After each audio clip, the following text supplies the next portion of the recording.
pick your moments, don't you? Cheryl gets £3 an hour. She hasn't even been at it as long as I have. It's not a good time, Fiona. Tips are better there and all, according to Cheryl. Who's Cheryl? She works for Andrew Watson in Precinct. Go and work for him, then. There's no vacancies. Oh, you've tried, have you? I've heard. Of Cheryl, I suppose. She's my best friend, Denise. Can't say I care for her. I do everything you ask me, and I'm good with customers. Better than you with some. Like who? Like Mrs. Mackin. You insult that woman. Miss Macon enjoys it, Fiona. That's why she keeps coming. Anyway, I told you at the start, new business, slow progress. When toll rises, when you show the profit, OK? Hey, you're early. We've only just opened. I wonder if you could just do me a quick wash and trim. Oh, not now, love, no. Well, I meant sometime this morning, any time, really. I'm flexible. Let's see. I've nothing before 11 o'clock. Oh, well, I couldn't come then anyway, because we're busy getting pub ready, you know. 11:30, how's that? Have you nothing else? Well, seeing as it's you, I'll fit you in at 10. I'll miss my morning muffin, but... It's a bit early, isn't it? You said you were flexible, Raquel. When's flexible? Well, I thought about 12 before rush starts over at road, you know. Mrs. Palin's 12 o'clock. Mrs. Palin's never on time. I'll see you at 12, Raquel. Right, Tar. Oh, no offence, but could I have Fiona? I've heard she's very good. She a friend of Cheryl's and all? So, I've no job, no boyfriend and no future. Apart from that, I feel terrific. So what are you going to do? Buckle under? Well, I'm going through a tunnel at the minute. See how I feel when I get out the other end. You wait that long, love, you might find you're a few bits missing. What bits? Well, your confidence for one, your sense of humour for another. I know, I've been down a few tunnels myself. Oh, the bags. I keep buying them and losing them. At the end on the left, love. Oh, great. I know you won't believe me, but there'll come a time when you'll laugh at all this. Oh. Well, shall I start now? Oh, I'm glad somebody's happy. You wouldn't laugh if you saw the state my house were in. Must be hell. See you. Ta-da, love. What's up with her? How long have you got? Oh. Night off tonight, Betty. I was thinking I might slip down to Queen's, see how Jim and Liz are coping. Oh, give him a chance. I've only just moved in. No, I'd best go, Betty. You know, just cast my eye over things. You What know. things? Well, things in general. I mean, I've not been asked. Listen, if you haven't been asked, don't go. Oh, Jim's a proud man. I mean, Liz, glad I can pull a pint, take the top of a bottle, but you see, when you're a bar cellar man, Betty... Listen, they've been trained, and I'm not going to thank you to stick your nose in where it's not wanted. I'm having my herding at Denise's, did I tell you? Ah, you're not up and all, is it? Oh, I wish it was. No, I'm going over about 12 if it's okay. I thought you did it yourself. Oh, it's only a wash and trim. I won't trust them to do anything else. I can only give them a try, can't I? Giving them marks out of 10 and all. How do you mean? Well, like him. What are you on about? Go to the Queen's, that's what I'm on about. Do you know, I'm sorry, I mentioned it now. Well, what's that got to do with me having my hair done? Well, it's got nothing to do with you. She's having a go at me. Thinks I'm after free ale because Jim's a mate of mine. I never said that, though, did But I? you thought it, didn't you? You're not suggesting I'm after a free hairdo, are you, Betty? Because if you are, you can think again. Look, I... Ready money Raquel, that's me. Whether it be friend or foe, I always pay me way. Yes, and you've got me wrong and all, Betty. And I wouldn't call Denise a mate either. She's just someone who comes in here, as far as I'm concerned. Oh, shut up, the pair of you. I'm going to have a cup of tea. And after that, we'll start this conversation again.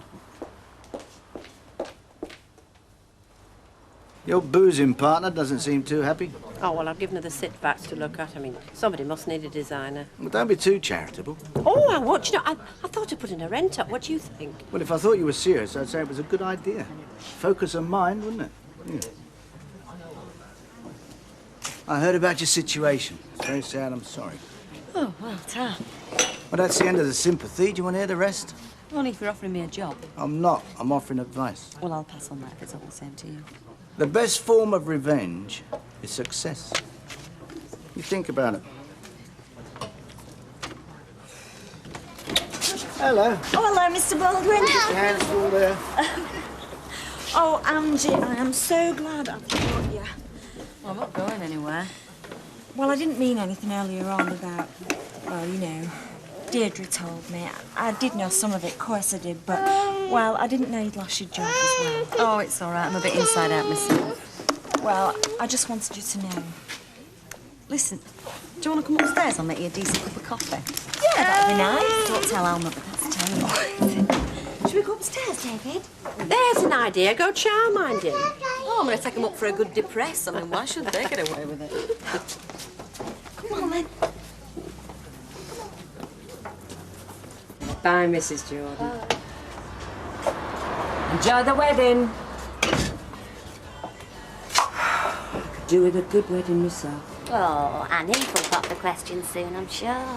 I don't reckon he's marrying time.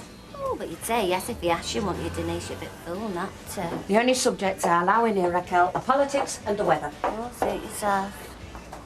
Mind you, it's enough to put you off for life, isn't it? What? Round here. All them that's been unlucky in love. Deirdre Barlow, Des Blinds. Not to mention poor Angie. I suppose your virtues broke up with Neil. I'll just sort this out. I'll have a minute. Job up the Swanee and all, apparently. Still, I suppose you could help her, Denise. Me? How? Well, get her a job back at least. Ah, Annie's cooling, we think. Oh, it's good. Fiona, do you mind? Sorry. Do you not see so much of him, what?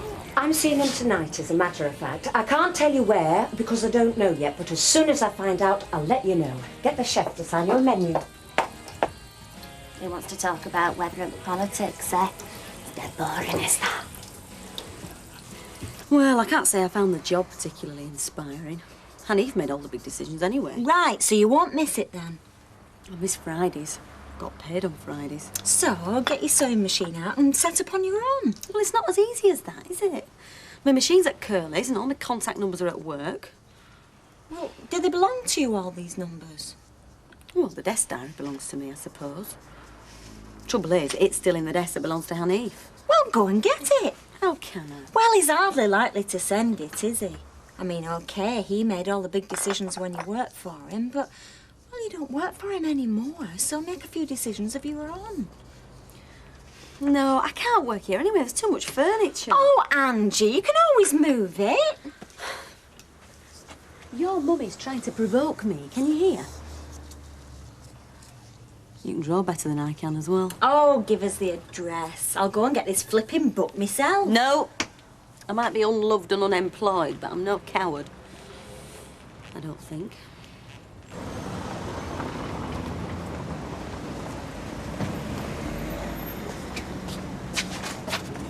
Hey, how how's the birthday boy? Ah, well, you know, I'm older but still skint. Yeah, well, I'm an happy sense. Yeah, thanks a lot, yeah, and thanks for the card and the aftershave. Very good here. Huh? Oh, Ivy brought him over, did she? Yeah, yeah. Good. Hey, look, What? are you fixed for a couple of pints tonight? On me, naturally. Ah, well, I might just be able to swing it, yeah. Why, where do you fancy? No, you just leave that to me. Hey, you can come if you like. Well, celebrate his birthday. Thought you stopped counting when you reached 40. Yeah, very funny, Yeah. Kevin. Hey, look, I'll give you a knock about 7. Put a clean shirt on if you've got one. All right. Do you fancy a quick one now? Aye, might just force a quick half down. Nice one. This morning, actually. A relief, I don't mind telling you. I thought I'd blown it. And Eve must have it as bad as you. After all the trouble I've caused him, I'm surprised he still bothers. It's a good test of his affections. And now Neil's off the scene, things are bound to improve, aren't they? I hope so. I promised myself before, you know. Never again, I said. No matter how good they look, no matter how much they flatter you, never again. And then along comes Loverboy, and all my good intentions fly out the window. I must be as thick as our front step. I'd say poor you if I wasn't so jealous. If I could find out who it was keep sending these fellas, I'd sue them. Never mind that, just get him to send me one. Two orange juices. What is it? Got religion, you two? No, we're saving ourselves, aren't we? What for? Yeah, here, Jack. Go on. Have one yourself, Jack. Go on. Oh, tar. Yeah, well, what are you saving yourself for? Well, me and Don are going down. Look, Jack, he's going to college and I'm working. Just get a move on. Oh, right. Has he told you where he fancies going tonight? Oh, Jack, The Queen's. get her. Oh, not a good idea, mate. What? However good your intentions, you can give wrong impression. That's all I'm saying. The Queen's. Oh. Yeah, I mean, you know you're not going for free beer, and so do I. But listen, Jim, a Newton game, aren't they? I mean, they could feel pressured. No, I'd give it a couple of weeks and then drop in one day when you're passing. I mean, that's my advice.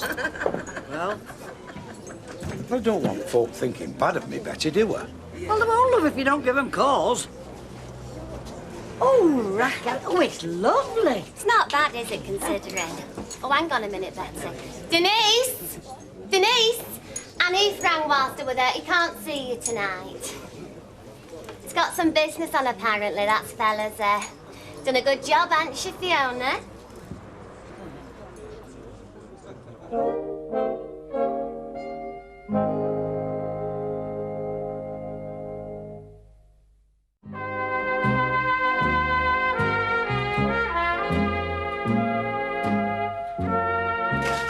dead short, you know that.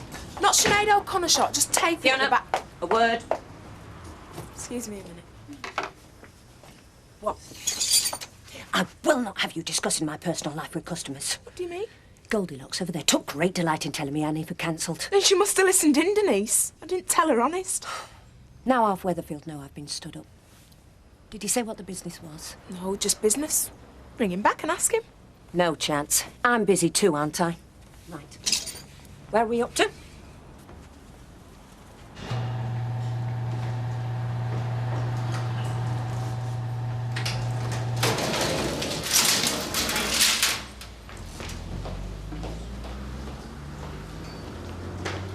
Angela. Oh, hiya. What's going on here? Sorry?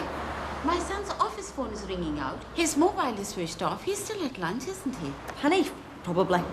And you don't know where he is, I suppose? No, no idea. You would lie for him, of course, Angela. No, I wouldn't. I just came to collect something, that's all. There's some lady friend he's entertaining. No, don't deny the fact. Look, Mrs. Rapparel, you don't understand. Enough that I understand, Hanif. I suppose no point waiting. If I leave a note for him, he probably won't see it. Angela, if you see him, would you please tell him his father and I expect him at 7 sharp? Have you got that? Yeah, right. I ring him up. I speak to him. He says yes. And then he either forgets to come or gets late.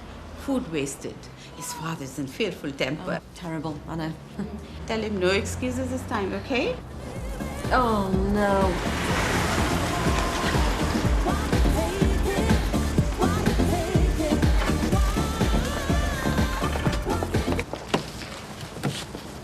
What are you doing here? I'm disappointed, Hanif. Very disappointed. I'm out just a minute. Came to pick this up. It's my property. An hour and a half for lunch. Should be ashamed. पता कितनी देर से मैं यहाँ इंतजार कर रही हूँ कितनी बार मैंने तुम्हें phone Amma, I told you I'll be there, Zarur. दादा जान जिंदा होते ना तुम्हारी पिटाई कर देते. So what else did he say then?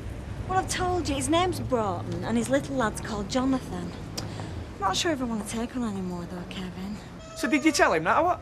Well, I can't be rude on the phone, can I? Anyways, call him round tonight to have a word. Tonight? No. I was hoping to go out with Martin and Don tonight. Oh, Kevin, I want you there. Oh, I'm sorry, but what do I tell him? I'm sorry he can't come, Sally won't let me out. Well, you just have to tell him what you want, but I want you there. Oh, Steve! Just keep an eye on the kids for me. Come on, then. Come on. Can you do Angie a favour? Oh, go on. Well, you couldn't run a sewing machine round to her house, could you? No, it's Kev doing. Oh, I need him tonight. Angie'd be dead grateful, I know she would. Oh, Steve, her life is in a mess, you know. She's feeling right depressed. Go on, tell us about it.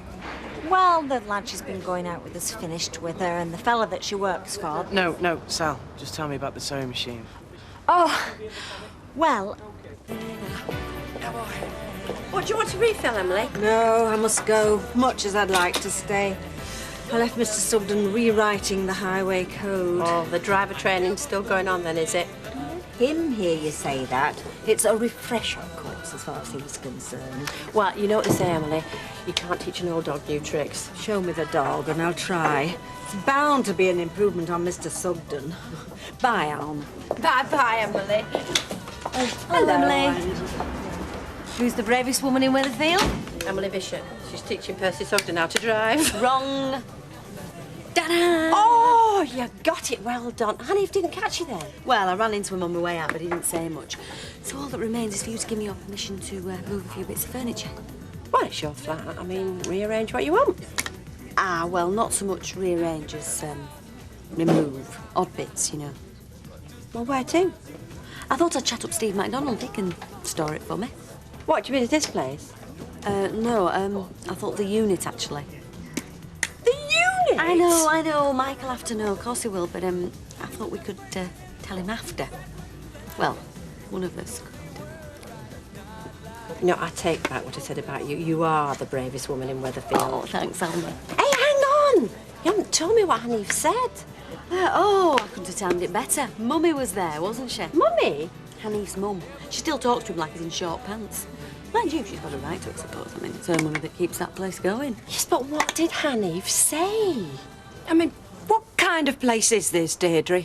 Goldfish get more privacy. It's not that they're nosy, love. They just like minding other folks' business. Say that again. I really think you were just a victim of circumstances there. It's just your bad luck that Raquel happened to be under the dryer when the news came through. And it had to be bad news, didn't it?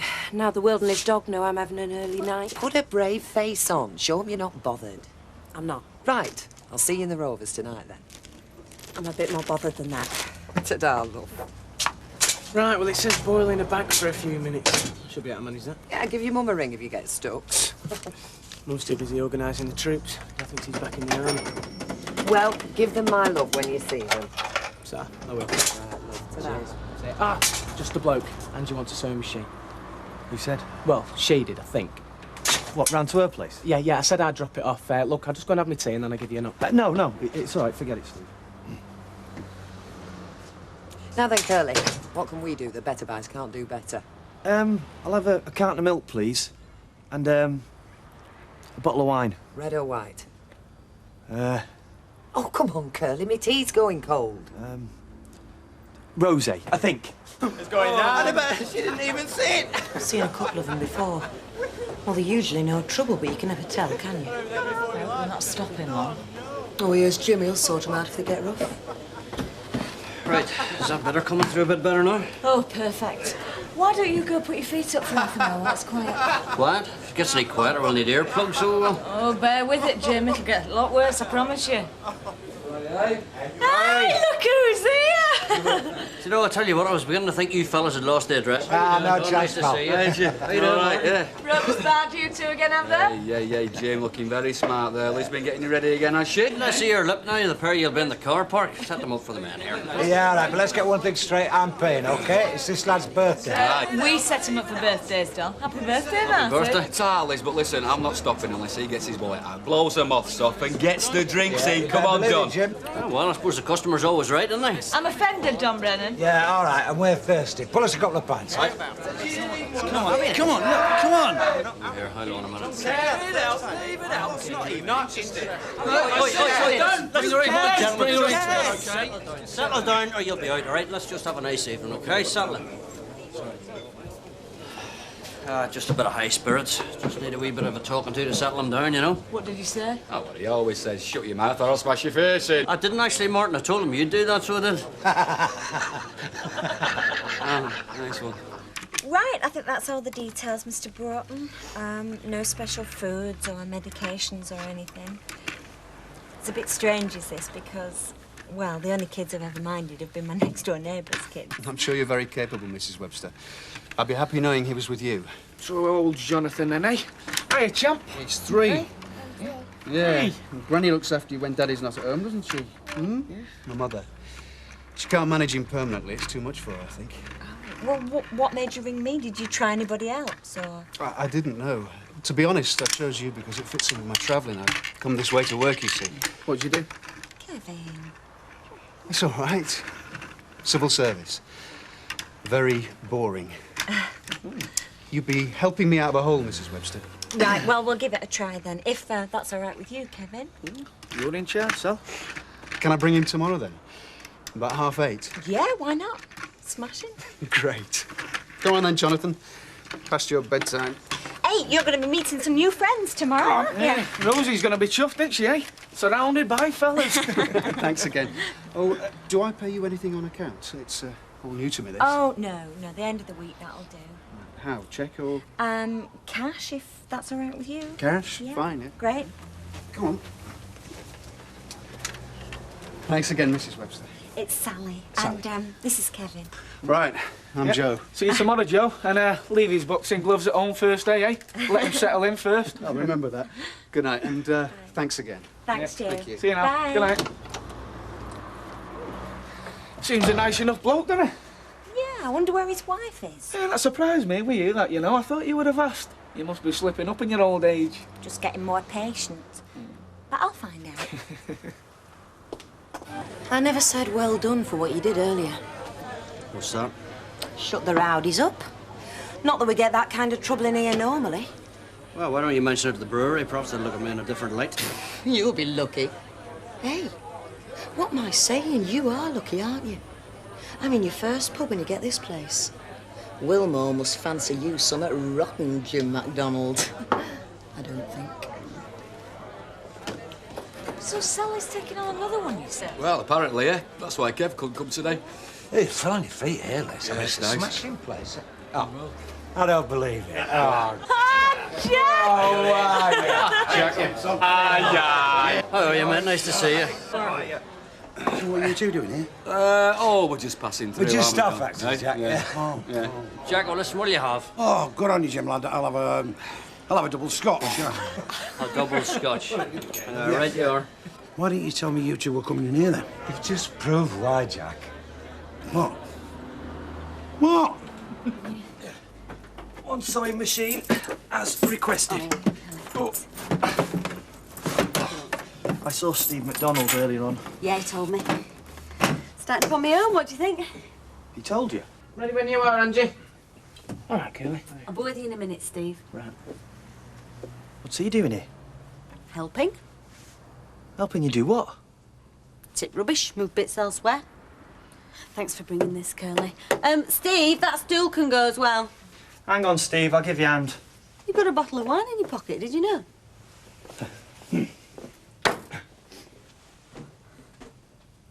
Running the business from the flat is not part of the rent agreement, Alma. Well, it wasn't part of yours, but you did it once, didn't you? Can we have a scotch and gin tea? Come in, That was different. Anyway, there's not enough room. Well, there will be when she's done what she doesn't need. Dumped? But most of that stuff's yours. OK, so, well, let her store it to the unit. I mean, there's bags of space there, aren't there? The unit? Well, why not? I mean, keep it in the family. Now, hang on a minute, we've got to discuss this. We just did. One more word and I'll hide your mobile phone.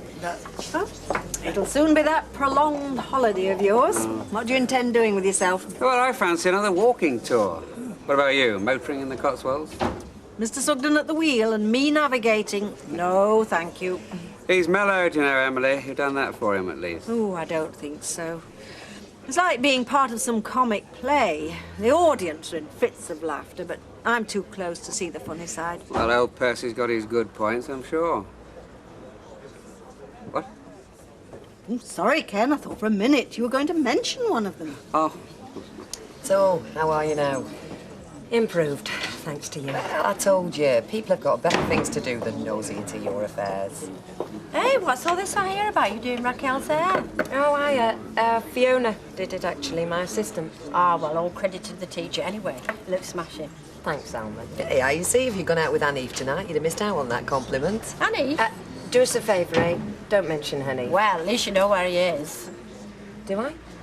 Well, he's round at his parents', isn't he? Mum's a right tartar by all accounts. Anyway, look, I'll see you during the week. Make an appointment. Bye.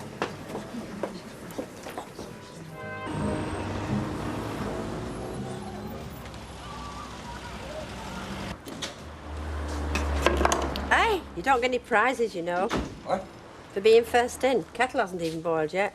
Well, I'm here to indulge a secret vice. Oh, well, now you're talking. My annual fry-up. Oh, I don't have to start cooking bacon and eggs already. I thought I got at least half an hour's grace share. Call it comfort food. It's the exam season. What, 2 rashers? 3, 2 eggs, fried bread and baked beans. Oh, hey, go easy, muesli man. Shocker, aren't I? You've been wanting a cup of tea next. Unbridled hedonism. Well, I thought exams meant an easy time for you teachers. I thought all you got to do was sit there. Yeah, and then it's marking from here to eternity. Oh, yeah, of course, I see. So, how's young Mark going to be doing then? She said casually. What? On whose behalf are you asking? Yours or your husband's? What, does it matter? I mean, does it make any difference? If I say, for example, that Mark isn't doing too well with his English, does the head get a letter from his father asking why? Oh, Ken, paranoia. I mean, come on. Well, you know what he's like. You married him. Well, I know what he's like, and he's not like that. Well, you would say that, wouldn't you? Look, if I can't even ask an innocent question about how Mark's getting on at school without you thinking you're being got at, I mean, well, that is just pathetic. I mean, I didn't even mention English. I just wanted to know how he was going on. Hey, you two, naughty. What? Oh, come on. 20 to 8 in the morning. She's a married woman, you know. Yes, I did know, actually. So are you going somewhere nice today, Angie? Affleck's. First day of the rest of my life. Wage slip? Me? Never again. Like to see you both and behave yourselves. At this time of the morning, it could look like an assignation. Exuberant youth. Don't you just love it? So, Mark, What? how is he doing? Oh, fine. Unremarkable either way, but fine. I think I'd best sit down to read my paper, don't you? Probably best. Well, I hope he likes fish fingers. Well, he likes them. I just wonder, should he have them? Oh, what, are you saying that they're... No, I'm saying he's had them every meal since Sunday. He's going to look like one. Aren't you, fish face? I'll tell you what, I'll mash them up and I'll call them fish blobs. Fish blobs. Sounds a treat. Now, look, I don't really approve of these things, but if you get desperate, this might do the trick. Oh, thank you. Come 11:30, that'll be just what I feel like. Well, don't let him see, or else he'll want it straight away. Oh, don't worry. It's only if I'm screaming. And he has this little blanket, look. It's from his first cot. Right. And there's this. If he yells for Benji, this is Benji. Right. Right, and he drinks a lot, so he'll need plenty of fruit juice. OK, don't worry. No, I'm not worried. It's just sometimes he starts yelling and you need to calm him. So there you are. You've got Benji, you've got his blanket, Don't worry! All right, I won't. But don't forget the juice. Gets really crabby when he's Listen, thirsty. you pay me to do all the worrying. I'm sure he's not that much of a horror. No, it's not a horror. I'm just... He's just high-spirited. And God knows I'd rather have that than some docile little thing. Right. Well, I best say goodbye to him. Could you just wait for another 5 minutes, just till he gets used to me? And, well, then the day's your own. OK.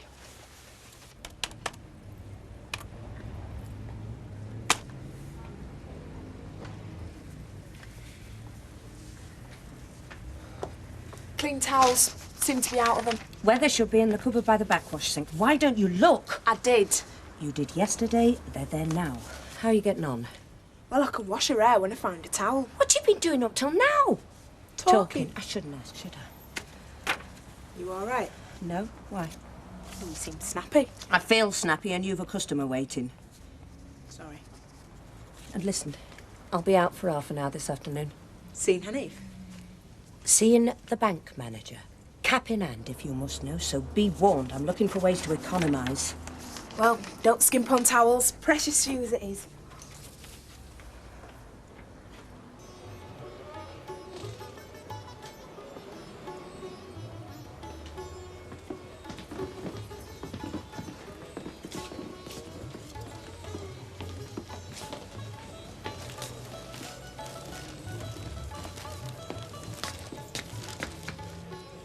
Hiya. Hi, Kim. Thought I'd find you here. Haven't seen you since college. How you doing? OK, how are you? Been buying. Stacks of stuff. I heard you were working with Hanif Ruparel. Hanif who? You were? You went straight from college? Yeah, well, it's a long story, but let's just say we parted company. It was OK while it lasted. But now I'm my own boss with my own flat. Whereabouts? Weatherfield. Oh, Angie. Yeah, I know, but it's a decent flat. It'd need to be. And what about men? Shut up. Join the club. So, how long you been doing this? About 6 months. It's okay. It's a living. I do it with a partner. Man? Woman. And, do you buy all your stuff? Some. Anyway, come on, let's get a coffee. No, hang on a sec. What kind of a markup do you take? Varies. I see.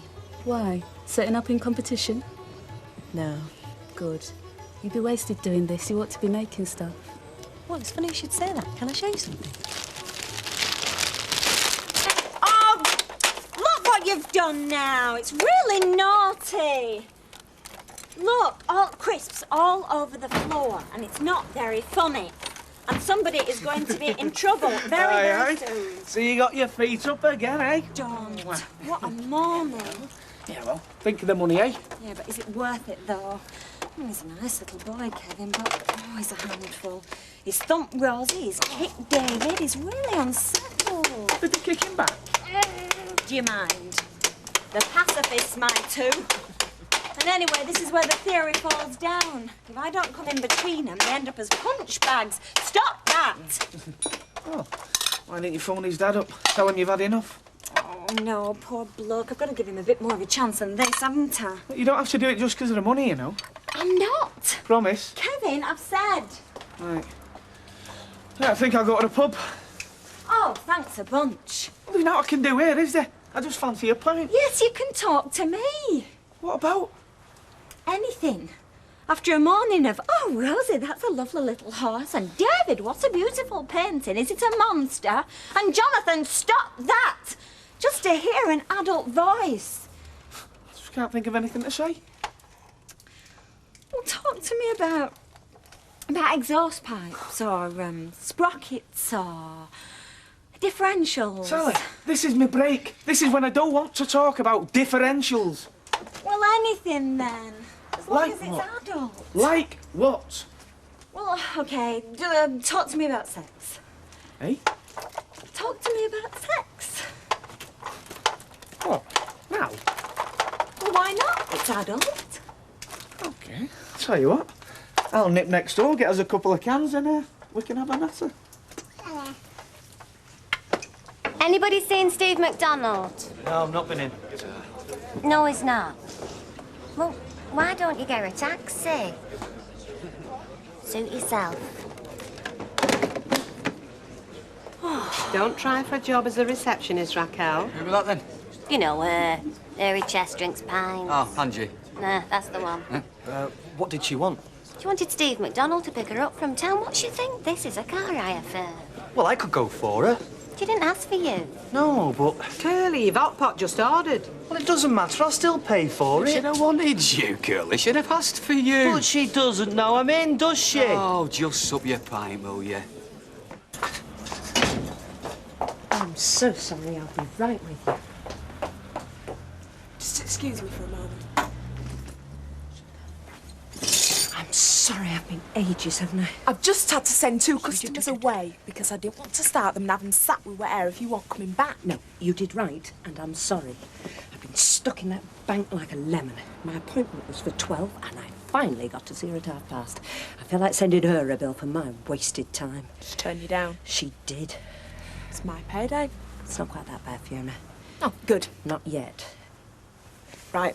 Well, I better get back to my customer then. Oh, do you want the good news now? What? Hanif rang. Oh? Can you call him back? Suppose it is good news. Did you say you had a customer waiting?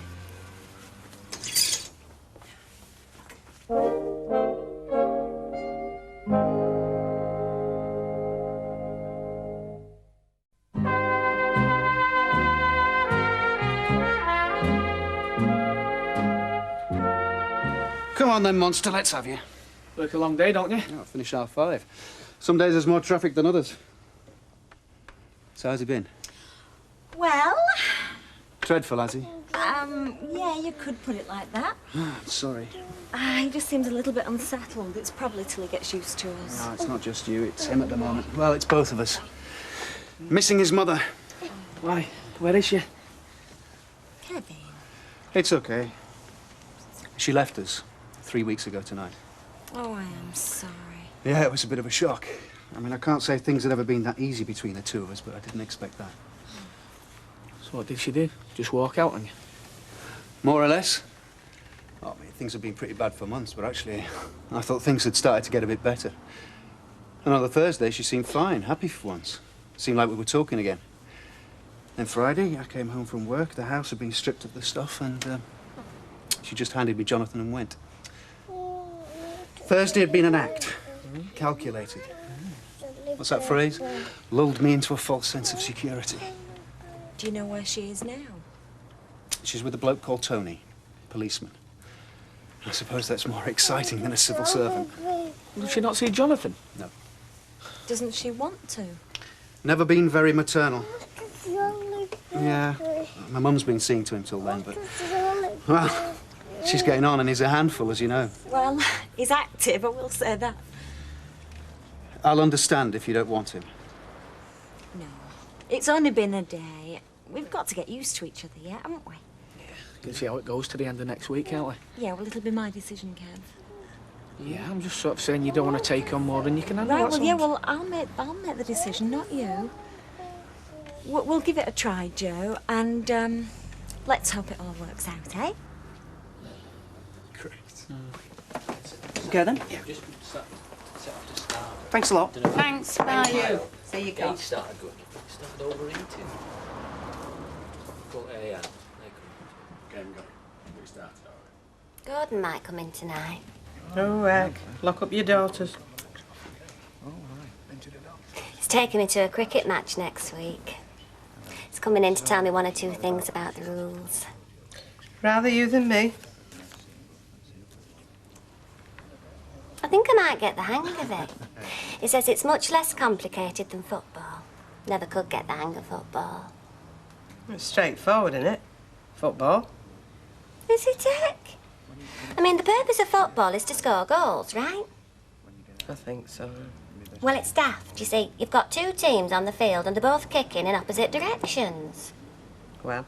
Well, why don't they both kick the same way? Then they can score as many goals as they like that way.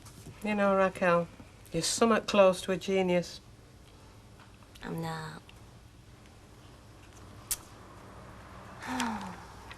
Aren't we quiet? Hurry up, Gordon. Do you know Gordon reminds me of? Go on. Superman. You mean Clark Kent? When he takes his glasses off, he has a look of Superman. He's sort of quietly magnificent. Who does he remind you of? And it's got to be a film star. Milky Bar Kid. Oh, that's so great. Not a bit of it. The state I'm in, the Milky Bar Kid would do famous. She's quite cheeky. But she's a good worker. And she gets on well with the customers. It's just, I don't think I've got the hang of dealing with her yet. Oh, just a tonic, Tom. Denise, it's the weekend. And it's very early. You see, I don't have your way with staff. And what's that supposed to mean? Whatever it should. Change your subject. So, your mother's let you out tonight, then? Are you going to be in this mood all evening? I'm sorry my mother had something arranged last night. I apologise for letting you down. Accepted. OK, put a gin in the tonic. Well, that's more like it. Good evening. Can I have 2 gin and tonics, please? My pleasure. OK. Talking superheroes. Who is it? I don't know. Could it be Zorro? No, it's Batman. Why'd you say that? Here comes Robin, Luke. Mr. Finlay, I'm a married woman. So, we've a lot in common. I'm a married man. Now. Do you get sick of these guys mauling you? You get used to it, don't you, Eileen? Chance would be a fine thing. 1987. And my cheek stayed flushed till Christmas. He means no harm anyway, Mr. Finlay. Yeah, well, I'm sure he doesn't, but if I was Liz, I'd want to belt him one. It's not her style, that. And anyway, what's the point? You smile and ignore it. Yeah, well, maybe. That's how you'd handle it. Usually. Depends what mood I'm in. Oh, if he was a real old leche, he'd say something. But he isn't. He's Mr. Findlay. You're talking about Liz's style? What do you mean, Tanya? Well, if she's not interested in the guy, she'll let him know. Let him down gently. Every woman does it. If she's not interested, what do you mean by that? Just that. Are you saying she's interested in someone? I'm not saying that, no. But I suppose, like any woman, sometimes she's more interested than others. Yeah, well, like who, for example? Like Tricky Dicky. Hey, you shouldn't worry, you got a pub out of it. You're always making cracks like that, aren't you? I'm not making cracks, I'm stating the obvious. Look, there must be some reason you got this place, and it wasn't on merit, was it? She doesn't mean any harm. I don't know. All I'm saying is, your wife plays the game her way. And seeing how it paid off, well, who can blame her?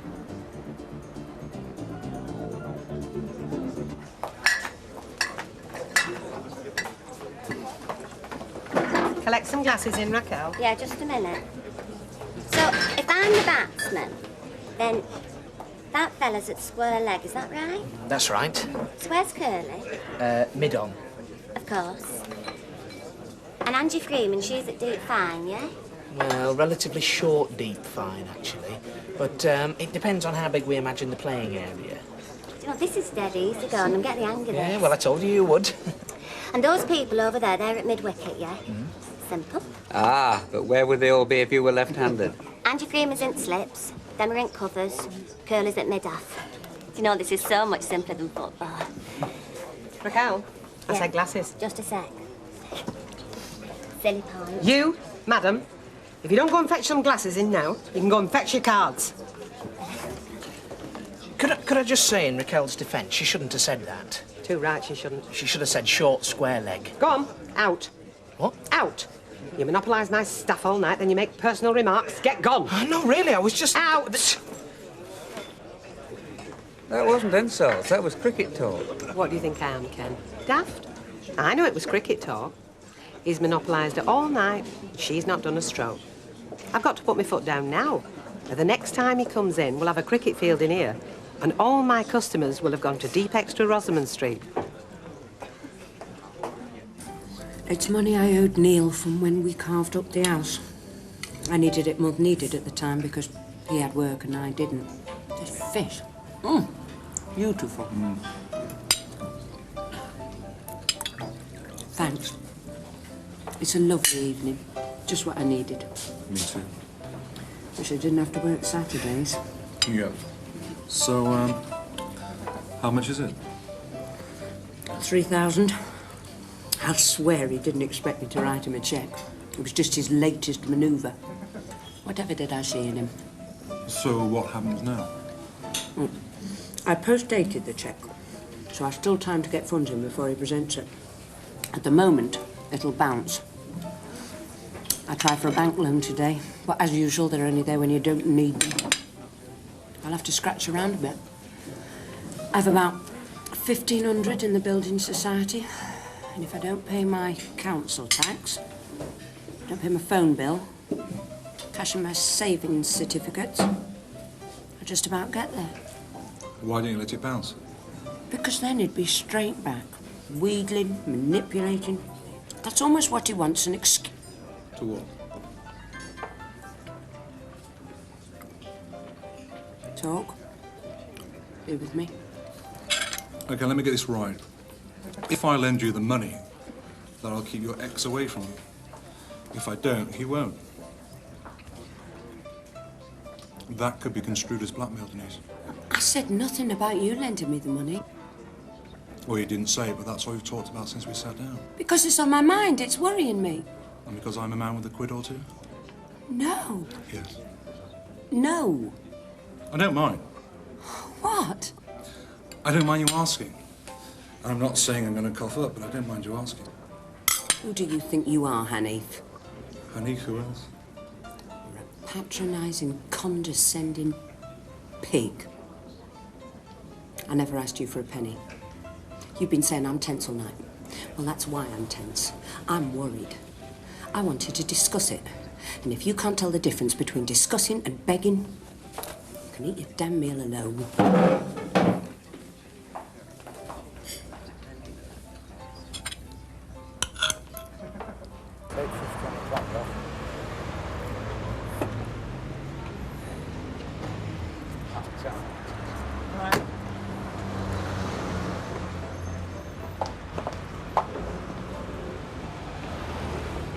Hey!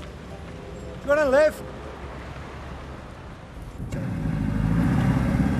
I don't enjoy being talked down to. I don't like being patronised. Is that so odd? No, of course it's not. Can't I discuss things without being accused of holding my hand out? What's the point of having a friend if you can't talk about what's most on your mind? No point at all. What does he think I am? He seems to think the only reason I go out with him is to tap him for money. What a cheek! He thinks I think he's my only option. I'm a grown woman. I can look after myself. And what's more, I've got friends. Of course you have. Better friends than him. Right. Why am I going on to you like this? Well, that's what makes it fun. And listen, I'm paying for this lift. No, there's no need. Not you as well. That's exactly what I'm talking about. I'll pay my way. Okay, suit yourself. What an evening. Yeah, bad luck, eh? But he was a pig. And what's even more infuriating, I was really enjoying the food. See you. Thanks. Good night, Mr. Finlay. See you tomorrow. Oh, it's nice to see them, but isn't it great when they've gone? Isn't it just? Do you like Tanya? She gets on my nerves sometimes. Good for trade, though. Get some whip punters. Well, that's what it's all about, let's face it. Of course. Yeah, I mean, we've got to keep the punters happy, don't we? We have. And the bosses. So, tell me, Liz, how far did you go? What? Well, I mean, was it just a wee bit of mild flirting? Jim. Or did you go any further? Did you go a lot further? I mean, did you go all the way? I mean, let's face it. I mean, this boozer here, it's got to be worth a fair bit now, isn't it? Jim, what are you talking about? I'm talking about you. I'm talking about you and Wilmore, and how the hell we find ourselves in this boozer. What's been said? That's it. That's right, isn't it? Of course you're with a thick Irishman, aren't you? Well, it's dead easy, isn't it? He's not going to say a damn thing. You just tell him that we got this boozer on merit and he'll believe you. Oh, he'll pat you on the back. And good old Mr. Wilmore. He's done us all a favour, hasn't he? Aren't we lucky? Cheers, Willie. Can I clean your shoes for you?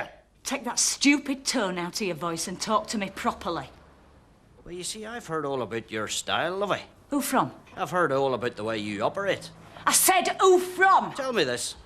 When they come on to you, do you let them down gently unless, of course, there's something in it for you? And if there is something in it for you, what happens then? Do you go the whole way then, eh? We got this place on merit. You see, Tanya tells me you play your cards dead right.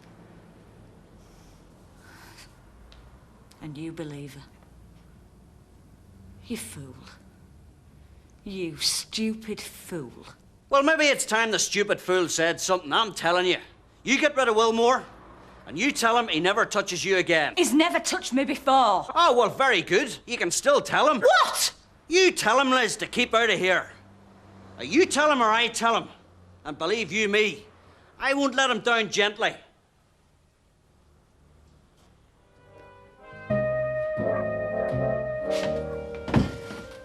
What's that? A hygiene course. Is this week? 2 full days? How am I going to fit that in? Suppose Wilmore will be there, will he? How would I know? I've only just heard about it. Well, he'll be there, so don't worry. You're not going. Hey, what are you doing? If the brewery want me to go, I'm going. The brewery don't want you to go, Liz. It's Wilmore wants you to go. I'm not having this conversation. So you're saying you want to go, then? I'm saying I don't have any choice in the matter. I can't say no to the brewery. Well, my God, he's surely got you where he wants you, hasn't he? I mean, is there anything else you can't say no to, love? This is crazy. Look, just tell him we can't go. We've got a pub to run.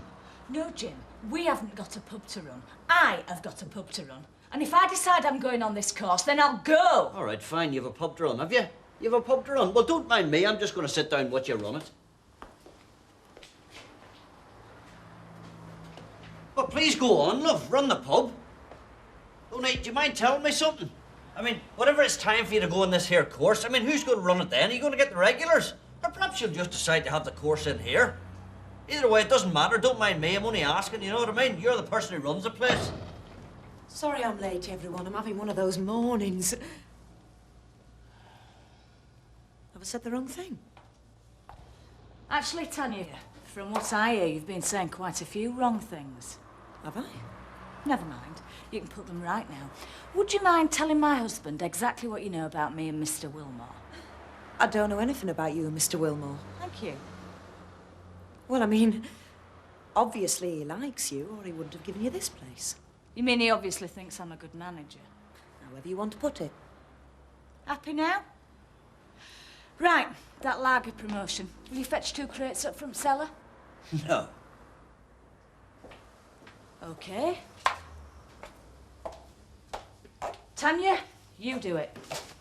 I'm not here to haul crates. I'm bar staff. You should have thought of that when you were pouring poison in my husband's ear.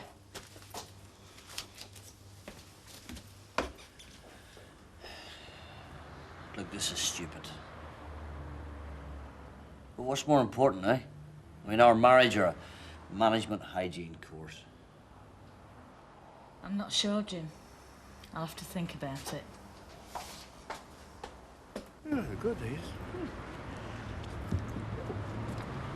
Right, Jonathan, you just wait there while I put these 2 in the buggy. Now, put that brolly down, or else you're going to... Jonathan, come back right this this minute I am very, very cross with you. Jonathan, come out right now. What's going on? What do you think you're playing at? Oh, dear. Mr. Sugden, you've upset the child. Oh, no, it's not Mr. Sugden's fault, Mrs. Bishop. Jonathan, this is a very, very busy road, sweetheart. You've got to be careful. Do you know, every time one of them does something like this, I just really worry about it, especially after Lisa, you know. It's just awful. I got to pieces. Oh, he jumped into the car. Well, really, I would have thought a little more restraint. Now, I can see you're in a very excitable state, Mr. Sugden. Perhaps we should leave your driving lesson. Yes, everyone wants restraint. We should leave your driving lesson Sure. until you're in a more suitable frame of mind. Oh, I'm all right. Climb in. I'll cope. Perhaps if you try some deep breathing exercises. Did you see all that? Yeah, you got your hands full here, haven't you? Oh, do you know, I don't know if I can handle him. He's a right... Do you know, he kicked Rosie again this morning? Well, the extra 40 quid a week does come in handy, though, doesn't it? Yeah, but it makes her unhappy. It's beside the point, isn't it? So what are you going to do? You're going to tell him? Yeah, I'll have to. Yeah, well, nice while it lasted. Hi. Nice what you haven't done. You're going to put a colour on it? No, I just want a word with Denise, Mrs. Osborne. Oh, a consultation, I see. You know what she'll say, don't you? Fragilitis cranium. You suffer from that, don't you? I can see from here. Oh, can you? I've been reading about it in this magazine, you see. It's not to be ashamed of, mind. A lot of blokes have. Hi, Dan. What do you want doing? Well, I just want a word. At least I did before I started talking to Fiona about the state of my hair. You've a very fine head of hair for a man of your years. Bit of fragilium, of course. Look, I just want to give you this. What's this, a love letter? No. After what you said the other night, I thought you might be able to use it. 3,000. What? Is this a joke? No. It's my compensation money. I got quite a bit.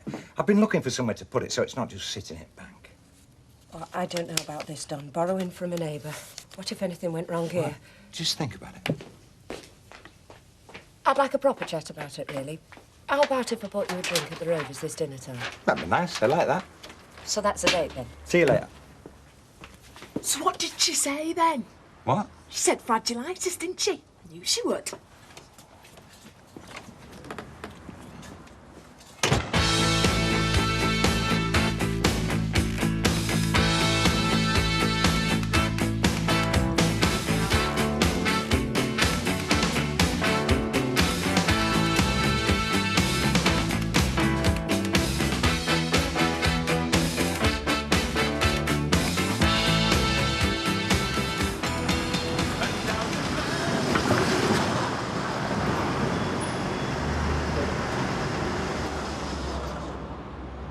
Well, Mr. Sugden, you're certainly getting very confident. Well, if I am, it's certainly a tribute to your skills as a teacher, Mrs. Bishop. Now, shall I drive on and find us somewhere to park? Well, I thought perhaps we might leave the car here and walk the rest of the way. Well, it's quite a walk, you know. Now, there's a car park just off Market Street where we could... No, just here will be fine, Mr. Sugden. Yes, well, you don't want to be carrying shopping all the way. I said no, Mr. Sugden. You've driven quite far enough this morning. Well, if you say so, but this doesn't look like a car park to me. Are there any double yellows or other no parking signs?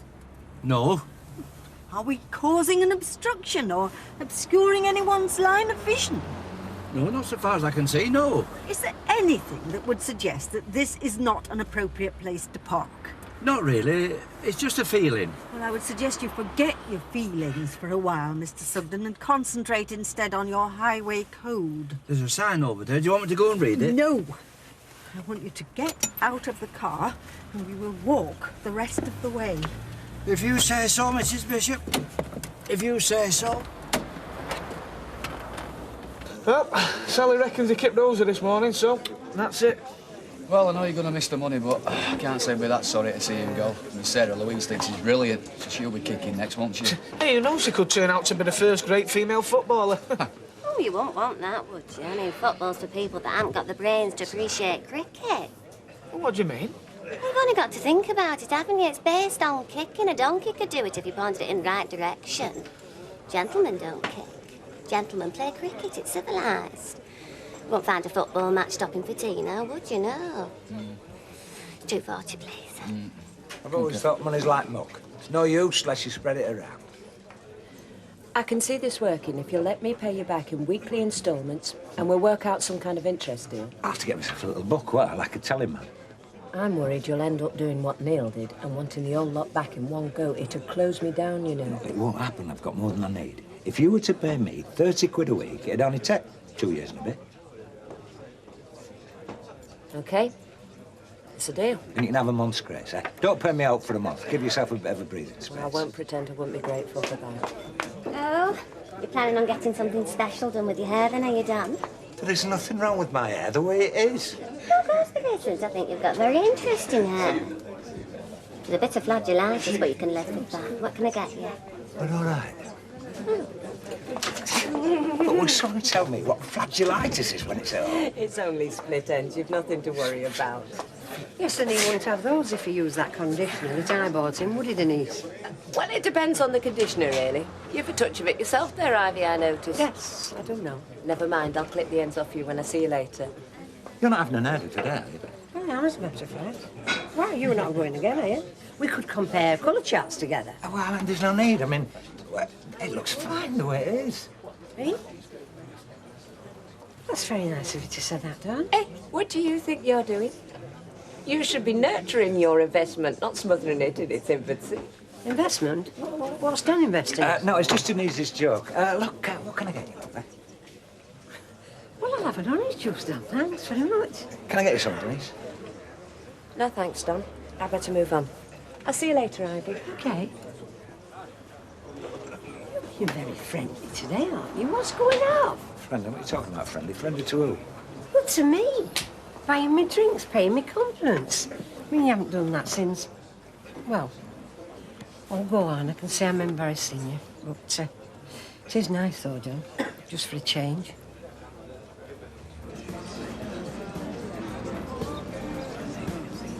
Can you not get him to pull his weight? This is beyond a joke, this is. He'll come round. We've just got to wait, that's all.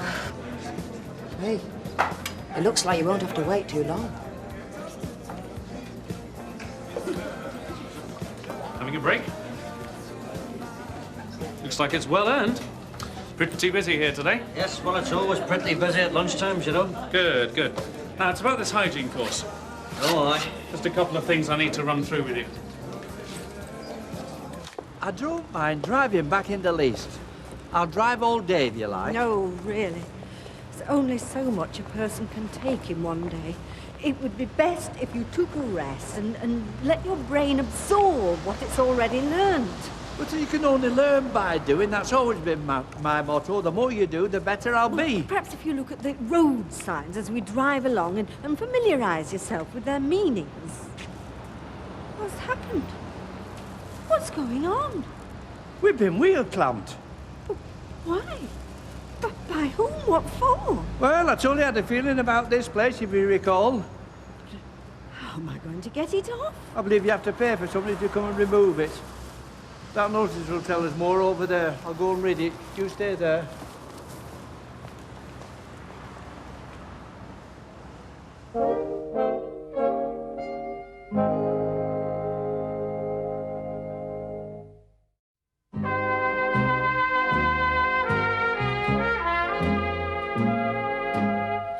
I can't believe it. How did you manage? You had to take the bus home, of course. So where's the car now?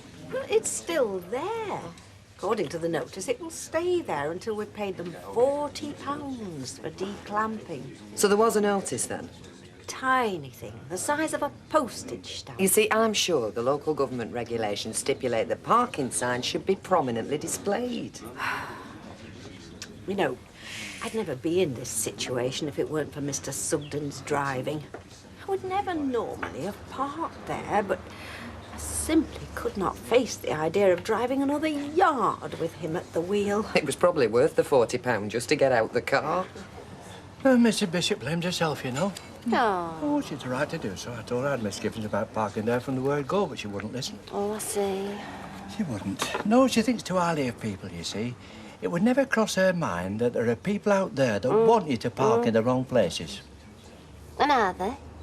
And are they what? Well, folk who want you to park in the wrong place. Of course there are. They're everywhere. But why? I mean, how does it help them if they park in the wrong place?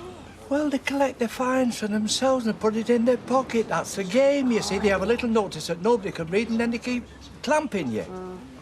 Well, it's not cricket, is it? No, it isn't cricket. It's fraud and deception. I'm not going to see a woman like Mrs. Bishop become a victim of it. No.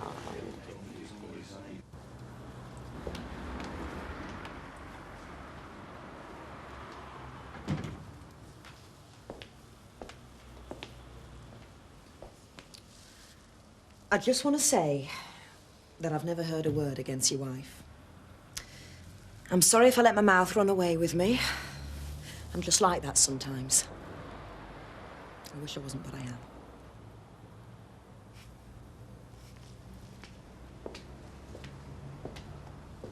Sorry.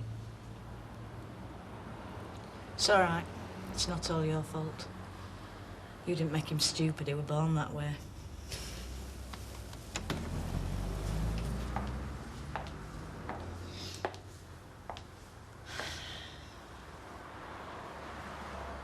So, what did you say to him? I never said a word. Wilmore did all the talking. What did he say? He wants me to go on this hygiene course. Well, now you must say that you're wrong.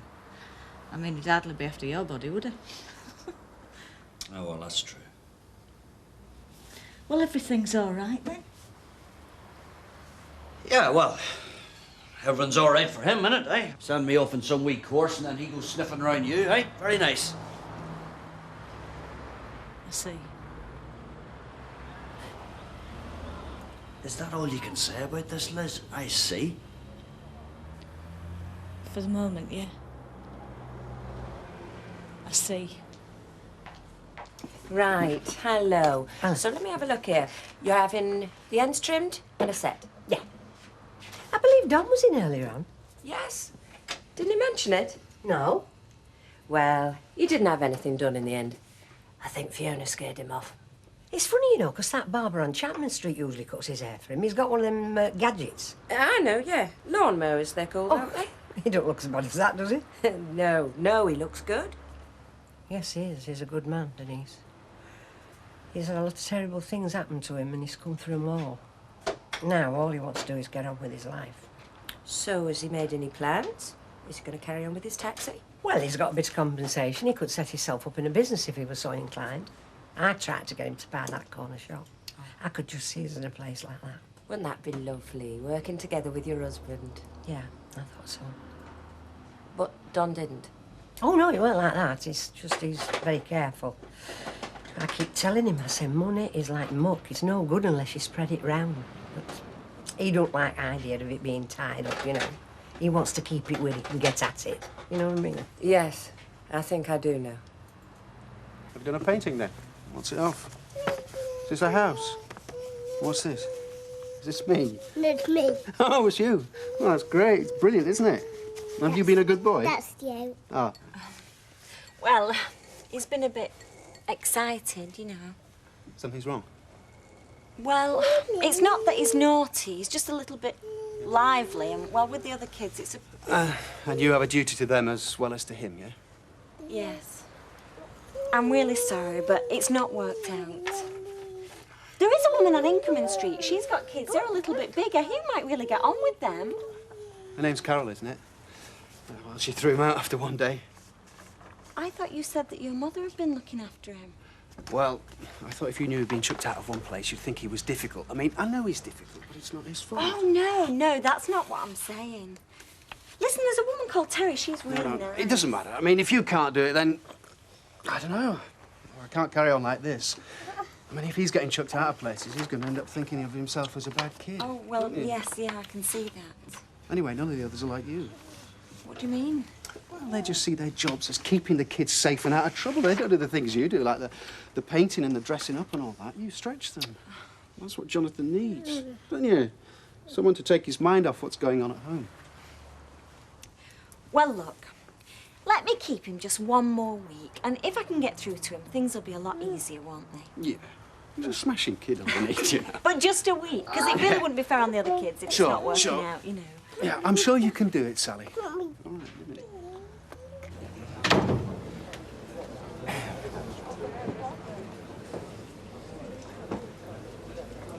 Well, I just thought, why am I doing all this drudgery working for someone else when I can make enough money to live on doing what I really want to, which is making calls? Can you, though? I mean, make enough money to live on? Because, I mean, well, some of the clothes you make, they don't suit our taste, do they? Well, they're not ordinary, if that's what you mean. Anyway, I was hoping to pick up a few crumbs of work from Mike Baldwin to keep me going. Well, if you ever need a model, you know where to come. Well, I'll bear it in mind if I make anything in your shape or colour. A sequined inner tube, perhaps.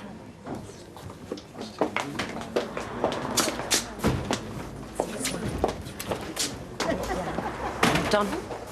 Hello, love. You can keep this. I don't know what's going on between you and Ivy, but I sure as hell don't want to get caught in the crossfire. I don't know what you're talking about. What's she said?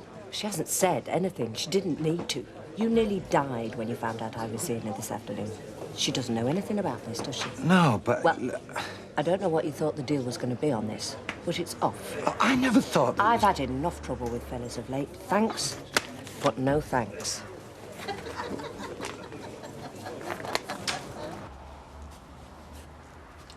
I'm going through to open up now, Jim. But before I do, I'd like you to do something for me. What's this for? I want you to phone Wilmore, and I want you to tell him to leave me alone. What? Come on.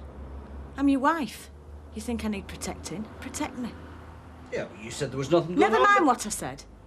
You say what you've got to say. I want you to ring him up and tell him that you know he's been down to the Home Office and he's bribed the government to pass a law making personnel management courses compulsory so that he can send you away and come sniffing round me. Well, come on. Make the call. I'm your wife, protect me. He's not going to be there, is he? You're not jealous of Wilmore at all.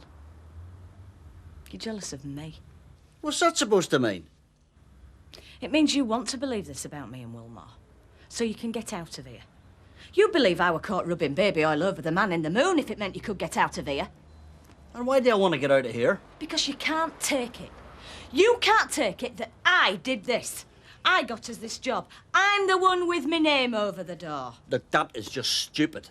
The reason that Richard... Ah, Richard. Yes, Richard!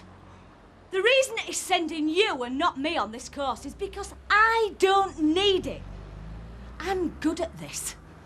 And that's what you can't take. It's got nothing to do with it. Look, it's you I'm worried about, right? It's you I care for. Oh, Jim. I had you down for a lot of things, but never a liar. That's what you are. A mean-minded, gutless liar. And that's all. Now, just hold on a minute. Who are you calling a liar? I haven't got time for this, I'm opening up. So you haven't got time for our marriage?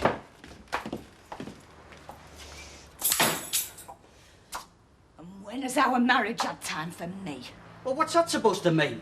It means I've spent years and years bringing your sons up virtually on my own, while you were off on exercises and manoeuvres and stupid games in Germany and God knows where, miles away from me friends, away from me mother. I did that for you. Now it's my turn, and look at you, sulking, throwing tantrums, telling tales.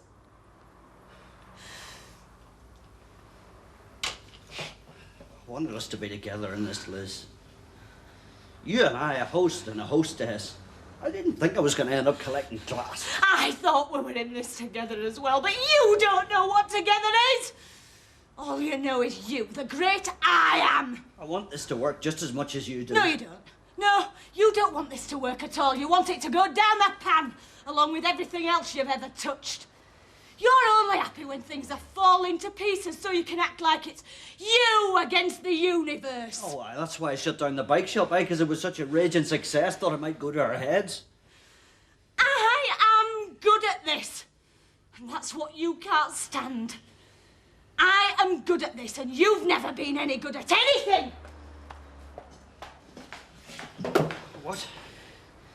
You loused up your business, you loused up your job, and now you're trying to mess me up. You can't say that to me, Liz. Please don't say that to me. Yes, I can. I can say what I like. This is not the army. This is the real world, Jim.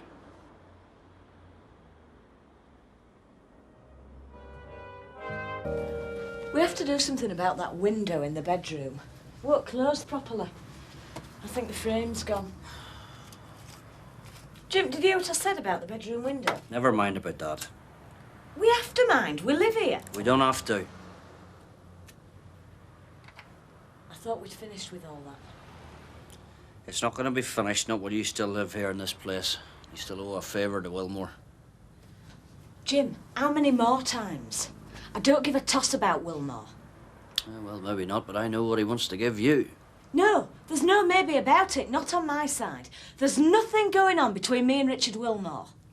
All right, maybe not on your side. But he fancies you, Liz. I knew that as soon as he put you in here. He put us both in here. No, he didn't. He put you in here. Like you said, it's your name above the door. I'm only part of the luggage. He's done you a favour, and you're going to have to be very, very nice to him.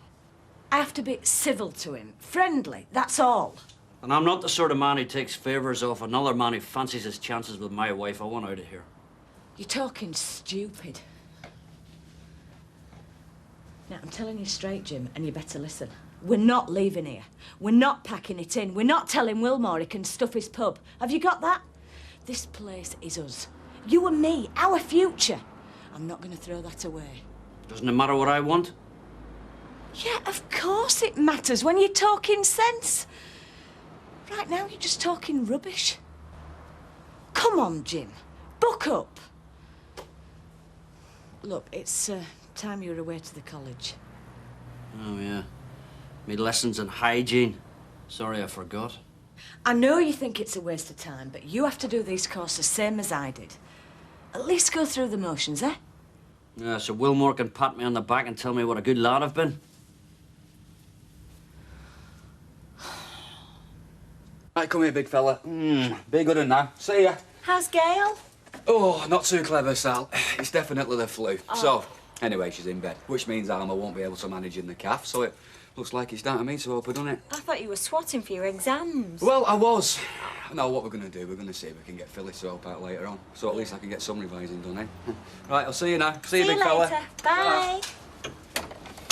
All right.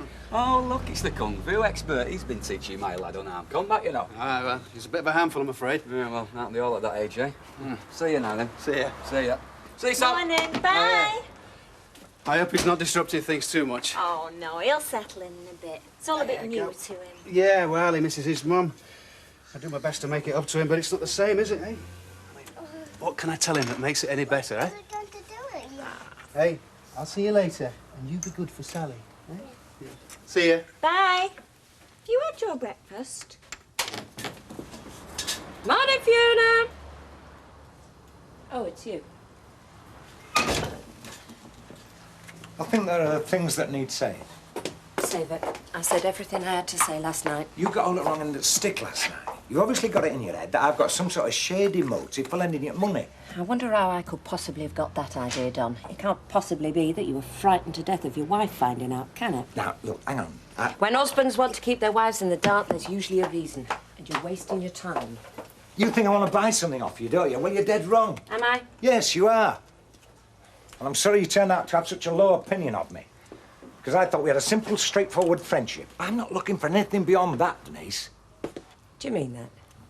I wouldn't be standing here trying to straighten you out if I didn't. Oh, look, I'm sorry if I got the wrong idea. No, you're okay. You finish prepping Mrs. Phillips' manicure and I'll put a brew on. Yeah, sure. Look, the money's there if you want a loan. I'm happy to lend it. No strings. It's a bit awkward talking about this with... I don't want Fiona getting the idea that payday might never happen or anything like that. Can I talk to you and the Rovers this dinner? Yeah, sure. 1 o'clock? Fine. No, I tell you what. Make it the Queen's instead, you know, at the McDonald's pub. That way the nosy neighbours won't be here with you. Don't want anybody else getting hold of the wrong end of the stick now, do we? How's it going then? Are we winning? Yeah, just about. What you got booked in for Monday? Not a lot. Billy Riley's booked his van in for a service, that's about it. Well, book the Jag in for a service, will you? I've got to go to London on a bit of business. Yeah, OK. I'll get the train down when sorting the car out. Yeah. Oh, do us a favour. Get the car road tax, will you? There's the form, there's a cheque. You can get it done in that post office in Albert Road. Where's the insurance certificate? Glove compartment. Oh, you're going to need these as well. There you go. Cheers. How's he doing down there, that fella? Is he earning his keep? Yeah, I'd say so. Yeah, I thought you would. Always did have a sentimental streak. Me, I'm not so sure.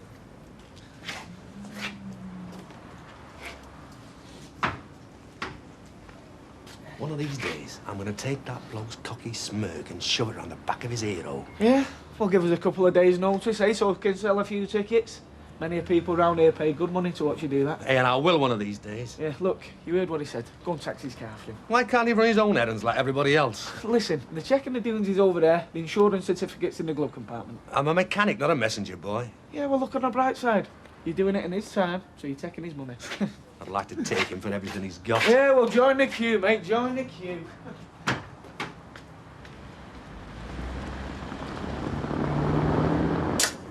It does not need two of us, Mr. Sugden, to make a simple call at the Citizens Advice Bureau. But they'll take more notice of you, Van, with you. Mr. Sugden. You're easy to fob off when you're on your own. It's like doctor's receptions. You try and fob everybody off. I shall not allow anyone to fob me off, Mr. Sugden. Morning, Deirdre. Morning, Emily. What can I do for you? You can make sure that Mr. Sugden stays here and completes the order.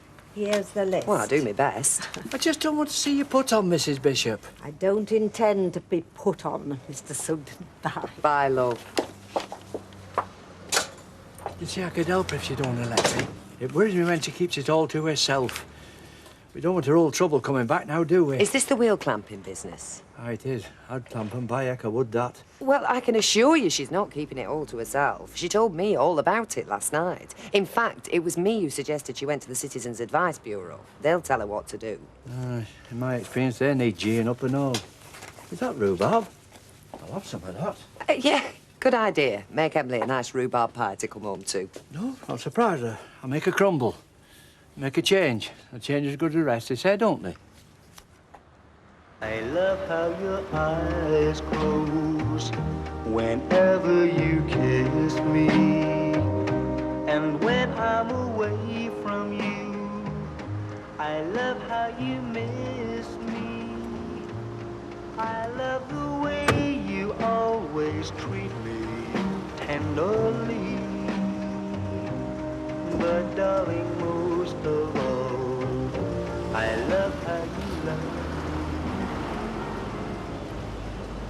All right, David, there's your orange. Now try and eat that fish finger, sweetheart, and then you can have some ice cream. That'd be good. Hi, Kev. How's it going? How's Damien been today? Oh, don't call him that. His name's Jonathan. Yeah, but he would be good in horror films, wouldn't he, eh? No, he would not. As a matter of fact, he's been really good today. Really good. Hey, spoke too soon. What's wrong, sunshine, eh? You okay? Do you know, I don't think he likes you. Yeah? Well, I'm not keen on him, come to that. He's been lovely, and then as soon as you walked in... Oh, well, that's easily sorted. I'll walk right back out again. I'll go and have my dinner then the Rovers. Oh, Kevin. Well, you know, why don't you try hanging garlic around the place? That's supposed to work. Failing that, try a silver bullet. And, oh, Jonathan, eat those beans up, and then you can have this ice cream. Beautiful, aren't they? Yeah, very fair, very fair. Mind you, that'll take some beating. Oh, you're absolutely right. Keep a lot of motor there. Yeah. Still, sometimes you fancy a change, know what I mean? Driving somewhat different. I've heard good things about these. Oh, I could tell you lots of good things about these. I'd be talking all day, mind you. But why hear it from somewhere else, eh? Try it out, that's what I say. You'd be wanting to trade in the Jag, would you? That's the idea, yeah. Well, I think I can promise you a good deal. I'm John Marsh, by the way. Oh, nice to meet you. My name's Baldwin. My friends call me Mike.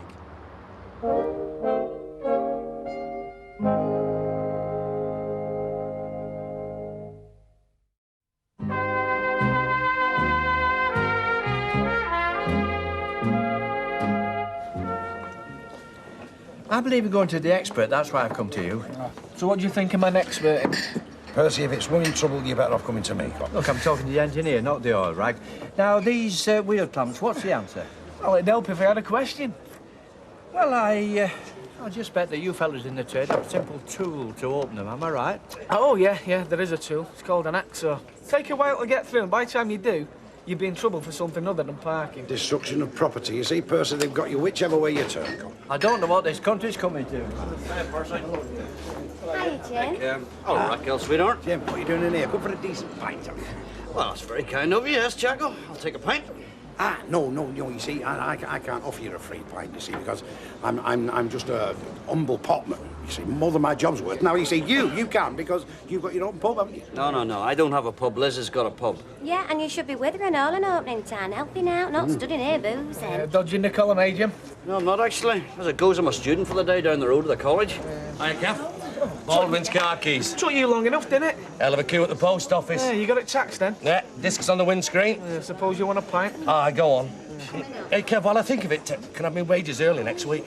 Are you skint again? No, it's just I can do with them earlier in the week, that's all. It's just the one time, Kev, I promise you. These training courses, you know, it's a lot of cobblers. Waste of time. Because in the licensed trade, it's just the same as any other, Jim. It's not what you know, it's who you know. I mean, look at you and your missus now, eh? What?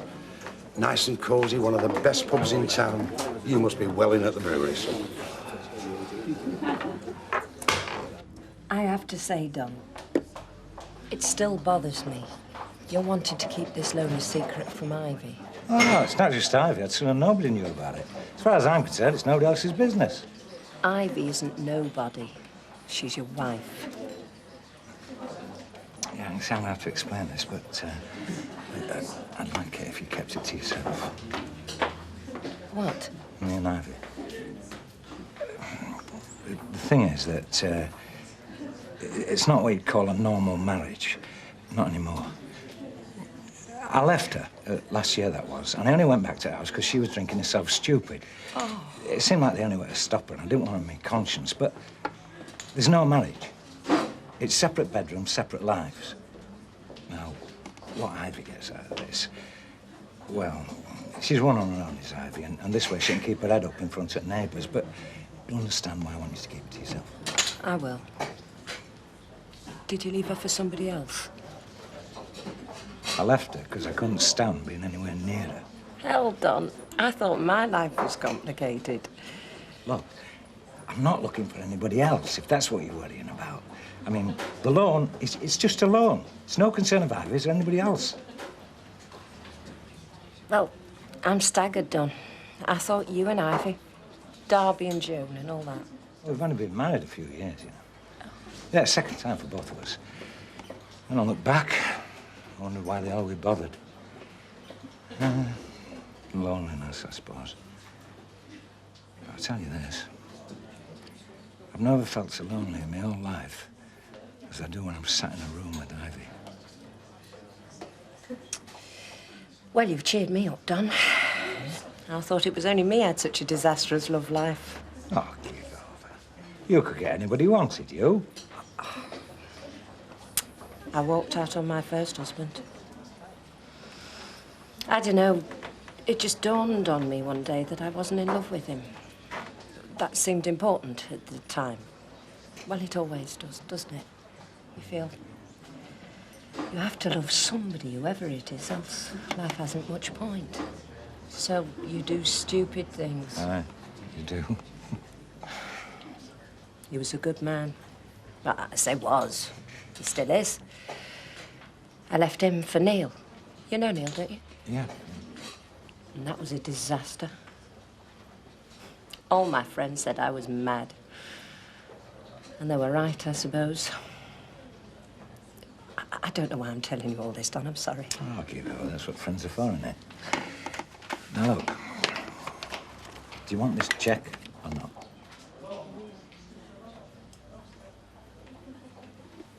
Yes, please. Thanks, Don. And I tell you this. There is no way I am going to let that business go wrong. You will get your money back, all of it. But I want to talk Hiya. I'm sorry I didn't get a chance to talk to you before when you came in. Ah, it's all right, love. We understand. We know you're working. I am. I'm working my socks off. This place is my big chance and I'm not going to blow it. You won't blow it. You've got it made, you and Jim, and you deserve it, the pair of you.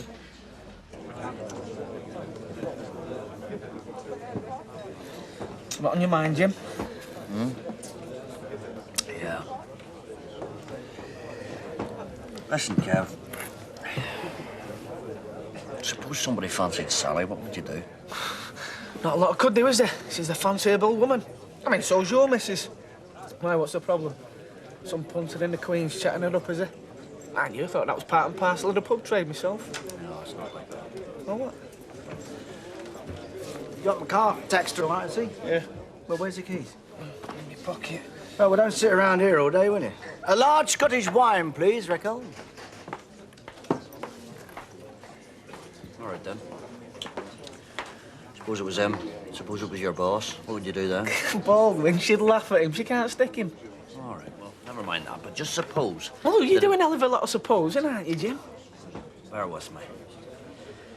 Look, suppose it was him, right? Suppose it was your boss, and he kept after her, right? And he kept pushing, and in the end he started to get somewhere. I mean, what do you do then? Suppose in the end I'd stick one on him. Oh, you've got me supposing now, haven't you? You'd stick one on him, would you? Yeah. And then I'd start looking for another job. Because if I thumped Baldwin, that'd be my job up the spout. Yeah, it would, wouldn't it? You've just earned yourself a pint. Racco. Hi. Hi. Jonathan, your daddy's here. Hello, son. Oh, Dad. Oh. All right. Well, he seems a bit better. Oh, yeah, he seems to be really settling in now. He's been much better. Yeah? He's getting on with Rosie and with David. The only person he doesn't seem to be getting on with is my husband, Kevin. I don't know why. Would you like a cup of tea? I'm just about to Oh, make one. yeah, I'd love one. Great. What for a minute? Hiya. Been all right, then? Yeah. I'm glad he started to behave himself. Of course, I know why he's a handful, of course, and this is his mum. Oh, well, yes, you can understand that, can't you? Yeah, he really likes you, though. When I put him to bed last night, he said, I really like Sally. Is Sally my new mum? Oh, bless him. Oh. Is there no chance that you and your wife will get back together then? No, she won't come back. I mean, I did try my best to keep her for Jonathan's sake more than anything, but it was a waste of time. No, the boyfriend's welcome to her, and she's welcome to him. Jonathan hated him. Of course, come to think of it, that's... your husband's a bit like the boyfriend, same general build and so on. Oh, well, that'll be why Jonathan doesn't like him then. And of course, the citizens' advice people were very sympathetic, but apparently there's nothing anyone can do. Gee, they're locking up, don't they? Just the girl I'm looking for. How's my design coming? Oh, slowly, but I'm getting there. I'll just pop down for some sustenance. Right, back to your garret, woman, and start working. Mike, Emily's trying to find a way of getting her car back without paying a ransom to them wheel clampers. I mean, is there any way she can do it? Well, apart from holding a shotgun to someone's head and saying, unclamp me or else, no. Oh, no, come on, be serious. I'm being serious. They've got the law on their side, right? You park on somebody else's property, that's it. We should be on this wheel clamping lark. There's a lot of money in it.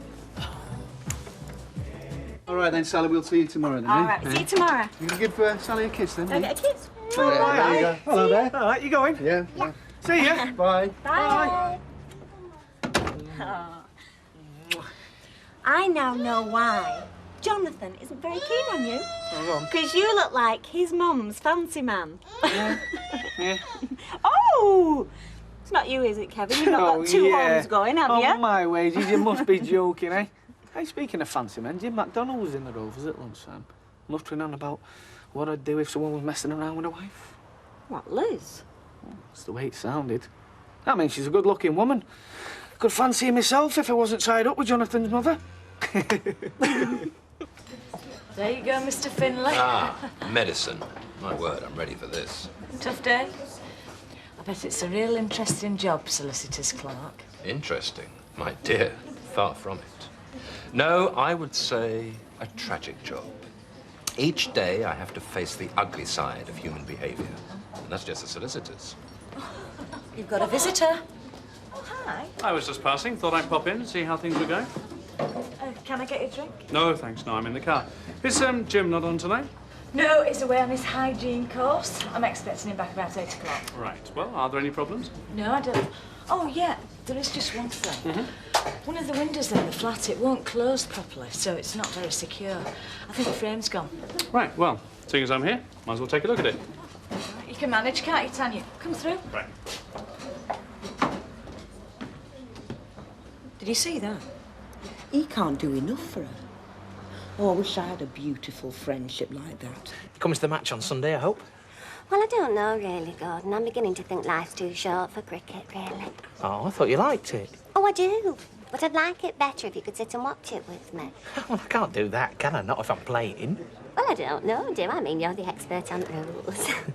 Anyway, you know that last game when you were bowling? Bowling. Bowling. Well, nothing seemed to happen for ages and ages. Oh, but that was good. Well, how'd you make that out? You see, I wasn't giving any runs away. I was bowling tight. Oh. Yeah, I bowled 3 maiden overs in a row. Well, you certainly bowled me over. You see, if you study my action, Raquel, eventually you might be able to pick out my googly. No. Keep your voice down. You're not going to give in to these robbers, surely, Mrs. Bishop? No choice, Mr. Sugden. They've got the law on their side, apparently. Aye, well, I'm a law-abiding citizen, as you know, but if the law's wrong, you've got to do something about it, haven't you? I always admired the suffragettes, you know. Well, what is it you want me to do, Mr. Sugden? Go on hunger strike? No, certainly not, no. Not tonight, any road. I've done a rhubarb crumble. No, but I always admired the one, you know, the one who threw herself in front of the King's horse. I believe she were an Emily and all. Emily, do us a favour. If you're going to chain yourself to some railings, take our Vienna with you.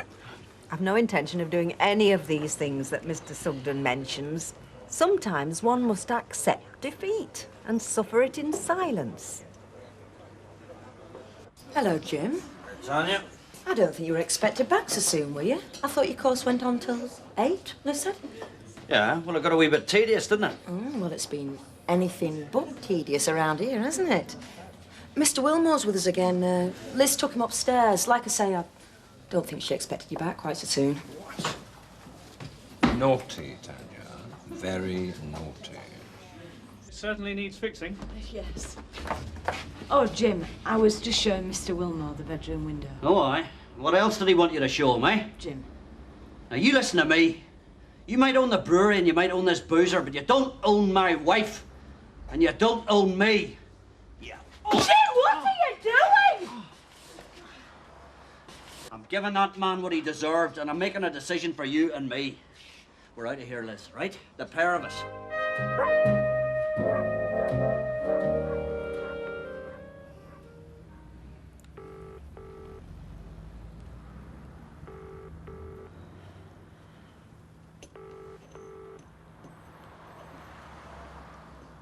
We're at McDonald residence. How may I help you? Oh, Mum, yeah, he did. Very late, very plastered. Is he still there? Spartan snoring like a good one. What is he doing here? Oh, it's a long story, love. I just wanted to make sure he wasn't lying in some gutter somewhere. Though God knows why I bother. You've had a Barney. You could say that. Oh, why? What's he been up to now? Oh, you know your dad. Operates on a 1/4-inch fuse. You know, I don't get it. The pub was the best thing that ever happened to you, and... Well, I thought everything at McDonald Garden was rosy, but obviously not. So did I, love. Well, this... Mum? Flaming parents. Who would have them? Oh, I bet you went round there and played hell, didn't you, Emily? No, I wanted to be sure of my facts first. I went to the Citizens Advice Bureau to find out if they could actually get away with that sort of thing. They can't. It's highway robbery. I agree with you, Phyllis. But unfortunately, if they own the land, they're within their rights. Oh, do you know, that is outrageous. Well, I'm very tempted to abandon it there as a matter of principle. Oh, don't you think that's going a bit far, Emily? I mean, me, I'd just chuck a couple of bricks through the window. Mind you, I always was a hooligan. Oh, dear. I expect I shall just have to pay up and grin and bear it, as one usually does. But it still rankles. Oh, I'm sure it does, Emily. Morning. A bacon butter to take up, please, Phyllis. I say it has its compensations, don't it, being out of work? You can sleep in late, then come down, have your own room service on tap. Phyllis, not that it's any of your business, but I've been up since 6 o'clock this morning. My machine's red hot and I haven't had time to make myself a cup of coffee yet. All right.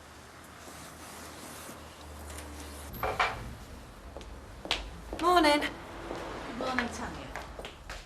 Everything all right, then? Why shouldn't it be? Oh, just that Mr. Wilmore seemed a little bit put out last night when he left. There was a slight misunderstanding, but it'll get sorted. Oh, of course it will. And anyway, there's bound to be differences of opinion. What with you being new and all that. I'll be in the back if you want me.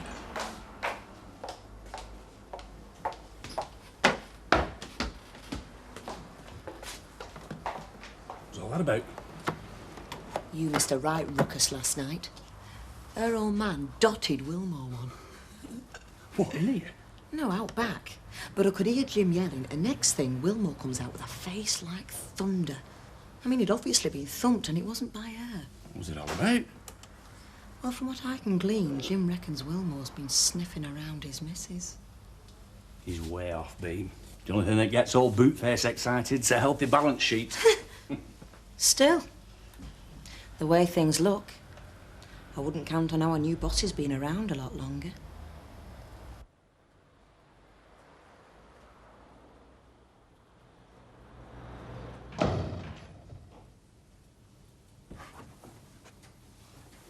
That's you, is it? Shouldn't you be at work or something? Shouldn't you be at the Queen's? Wise up, son. Well, come on, Dad. You're supposed to be flaming living there. What happened last night, anyway? You certainly had a skinful, judging by the way you were crashing around. I thought it was burglars until I heard you come out with a string of Celtic curses. Look, I stubbed me toe, all right? So what's it all about? You better ask your mother. I already did and got zilch. You've spoken to her? Well, she rang up, Dad, to see if you were alive. Or dead. Surprised you cared. Oh, grow up, Dad. Look, the only reason I've nipped back is because, strange as it may seem, I do worry about you both. So you're going to tell me what's going on or not? Like I told you, it's between me and your mother. Oh, right. Well, suit yourself. I just thought it was me and Andy that were meant to be the kids round here.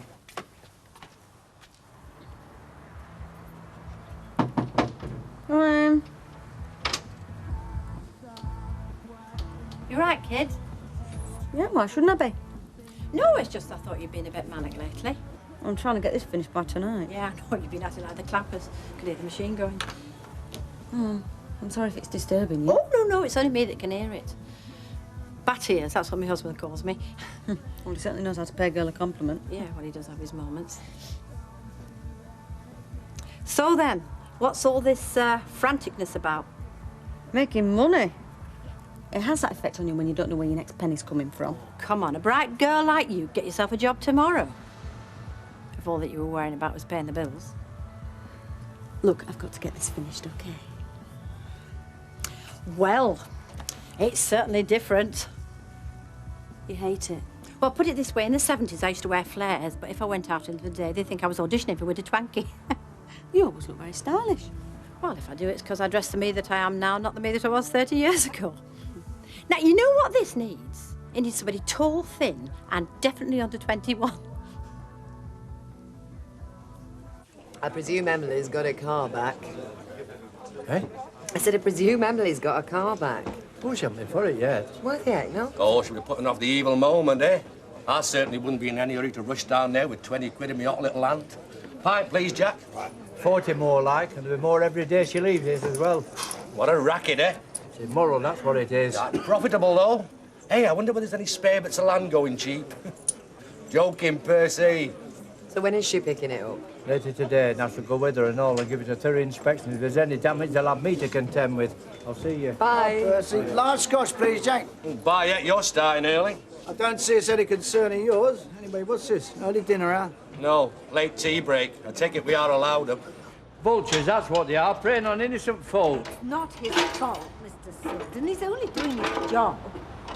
That's what Israel's lot said. I'm going to check, make sure it's has me left. What about this dent here? That was there when I bought it. Some argument between Vera and the lamppost, as I understand it. Come on, Mr. Sugden. Oh, no! Got you and all, have they, love? I thought you could park here. It doesn't say you can't. Oh, yes, it does. In very small letters, on a sign you couldn't miss if you were a 2-foot dwarf with perfect eyesight. I've only been half an hour. I had to take the baby to the clinic. Well, what will I do? I've got to pick Gemma up from playgroup at past. Well, phone that number and they'll come and unclamp it. It's a shame. The man that's just done ours has only just left a couple of minutes since. How much will they charge me? Rather a lot of money, I'm afraid. £40. It's more if you leave it longer, like I did. We can't afford that. My husband will go potty. Oh. You'll get clamped if you leave it here and charged through the nose. We all just have. It's impossible, this place. No. If I had my way, nobody would ever park here again. Hey, I thought you might have stopped honouring us with your presence. Now you've got a pub of your own in the family. I hope not. This place is short enough of good-looking fellas. Oh, hey, how she can say that with us standing here, I do not know. Well, you would if you were stood where I'm standing. So anyway, how they doing? New home, new life? Must be like being on a second honeymoon. It's something like that, yeah. Hey, what are you doing tonight? Oh, Freeman, Why does she never ask me that? Hey, you looking for a date, gorgeous? No, a model. Oh, how much you paying? Nothing, and I need a man. Well, we can all see that. I've designed this amazing jacket, and you can have it on indefinite loan if you'll wear it for me around the clubs. And if anybody asks you, where you got it from, if it's Armani... Oh, no. He say it's our Angie. Just tell them where they can get one just like it, all right? Right. Well, listen, Angie, I'm not wearing it if it makes me look a prank. Yeah, but a very handsome prank, darling. I'll see you. I'll bring it round. Ah, there he is, the wandering lad himself. What happened to you this morning? I had some... Oh, don't tell me. Stuck at home for an hour with your feet up watching the telly. But don't go AWOL again. I've enough problems with grease monkeys who are either supping or shopping but doing anything except what I'm paying for. Hey, no, hang on, mate. We're on our lunch hour here. Yeah, then there's tea hour, then happy hour. I'll have chicken sandwich and a mineral water, love. A mineral water? Perhaps you'll understand it a bit better if I said it in Spanish. Agua con gas, OK? Ignorant pig, he never has mineral water. And I don't speak Spanish. Hey, never mind, sweetheart. They all get their comeuppance, especially ignorant pigs. Ah, you come slumming, landlord? No, just thought I'd pop in, catch up on a bit of crack. Oh, it's all right. We know what you and your wife are up to. Uh-huh, and what's that? Well, it's called industrial espionage. It's come to suss out the competition. Do you know I can't fill you blondie, can I? Dad, why the heck haven't you gone back and made it with me? Because she's on her way around here, that's why. There's one thing you can say about your mother. She's never afraid to admit when she was in the wrong. I'm sorry for just turning up like this, but I've been expecting to hear from you all morning. It's like waiting for the guillotine to fall.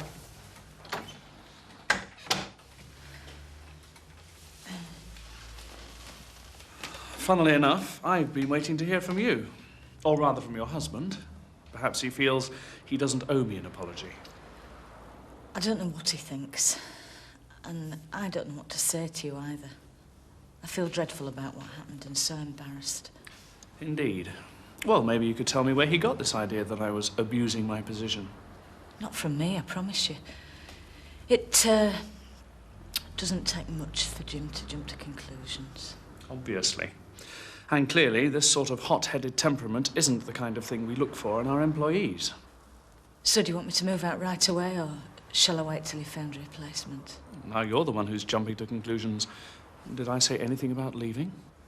No, but I thought... Liz, you're the one with whom we have the contract.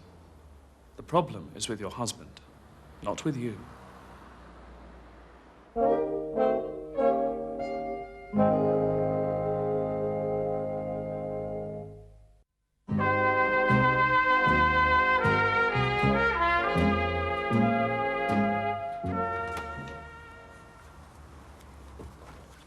You'd have been well gone. I still pay the bills in this place, you know, son. You said you were getting it sorted. Well, we didn't. You lost your rag again, did you?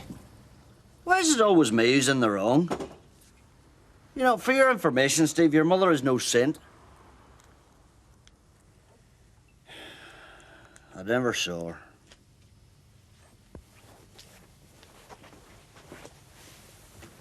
I thought she was coming round. So did I. What do you mean about her not being a saint? That's not her. She would have used her key.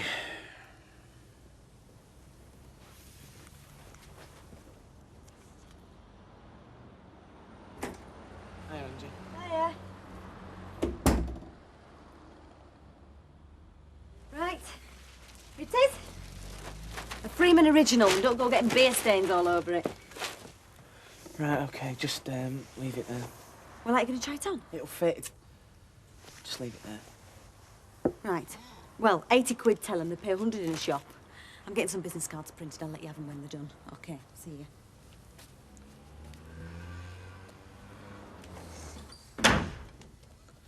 So you're going to go round then? Certainly not. It's up to her to make the first move. And you're still not going to tell me what it's all about? Why don't you just put your Technicolor dream coat on, go out there and enjoy yourself, eh? This is between me and your mother.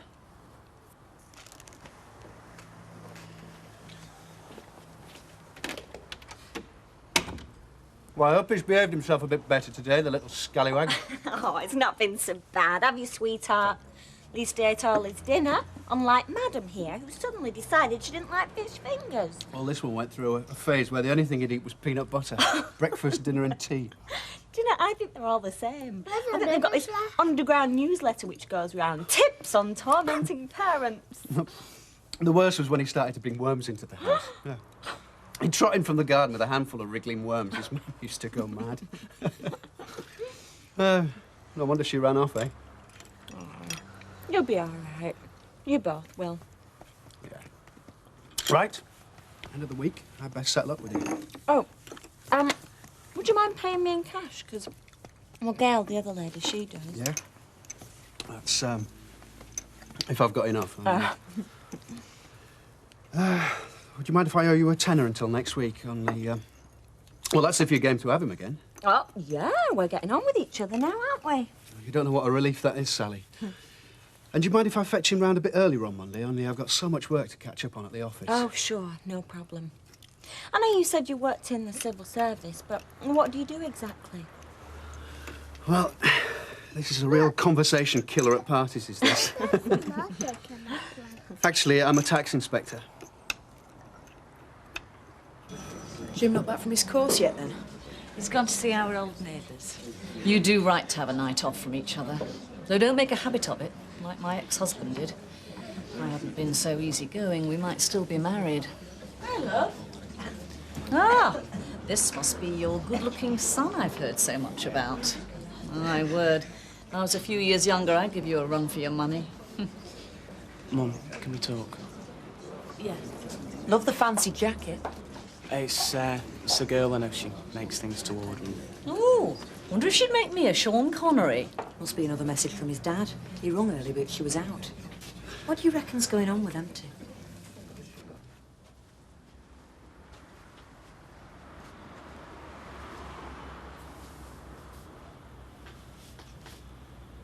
So what's he told you? Well, just that you've had a Barney. Nothing else? Well, he keeps moaning on about how it's just between you two. But I reckon I'm entitled to more than that. I'm sorry you've been dragged into it, love. Yeah, well, it's hard not to be. With him there and you here. So what did happen last night? Come on, Mum. I want to find out sometime.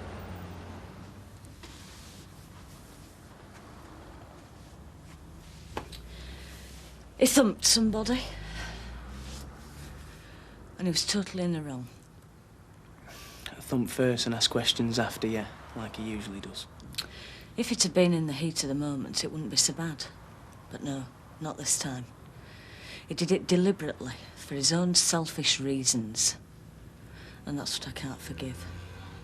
And when he said he was a tax inspector, I nearly died. I mean, there's me telling him I always get paid in cash. Well, there's nothing wrong with that, unless you're printing your own banknotes, of course. Trouble is, you see, before she was registered, she didn't declare any of it. Well, you're allowed to earn a lot more than we're paying you before you start paying tax, I can tell you. Oh, yeah, but they know everything, these people, don't they? I mean, they've got everything on computer. They practically know what colour knickers you're wearing. All right, what colour are they? Kevin! He's going to think I'm on the fiddle now. Yeah, well, I won't lose much sleep over it if I were you, Sal. I mean, they've got the BCCI and the missing Maxwell millions to sort out before they get to you. Right, I'm off. You going? Yeah, so then get back to the invalid. I keep telling her it's like practical homework. Oh, that's heartless. What do you mean, heartless? I've left her with a weepy video, a box of chocolates and a bottle of baby champ. All my patients should be so lucky. See ya. See ya. Well, I'm just glad I haven't got a car when I hear about all the problems. Mind you, if I found a little white convertible sports in my Christmas stocking, I wouldn't say no. I hope you're listening up there. At least we stopped 2 other drivers from falling into the same horrible trap. Good. That'll make a dint in their ill-gotten gains. I'll tell you what, if you go again, tell us and I'll lend you Alvera. Stick her in the entrance. Nobody will drive in. Oh, Alvera.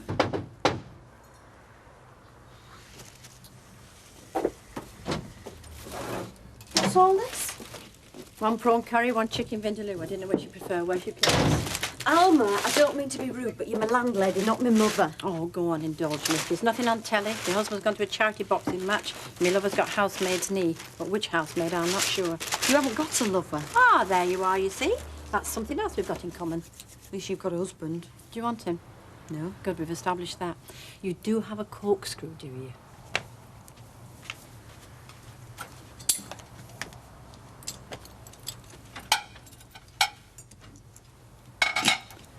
This depression, it's not all about Neil, is it? Who says I'm depressed? Oh, I don't just recognise the symptoms, Petal. I invented them. No, it's about failure. When I left college, even before then, I always thought it was a bit special. Well, there's nothing wrong with that. No way was I in the same category as girls like Kimberly and Raquel. The height of their ambitions, a wedding ring and a suburban semi. I wanted an amazing career and a man to match. Look what I ended up with. A third-rate job I can't even keep, and some other woman's reject. So which did Neil hurt most? Your heart or your pride? Both. Oh, I don't know if I was in love with him. But we had something pretty good going. At least I thought we did. Then it finally dawned that Denise was #1 in his affections and probably always will be. Is it any wonder I've been knocked off balance? You know, when I found out that Mike was 2 timing with Jackie Ingram, I went round to her house and I slashed all her duvets with a dirty big pair of scissors. You didn't? Must have taken her a month to hoover up all them feathers. No, but look, what I'm saying is, I went a bit mad too. You know, rushing about, trying not to think, snapping at friends who were trying to help me. What, me unhappy? Oh, never. Is that what you think I'm doing? Well, yeah, I've been a bit of a human blur lately. Well, I'm trying to make up for lost time. I want to achieve something, be something. Well, you won't do that by cutting yourself off from people. And again, I'm talking as one who knows. You know, the number of nights I've spent up here. Just me and a big bottle of wine. Maybe it's something about this flat. So how did you come out of it? By admitting that I was miserable and lonely as hell. And that I was allowed to make mistakes. Hey, come on. You know, for a chip fry, you're a pretty good psychologist. Well, I'll charge you to your rent at the end of the month. Now, look, are we going to eat this revolting stuff before it goes completely stone cold?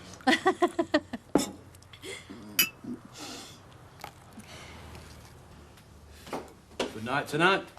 Yeah, seem busy enough. I hope it carries on. What, will you be stopping here then? Why wouldn't I be? Well, I just thought you might find it a lot to take on. You know, what with coming from a much smaller place and all that. I'm sure I shall learn to cope, Tanya. So I get that.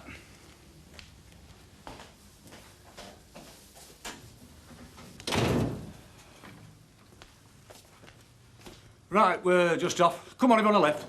Yeah. Right, see you both tomorrow then.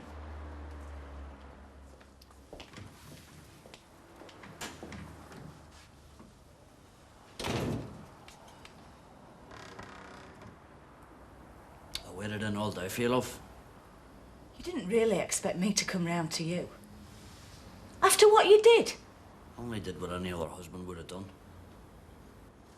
Unlike you, Richard Wilmore has never been anything other than a perfect gentleman. The rest is all in your twisted little mind. Come on, Liz, don't be fooled by the old school tie routine. If he hasn't made his move yet, it'll not be long now. Believe me, it's obvious. Really? Come on, Liz. Look around you. Why do you think he's got you here? Eh? There's loads of other people with loads more experience than you, love. You don't have any idea how insulting you are, do you? Well, what about me being insulted? I mean, pretty soon I'm going to be known as Mr. Liz MacDonald. That's what this is really all about, isn't it? Just because it's my name over the door. This pub was the chance of a lifetime for us. Do you think if it were your name as licensee, I'd resent it? Try and wreck your chances like you did mine last night? No, of course not. I'd be proud of you. I'd support you all the way. Liz, look. I'm a man, love. Oh, God. You're like something out of the Dark Ages, Jim.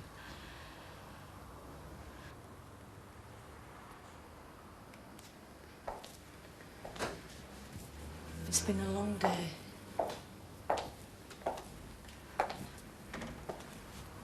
I'm going to bed. You not coming home, then? You didn't really think I would. You can't stay here forever. How much notice did he give you? As a matter of fact, you were very understanding. He didn't fire you? No. He said the decision was mine. I told him I'd think about it. Funnily enough, you've just made the choice much easier.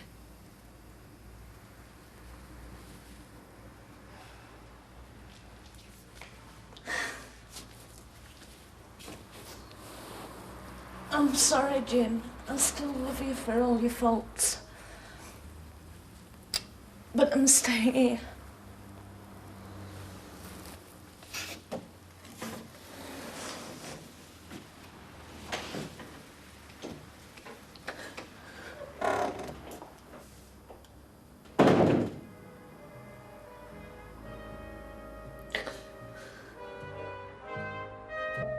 Sorry I didn't have it with me. Next time, cash. I'll remember. If you'd rather pay me by cheque. No, if you want cash. Well, it's just that I'll tell you why it is. Well, it's all the same to me. It's daft, really, but, well, I like to have the money there so I know where I am. Do you know what I mean? I know what you mean. And Kevin, if he sees real money, he knows I've been working. I mean, it's silly, but... You've no need to explain things to me. Well, and if it's there, then I can do a big shop on a Saturday and I don't have to worry about banks or anything silly like that. Are you telling me this because I work for the Inland Revenue? Yes. You've no need. Well, don't you think that I'm, you know, on the fiddle? Why should I think that? Well, that's your job, isn't it? Yeah, well, you declare it, and you seem very ready to declare it, and you've nothing to worry about. Well, have I not got to lump this money in with Kevin's money, then? Well, you'd be an idiot to do that. Why would I? You'll end up paying tax. You don't want to do that, do you? Is that a trick question? Oh, go on, put the kettle on. Off on your holidays? Nah, laundrette. Oh, you smelly stuff, is it? Yeah, a lot of that. Yeah, we'll keep it away, eh? Hey, do you remember I'm getting my wages early this week? Joking. I'm skint, Kev. You always are. So how early's early? How about today? And now you are joking. I've got people after me. You know, why is your life so complicated? I don't know, Kev. You know, good mechanic, smart in the head. Don't tell very much. Well, why can't you sort yourself out? I don't know, Kev. You know, you work all week, then 3 hours playing brag, all gone. Why? Because the other fellas win, Kev. Yeah, well, why can't you do something about it? I don't know, Kev. I don't know, Kev. So, how about my wages? See what I can do. Hey, you're a good pal. Is your dad not working in the pub then? I don't know. Oh, come on, don't you take an interest? No, it's just that I saw him last night when we were closing. I thought he was working with your mum. Well, it's up to them, so... Do they like it then? I suppose so. Yeah. Right, thanks, that's lovely. See ya. Bye, love. What's going on then? Oh, you're off again, are you? Look, whatever's happening, it's got no to do with you. Oh, don't crack on, you're so high-minded, you're just clueless. I'm not interested in gossip. You've no idea what's going on. You never have. I mean, you could walk through an abattoir and never smell blood. Well, there's no blood up at the McDonald's, so you're going to be disappointed, aren't you? Well, I wouldn't bank on that, actually. It's my first pub. I've not drawn my wages and my husband's belted the boss. So, you know, without being a genius, I can see where it leaves me. You tell me. Tell you what? Do you want to carry on as manager? You mean I really do have the choice? Very much up to you. Even though... Your husband's another question. Well, look, I want to carry on. Yes, I do. All right. Now, as far as your husband is concerned, he was casual labour. And when casuals cause trouble, they never set foot in the premises again. Can you go along with that? Yeah. And if there's any more violent behaviour, we expect you to apply for an injunction. Oh, God. Do you know what I mean by that? Well, I think... Banning him from coming within half a mile, or you know the sort of thing. Well, not from experience. This is only if he goes on being violent. It won't come to that. But if. You have to understand. Right. Good. Do you want tea, the coffee or anything? No. Just one tea then, please, Alma. Oh, are you off again then? Do you mean I've only just got back? No, I mean off from university. Is it your vac? Me what? Your vac. I mean, that's what they call university holidays, isn't it? Not in Sheffield, no. Well, I remember I went out with a lad from university. He had a big long scarf and a sweater that went right past his knees, and he said vac. Right, no, well, I've never said it. He used to make me listen to his Chris Barber LPs. You wouldn't remember Chris Barber, would you? Mm-mm. Trad jazz. Was that before the war, then, or what? Thank you. Cheers. Thank you. So what's going on?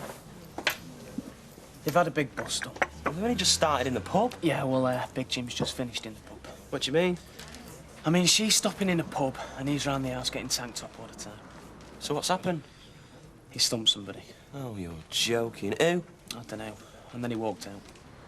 So what's it all about? I mean, who spoke to me mum? Well, she won't say. She just says it's him all over, and she's not going to forgive him, so... Right, well, I'm going back to Sheffield, then. Oh, come on. What do you mean, oh, come on? I've got a load of revising to do, Steve. I'm up to here with it. Yeah, well, you can talk to him better than me, though. And what have I got to say to him? Well, I'm in the middle, aren't I? Oh, I see, and you want me to be in the middle, yeah? No, it's just that when I ever say anything, it makes it worse, and you're supposed to be the clever one. What are you doing home?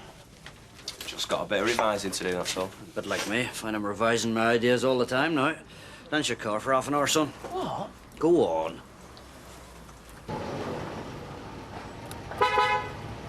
How's it going? Have you got enough work on? Yeah, I suppose.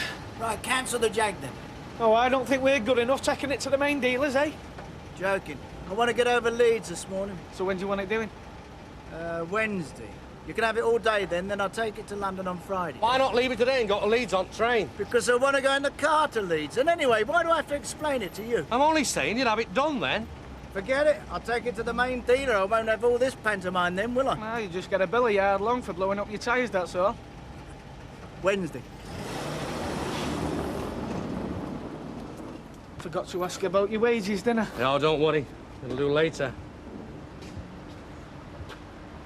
Mr. Finlay. There's some Irish fella in a car outside asking for you. Really, is there?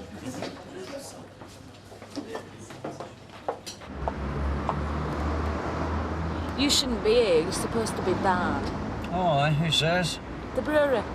What do you say? Look, I don't really want to talk out it. I only came because I didn't want you in there causing trouble. Oh, don't worry your head, love. I've no intention of setting foot in the place. Good.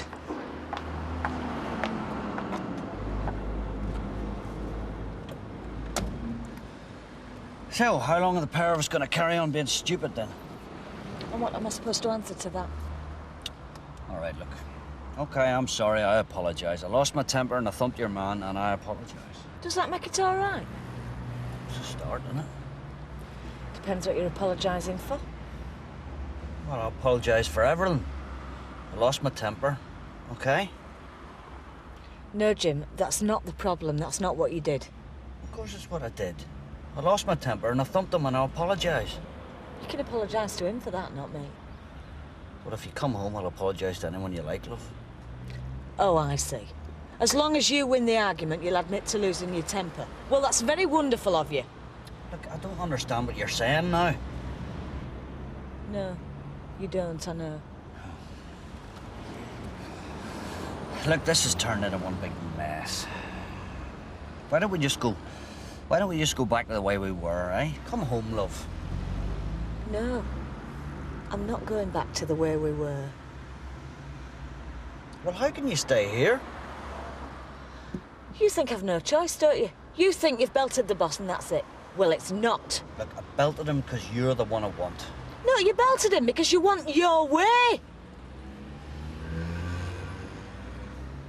You want to go around burning your bridges, all right, but you've no right burning mine. Come on, Liz, for God's sake, I'm your husband, love. Oh, and is that what it means? I can say anything I like, but in the end, it's all knocked out of the window with one big thump. Neither here nor there what I want, what I think, anything. No, I'm not going back to that. Okay, all right, fair play. You want your independence, all right? Oh, and is that comical? It's not meant to sound comical. You don't hear yourself the way you say things. Oh, I see. Fine, right enough. It's the way I speak now, is it? No, it's the way you think. I'm staying. I'm doing this job. What, you reckon he'll let you? Yeah? What, you've spoken to Wilmore about this? Yes. Oh, I see. Well, you're getting on dead well with your fancy man, are you? Is that what you call your independence, is it? He's not me fancy man. Well, you know what I think. You don't care what I think, so why should I care what you think? Well, you know what I reckon? I reckon I did thump your fancy man, all right. That's what I think. Yeah, come round thumping anybody else and I'll have an injunction on you. They've given me no choice. Well, fine, you stop here with your fancy man. He can put your name above the door. As far as I'm concerned, he can put your name above the gates of hell.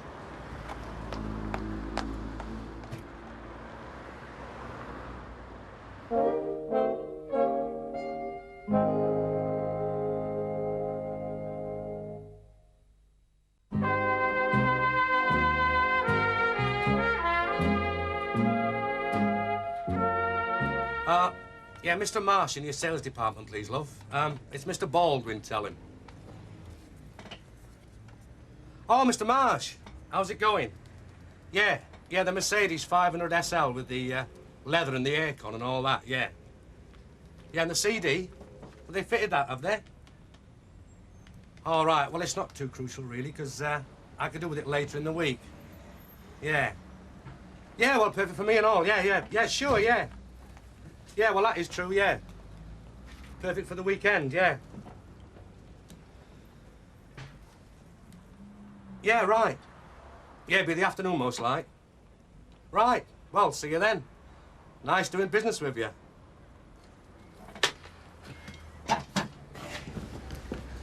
What are you up to weekend then, eh? I'm not up to nothing. I just heard you on the phone. Yeah, well... Sorting yourself out for a bit of all right for weekend, eh? Well, that's definitely the plan, Kev. A bit of all right. I can't tell you that, Reg. Well, I'm ready to go if my palm's crossed. So when do we get the golden handshake? Ah, that's a detail. I'm not in a position at this moment. Yes, well, it isn't a detail to me, Brendan.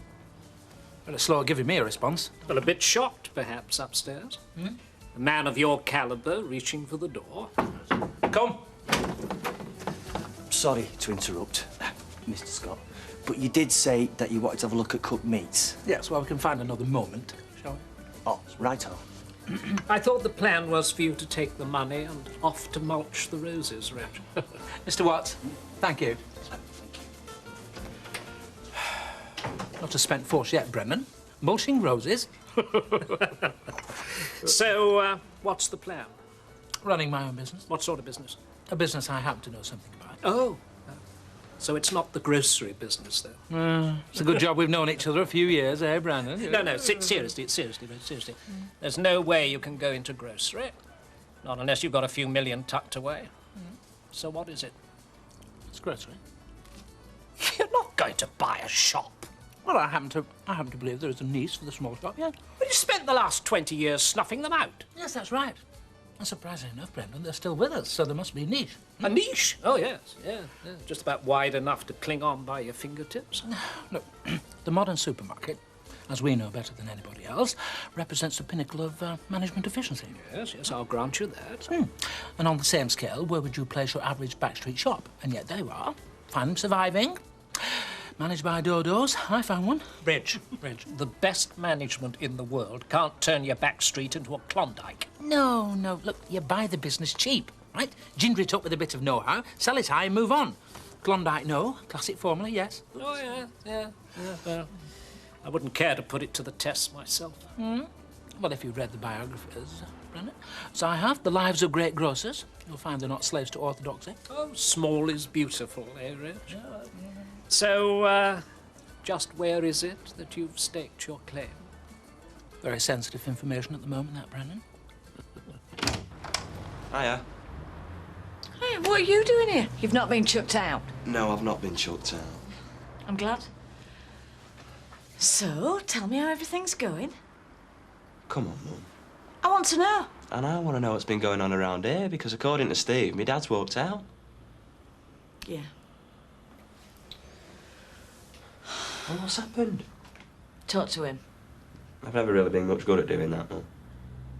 That hurts him, you know. I know. It's not my fault, is it? And I know it's not his. It's just how it is. There was no need you coming over from Sheffield. We have had rows before. Great time to choose one, though, isn't it? Yeah, and I can't see myself forgiving him either. What's it all about? Same as any row. Starts off about one thing, ends up it's everything else. Something's really got to, though, this time, hasn't it? Yeah, and I'm not going to wrap it up. It's serious. Not like that serious. That serious. Steve reckons it's because he's not the big boss around here anymore. Would we have got as far as this place if we hadn't talked everything out 100 times? Would we? And suddenly I've got to chuck it all. Well, I'm not, Andy. I'm not. Why should I? Why?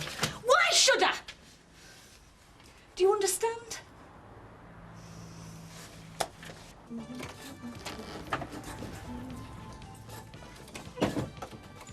You must be making a lot of money. Am I?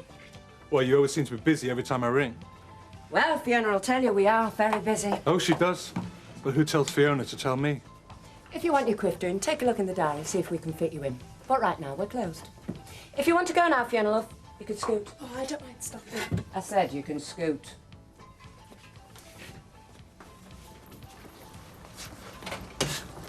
Try. Bye-bye. All right, I was ungracious about the loan. I don't remember. Oh, I think you do. Oh, right, it comes back to me. You were the bloke I was only interested in because I was after money, right? I'm sorry if I jumped to certain conclusions. Sure you are. Well, now you can try jumping in the lake. You've got to see it from my point of view. Look, I've had the money from somewhere else and I don't even want to talk to you. So you must have been right.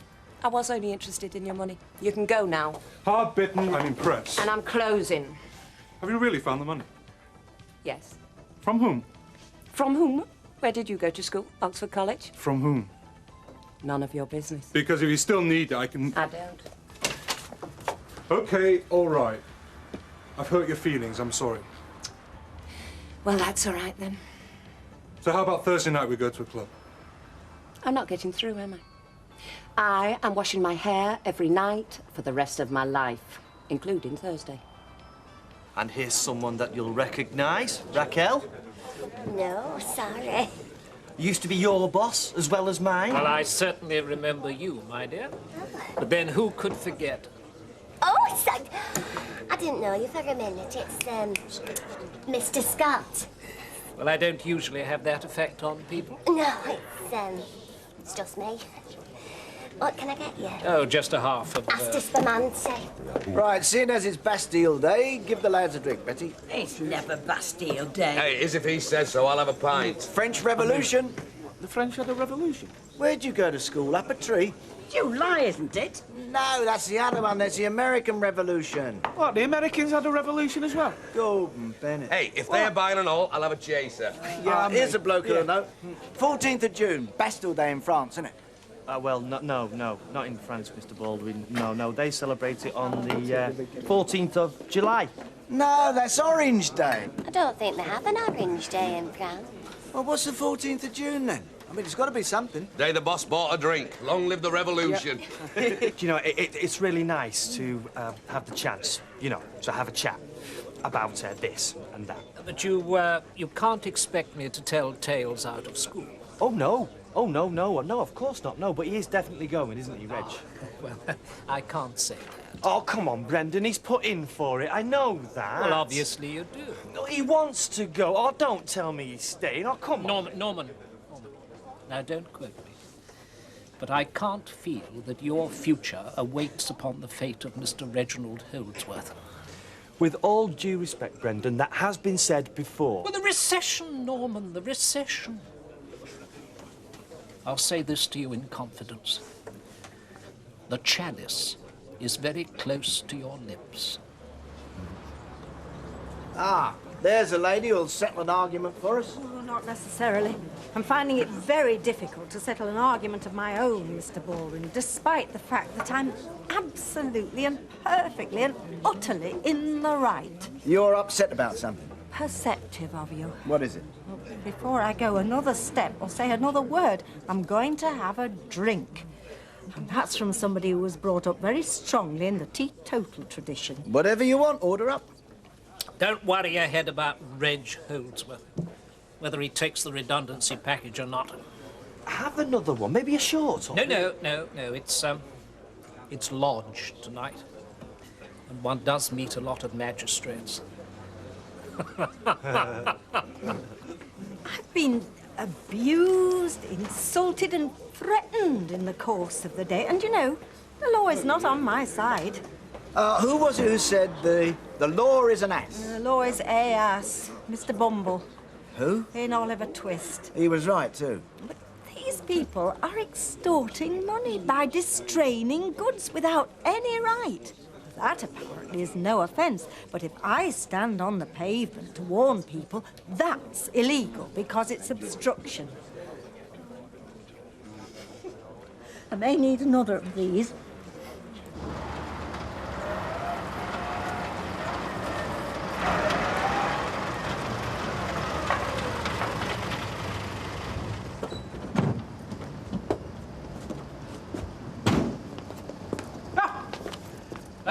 Seem very interested in the premises, Brandon. So this is the mother lode, is it, Reg? Wormed it out of what, I might have guessed. Well, I thought I'd come and give it a glance over for you. Very considerate, that. Yes. They lend things a rosy tint, do they, those spectacles of yours? I've weighed it up, actually. Oh, Brandon. yes, I'm sure you have. Well, I've no wish to be negative. No, I think you'd better go over that formula of yours for me again. Of course, it does depend what you're paying for it. The right price, yes? Yes, which is less than 70,000, did you say? I said somewhere in that region, actually. Yes. Well, it'd need to be a lot less. Well, here.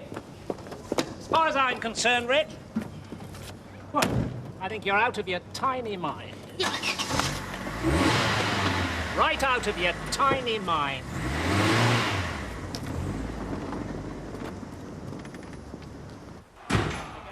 If he's tanked up, I'm not saying nothing. Oh, so you're back then, are you? Steve told me what was going on. Oh, he did he? You know what's going on then, do you? Well, you might let me know, seeing as you seem to be the only one who knows what is going on. And I went to see my mother. Well, you must know everything now then, mustn't you? Is that their card? No, it's ache, actually. Why, do you want some? No. Go on, have it now. Well, I might just risk a chip. What are you like, eh? I mean, it's a proper mess, isn't it? Oh, yes. It's a mess, all right, isn't it? And I'll just bet you're going to take her side, aren't you? Eh? I mean, look at your man over there. He's not even talking to me, are you, son?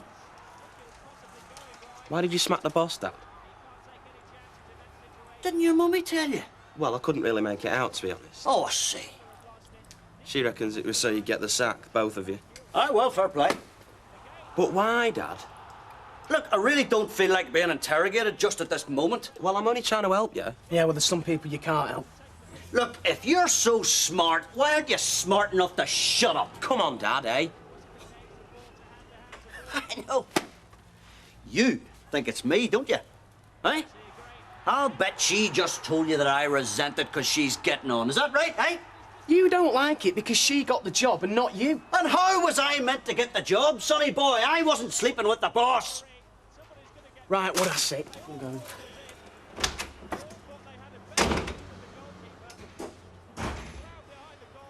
You don't mean that, Dad. I do mean that!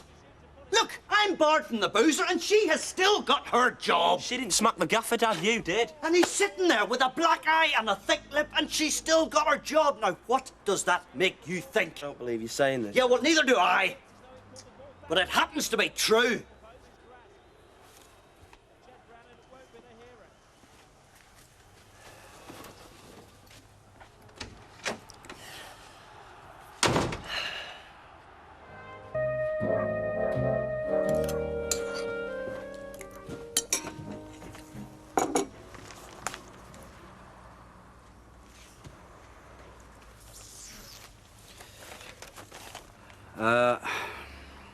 Look, about last night. Fine. Oh, for pity's sake, Steve, come on. Think I enjoyed telling you? Think I wanted to tell you your mother had been with another man? I mean, what does that make me? Look, it's time I wasn't here. Look, none of this was my fault, you know. I mean, I felt humiliated. I felt betrayed. Yeah, well, so you've said.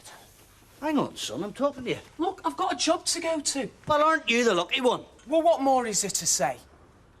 Well, how about I understand how you feel? Right, if that's how it was. I've told you how it was. Right, so you've told us. Well, thanks a bunch. Thanks very much indeed. It's nice to know your son trusts you. Away on to your precious job. Andy, you stopping up there all day or what? He went out about half an hour ago.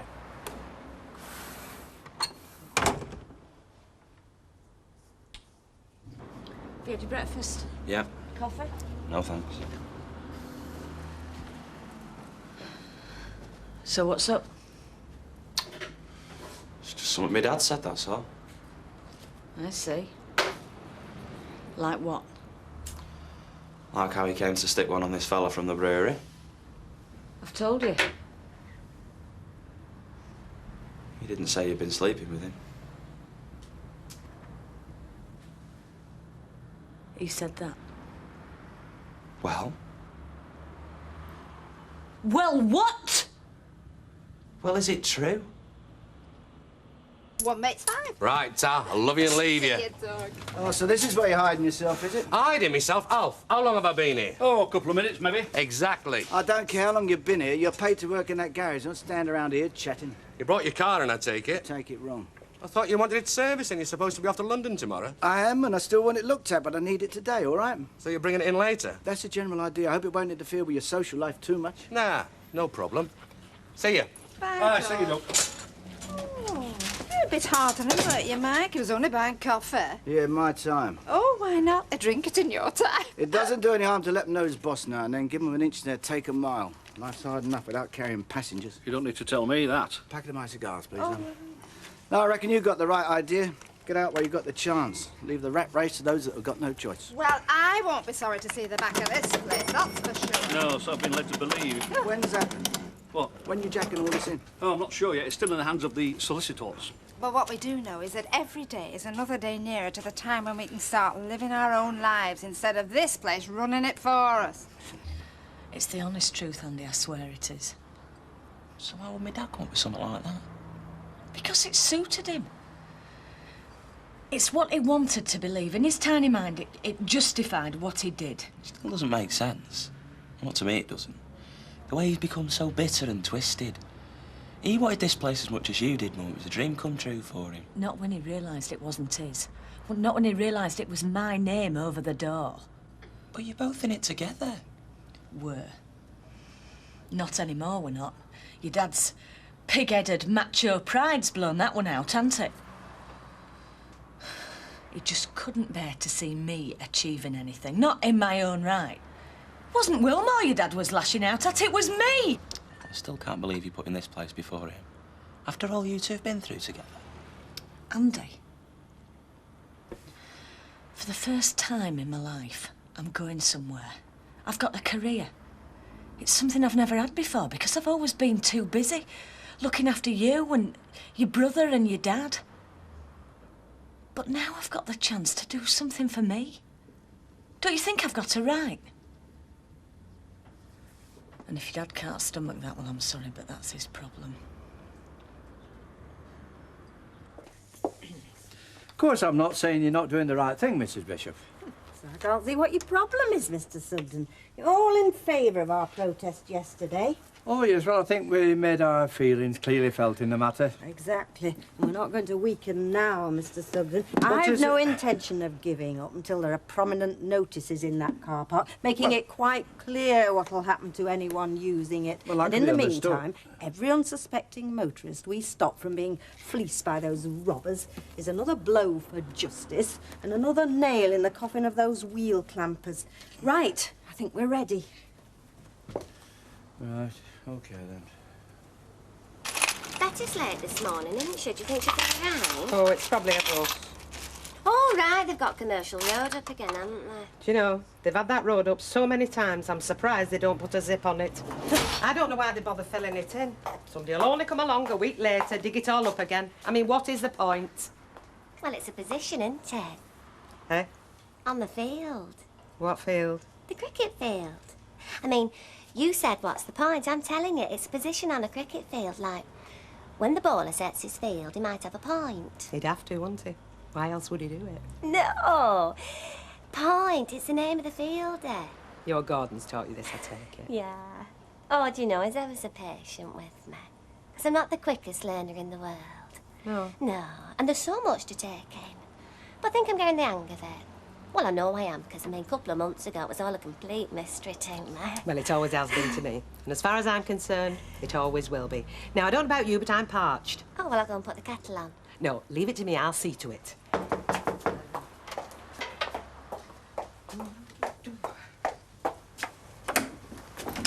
Hi, Cuddles. Hi. Call the dogs off. She's here. Oh, flipping buses.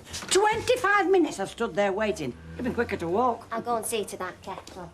I've just bumped into Jim MacDonald.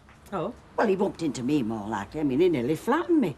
We were just coming out of Alf's. Do you know, he didn't even see me. He's in another world, if you ask me. Did he look like you were going to work? Did he, heckers like? It's obvious something's gone wrong. Not that it surprises me. I mean, putting Jim MacDonald in his own pub is like leaving a guard dog in a butcher's shop. Now, we don't know Betty, and it's dangerous talk, is that? It's hardly likely to be down to Liz. I mean, you know what getting that place meant to her. Right, thanks, love. Bye. See you now. Bye. You know, we're going to miss folk like her Hmm? when we go. Oh, folk like her are going to miss us, you mean? Do you know, I can't see Reg Holsworth standing here listening to all the gossip about Eileen Percival's varicose veins or Frank Ashhead's gallbladder operation. Good morning, good morning, Reg. Well, talk of the devil. Pardon? I was just saying, I can't No, see we're just saying that you'd likely have plans of your own for this place. Oh, yes, I certainly will, of course, yes. Yeah, well, a word of warning. If you alienate your customers, you'll find it's the devil's own job getting them back again. Alienate them? It costs it beyond belief. Only a fool would set out to destroy what you and your charming lady wife here have built up over the years. Well, very glad to hear that, yeah. Because you're getting a good business, you know. You won't find a better. Not at the price. Yes, yes, well, that is what I came to see you about, as it happens. Eh? The price. You see, I've been making a few inquiries, looking around, and with the market as it is, I do feel that you are on the top side. The top side? 5K, by my reckoning. 5,000? Yes, that is why I'm going to revise my offer by that amount. Revise it? Oh, no. Now, Reg, you can't do that. Oh, yes, but I can, Mrs. Roberts. In fact, I still think I'm on the generous side. You can't, you know. I've got my papers going through. Oh, so have I. Nothing's final, is it? Nothing is irrevocable. I mean, nothing is signed. No, it's not going to be signed now on those terms. I'd rather put the shop back on the market than sell at that price. Oh, no, now, calm down, Alf. We need to think about this. Think about it? There's no to think about. Well, I think you'd be well advised to take Mrs. Roberts' advice. It's a buyer's market. If I don't take it off your hands, I mean, I don't have to spell it out to you, do I? What do you think about it? Sleep on it. Shall we say 24 hours? I'll bid you both good day. It's not...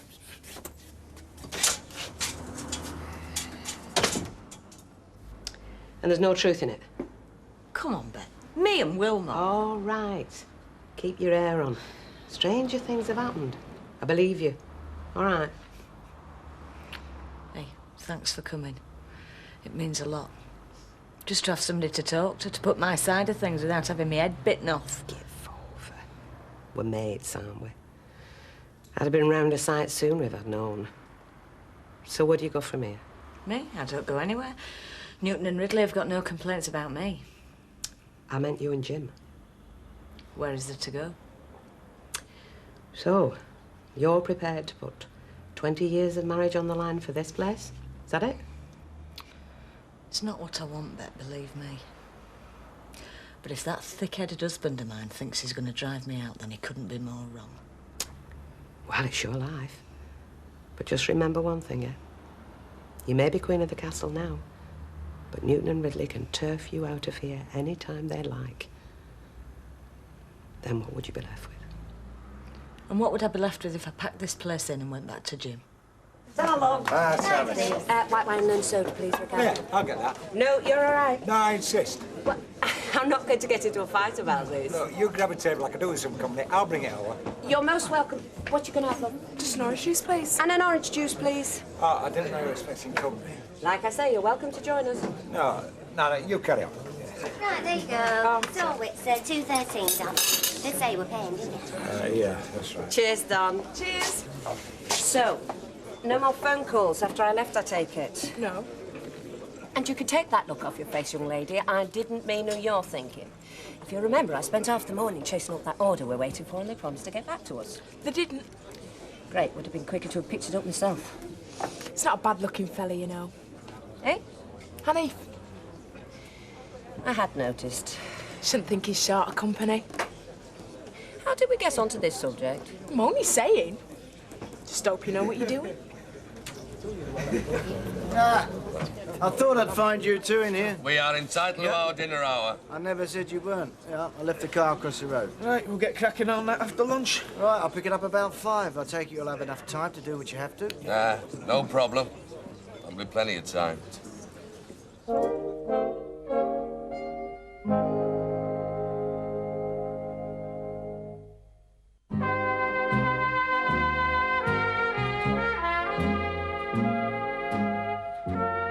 Thank you, Mrs. Jarvis.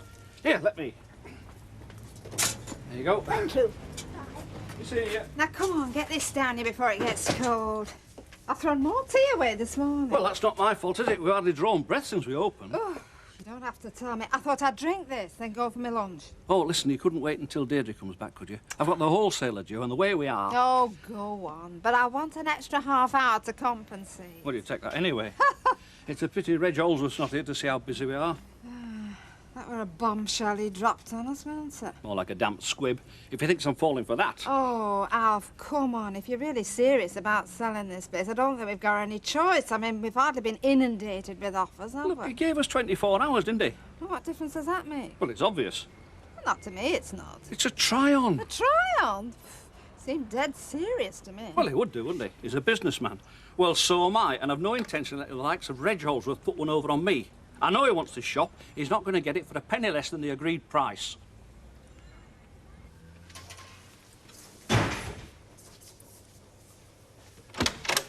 All right. Where is he? Legion. Well, have you seen Mum? Yeah. And? And it was a lie. It's just the old fella putting the boot in. Yeah, well, what did you expect her to say? Well, I believe her.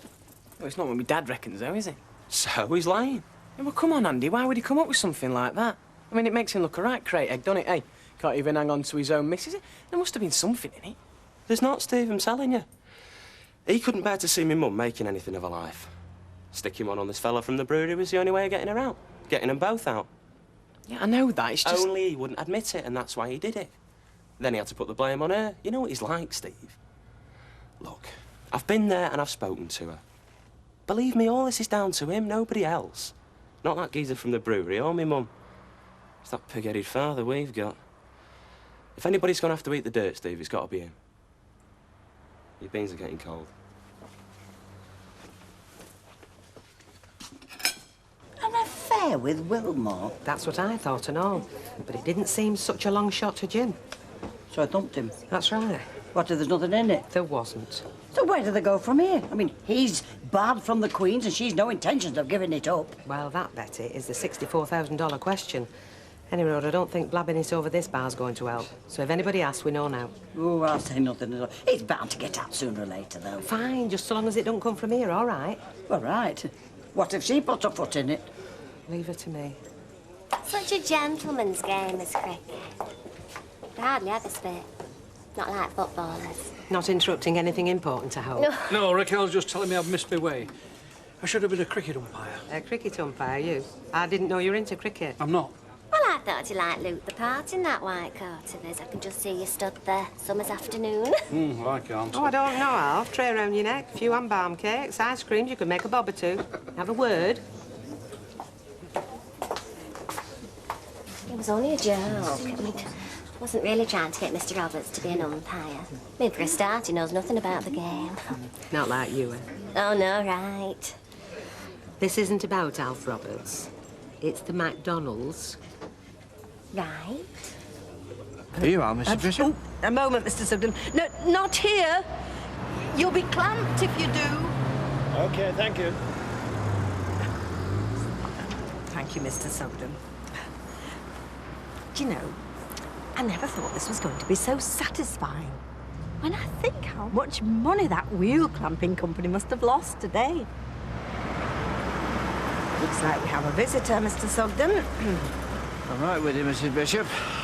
So, you two are still here? We are. And here we intend to stay until you do something about that sign. Like making it perfectly clear that whoever parks here risks being wheel clamped. Perfectly clear without the need for binoculars to read it. Oh, I'm going to make something perfectly clear, don't you worry. Like, if you two don't clear off, you get a sight more than you bargained for. Now, look here. Are you trying to threaten us? Me? It's obvious how much notice you take of me. Perhaps you'll take more notice of the police. Police? Look, if you two don't clear off from here right now, that's exactly where I'm going.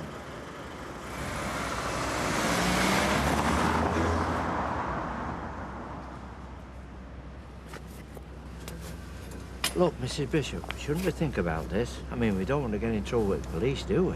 Us? We're certainly not the villains of the piece, Mr. Sugden. Well, for all we know, they might not be either. I mean, we know what they're doing is wrong, but are they breaking the law? Well, just what are you suggesting, Mr. Sugden? Well, I think we should pack up for today and go home and think about where we go from here. Give up? I don't believe I'm hearing this, Mr. Sugden, not from you. No, not give up. Take stock. There might be a more effective way of getting what we want. I mean, police or no police, we can't be coming down here every day forever, can we? Well, very well, Mr. Sugden. We will call it a day. For today. But if you think I'm giving up the fight... Oh, no, you're not doing that, Mr. Bishop. Wouldn't think that for 1 minute. I wouldn't.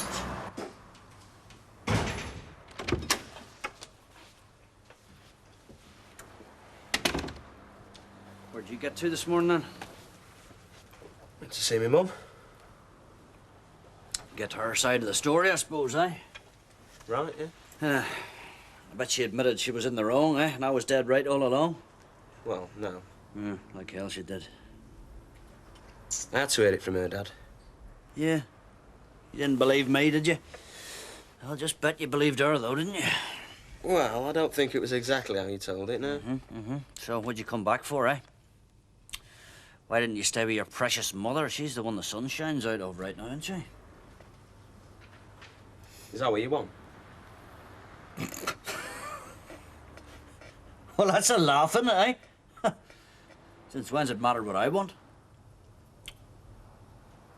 Don't have to be like this, you know, Dad. Certainly not what my mum wants. Yeah, well, she knows we're armed, doesn't she? It's not down to her, though, is it? She's not the one that... Here we go.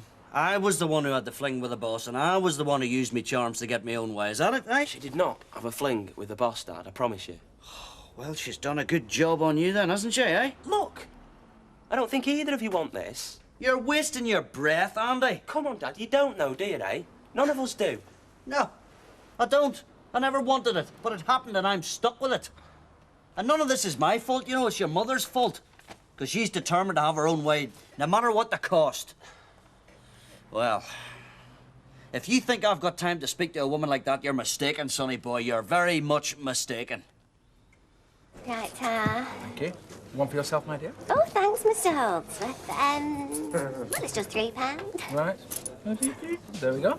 You're in a chirpy mood tonight, aren't you? No, that's all with good reason, my dear, good reason. Oh. I can feel the sap rising, coursing through my body, driving new energy into every sinew. Lucky devil. Pint, please, Raquel. Coming home. Well, you're an early bird tonight, aren't you? Yeah, I got away on time for a change. It's not such a bad job, though, is it? I mean, it'll soon be breaking up. Time you'll have all summer to yourself. Oh, there's a long way to go before all that. We've got the exams to get through for a start. Oh, yeah, your Tracy's doing them this year, ain't she? That's right, that's right. How's she getting on? Well, according to her, they're asking all the wrong questions. Oh, she nearly finished then. About halfway through. She'll be happier now this morning's out of the way, there. This morning. History. All right. I was never any good at history. I was never any good at exams. I got too nervous, you know. I was all right in class, but when it comes to sitting an exam, I got... Still, can't have everything. I have been blessed in other directions. Not everyone can become a model, is it? 110, please. I don't suppose it's occurred to you for 1 minute that it just might turn you down. Alf Roberts, turn me down. Never. I hope you're right. Oh, with good reason, my dear, good reason. I mean, if I had to put in my first offer, he'd still be waiting for his first nibble, wouldn't it? Yeah. It's hardly a seller's market. If you look in any evening paper, you see dozens of tin pot corner shops like Alf Roberts. Oh, no. If he's serious about retiring this side of Christmas, he's got no option. Well, you're very confident, I'll give you that. Well, with good reason, my dear, good reason. Now, trust me. I've had the measure of Alf Roberts for some time, I have. Whatever else I might be, I'm a very good judge of character. I chose you, didn't I? Eh?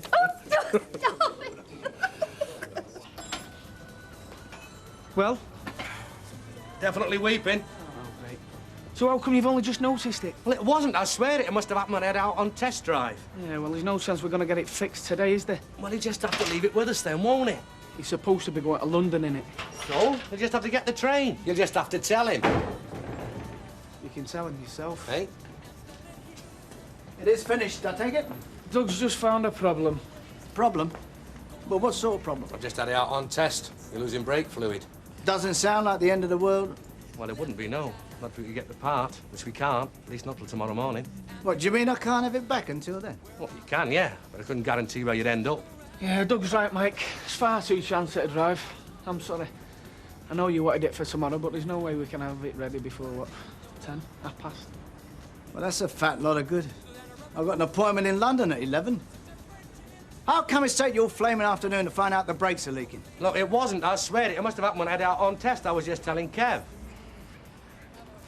You'd half make my life difficult, do you know that? Not half as difficult as I could have made it. How do you mean? I could have kept me trap shut about the brakes, couldn't I?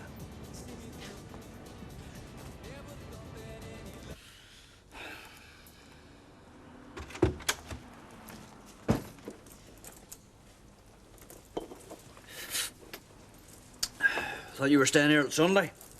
I'm not going to Sheffield yet. I'm going to the Queen's. Oh, are you now? Well, that suits me fine.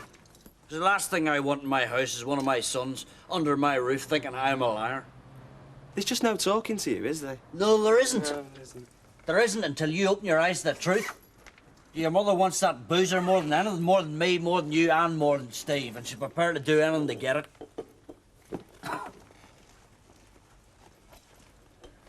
Oh, I see. That's the way it is it, eh? Well, you've not left us much choice, have you?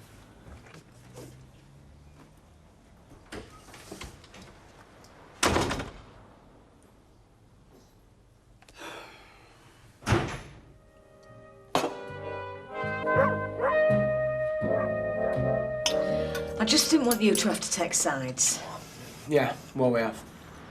And I suppose the whiskey bottle's out, is it? Yeah. It's the only friend he's got left. Oh, that's no friend. It's his own worst enemy, is that? Worst enemy's himself. Well, yeah. Mum, we don't have to go back, do we? I mean, we can stay here. Of course you can stay here. We were all going to stay here. This was going to be our new home till he started getting his stupid ideas. Suppose he turns up. The brewery have threatened an injunction if he ever sets foot in the place. Honest? Yeah. Well, you've got to hand it to our Jim, haven't you, eh? When he screws up for real. He does. Look, why don't I go back? Back where? Home. Move back, you mean? Well, I'm going back to Sheffield on Monday. I'm only going to be there for the weekend. But why? What do you want to move back in with him for? Just thought it might help. Yeah, I've got your head knocked off. He won't touch me, Steve. Besides, it's like my mum said. We don't want it to seem as though we're all lining up against him. Yeah, I don't want to mean what it looks like. Look, I do appreciate the offer, but like I said, I don't want you two getting caught up in all this. Anyway, I'm supposed to be revising, aren't I? How much revising am I going to get done in a pub? There you go, and be careful. Hey, talk nicely to me. What do you mean by that? Well, fixing your brakes, aren't I? You don't be thinking bad thoughts while I'm doing that. You can think what the hell you like. Come on then, get me to the station. Hey, do the jag first. We'll do the Sierra together when I get back. Whatever you say, boss. You know, I've just about had enough of him. What? He's always got a clever answer. Well, I've got one as well. I think it's time we got rid of him. You don't mean that. I don't know, I'll think about it on the train. If I ever get there, now come on, put your foot down.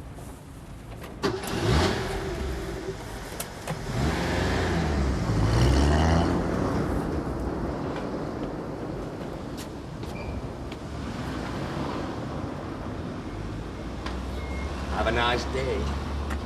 Hey, I thought you'd done a flit. Gone to run that pub in centre. So did I, Percy.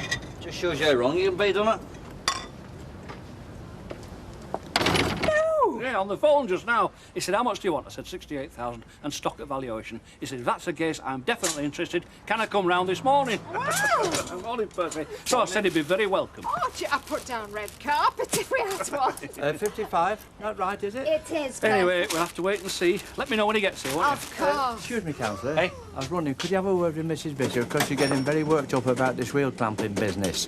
And I thought, well, it might just calm her down if you said you were giving it your attention. I'm not giving it my attention. I'm not going to neither. But you're talking about one of your constituency who's having a battle against one of the scourges of modern times. Sure, you can help her a bit. Yeah, I'm sorry. I haven't got time. Well, what a disgraceful attitude. Oh, you've chosen the wrong day, Percy. We're about to sell a shop. Never mind your shop. I want you to think about this if Mrs. Bishop ends up in hospital again. Yeah. Any news from the retirement front? Well, if there is, he hasn't told me about it. Well, he's still planning on buying Al's shop, isn't he? Well, yes. I mean... Hello, hello, hello. Some problem with my fiancé, Mr. Watson? No, No, he was asking about the shop and whether we're still buying it. Ah, see. Can't wait to get me out of here. That's it, is it? Well, it does affect me. I mean, I'm bound to be interested. Well, perhaps if you could be interested a little later, possibly this afternoon, we might have something to report. Are you going to see Mr. Roberts at dinner time? I am, yes. Right, I'll get on then. Right, why don't you go and sit in my chair and see how it fits, eh? Yes. Right, well, we've given old Roberts time enough to stew. Time to consider his options, of which, of course, he only has one choice, which is to say yes to my reduced offer. Come here, you. Oh, Come here, eh? Angie. Right, well, carry on the good work then, Mrs.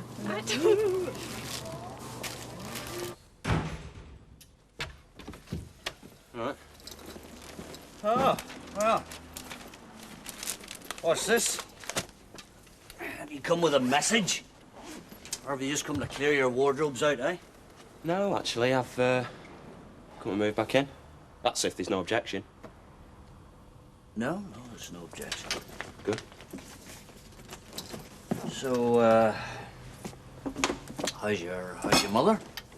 Mum's all right. Well, actually, no, she's not all right. But she's pretending she's all right, you know? What about Steve, then? Is he stopping there? Steve's there, yeah. Oh, well, I mean, that's fine. As long as he learns to give her a wee bit of room when the fancy man from the brewery shows up. No, Dad, no. I didn't come back for any of that. Any of what? Bad-mouthing my mother. So, why did you come back? To do a bit of revision, believe it or not. Just thought it might be a bit quieter here, you know. Oh, well, it's quiet, all right. Yes, very nice and quiet. Well, what are you doing with yourself then? Well, I'm learning to live with this new lifestyle I've acquired. New lifestyle? Oh, I'm single man now, me, yeah? No. Oh, it's good as. I mean, here I am, I've got no family. I've got no job, I've got no responsibilities. Yeah, I mean, I thought I might take a wee trip down the cenotaph, you know, have a few ciders with the old fellas, you know what I mean? Yeah. See if I can pick up a few tips on how to survive with nothing but a hole in me pocket, you know? Yeah, well, you certainly look the part, don't you?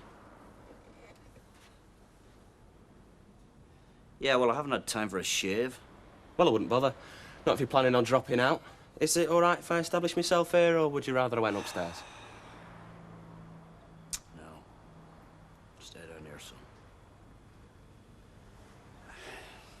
Look, I'll I'll go up and have a shower and a shave, and then I'll come down and make us a pot of tea, eh? All right.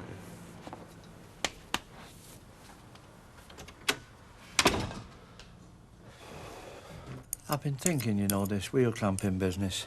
Yes? Well, you've done all you could. I mean, you've made the protest and you've brought it to everybody's notice. But to what effect? Nothing's changed. They're still relying on people not reading their silly little notices so they can extort money from them. Well, that's what I'm saying. You've done everything that could be expected. Yeah, well, I can promise you I intend doing a great deal more. I shall be out there this afternoon, for one thing. But don't you think, in something like this, you should know when to give up? Oh, you don't need to come. I'll be quite happy on my own. No, no, no, I'm not deserting you now. You wouldn't be deserting me. Quite honestly, I don't think you should be standing out there for hours on end. Not at your age. Never mind my age. What about your health? My health? Yes, your state of mind, all this campaigning. You're getting all worked up all over again. Mr. Sugden, I am not getting all worked up. I promise you I will do. You're going to carry on like this. Now, don't take it the wrong way. I'm still on your side. And if you're going to be out there this afternoon, then I'm going to be out there with you. That's entirely up to you. Yes, perhaps we wouldn't have to stay so long. Perhaps an hour or so, eh? I shall stay until justice is done and these people stop their piracy. Well, I'll be there with you. Better give us that other pint now, Raquel. Oh, cheers. Take it you got through to Australia, then, eh? I wasn't phoning Australia, I told you. It's a local call. Somebody had to check up on. Listen, you can phone the moon for all I care. Just be careful. Baldwin's got his beady eye on you. Oh, wait, I'm shaking in my shoes. Yeah? I take it you've done his car? Yeah. Oh, Tarlov. Oh, thanks. Hey, you don't fancy running away with me, do you? Going to Spain or somewhere, starting again. No, don't. Well, just remember, I did ask. What's got into you?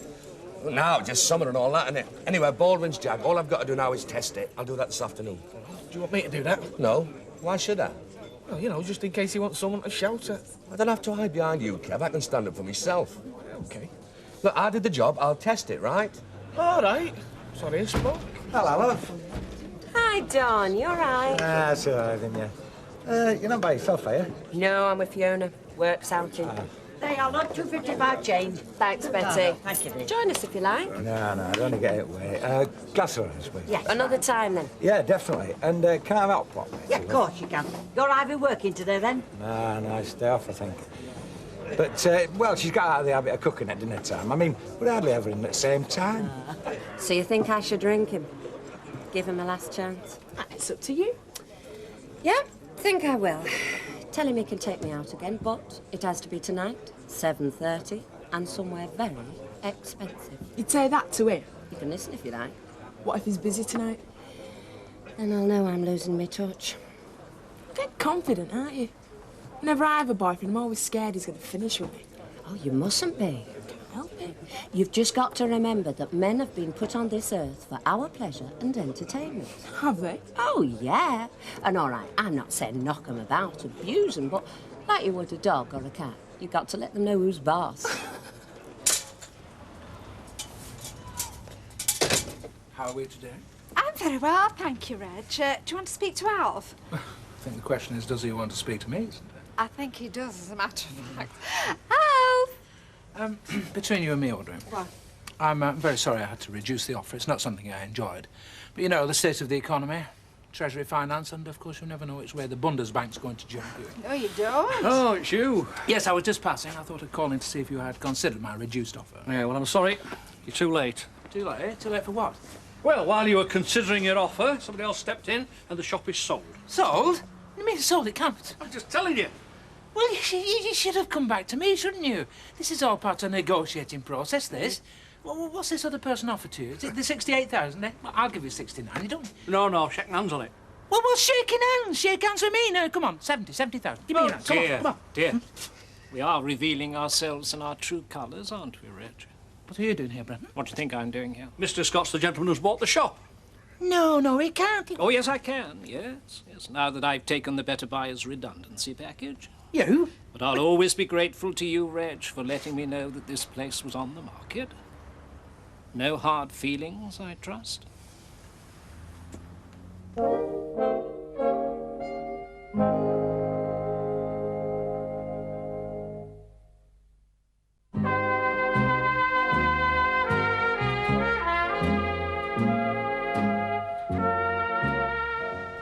I don't know. I mean, I can't say what it was, but... Well, me and Liz were as good as split up. I mean, she's back there at the boozer. I'm stuck here on my own. Come on, Jim. You and Liz? Yeah, me and Liz. I think we're just about come to the end of the line on this one, mate. You've got a family? Family. A couple of big buck agents are big enough to look after themselves. Yeah, but even so. I mean, some people you hear of splitting up, you think, OK, fair enough, it's a shame, you know. But at least you can imagine them apart. Well, start imagining me and Liz then. I can't, that's what I'm saying. It's like me and Sally, you know. I mean, however hard I try, I could never imagine us not being together. Well, I think you and Liz are like that, aren't you? Well, maybe we were once, but things change. Hope it doesn't happen to you. Still, they do and they have changed for us. And that's what you want, is it? Suppose so. So, how come you're not out on town celebrating your new freedom? I mean, you say you've split up. What are you doing studying Mike Garris talking about your wife? Because it's the only thing you can think about. Same as I'd only be able to think about Sally if anything happened to us. So, is it all right if I test drive Baldwin's precious Jag now? Yeah, sure. Hey, don't worry. I'll treat it like it was my own. Yeah, I would. You all right, son? Aye, Dougie. So, tell me, would you take Sally back if she'd been messing around with another bloke then? Don't know. Oh, I'm sorry, Kev. Bang out of order. Shouldn't ask you that question. I mean, if you wanted to come back, then yeah, I'd like to think I would. Yeah, but it's easy to say, isn't it? Maybe. Still like to think it'd be true.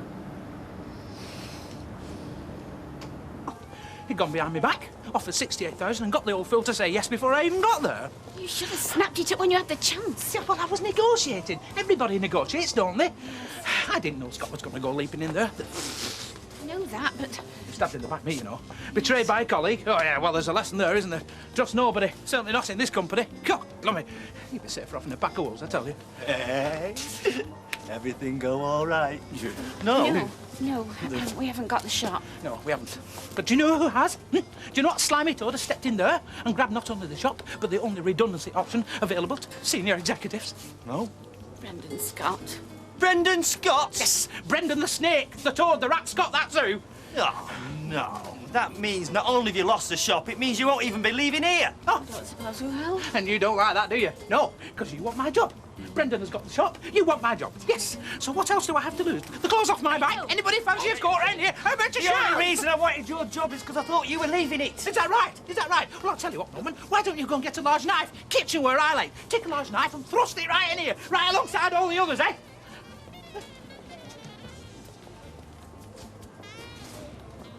Nothing's happened to change me. I just thought you'd suffered enough. A reprieve, yeah. Although it might only be temporary, we'll have to wait and see. Yeah, see you tonight. Bye. So, take it he's not busy tonight, then? No. Great. I'll make a change from watching telly. I don't think you're as cool about him as you pretend to be. Oh, I pretend to be cool, do I? All this about showing him who's boss. So where is he? How long does it take to do a test drive? Well, sure, it's a grand-looking motor. Maybe fancied we run out the seaside this afternoon, eh? He's a nutcase. I warned him Baldwin was gunning for him, so what does he go and do, eh?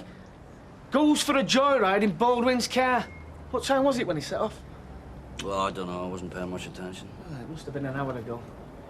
No, it's more than that. OK, an hour and a half then. Don't say he's wrecked it. He's finished if he's done that, you know. Finished.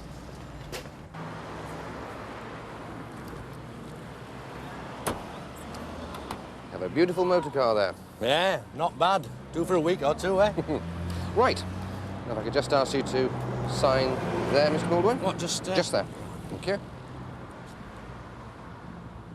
Good. Well, that's your old car sorted out. Just the finance on the new one now. If you'd like to come inside, I've got all the paperwork ready. Right. Do you want a cup of coffee or anything? Yeah, OK. Hang on, I'll just get this, I'll be with you in a minute, OK? Certainly, yeah. Do you want milk and sugar in your coffee? Milk, 2 sugars, please. OK. Hello? Look. What's going on? Oh, Kev. Hi. Where are you? It's not happened, is it? Happened? No. Then what the hell are you playing at? You've been gone an hour and a half. Yeah, well, Baldwin called me on this number while I was out and asked me to meet him at the station. So I thought I'd best go straight there. Piccadilly. Yeah, that's where I am now. I'm parked up waiting for him. I didn't think he was getting back till tonight. Change of plan, I suppose. I don't know why he can't get a taxi like anybody else. Why does he have to have us running round after him? Yeah, neither do I, but I'll leave you to tell him that, eh? Yeah. I'll see you later. Yeah, right. See you, Kev.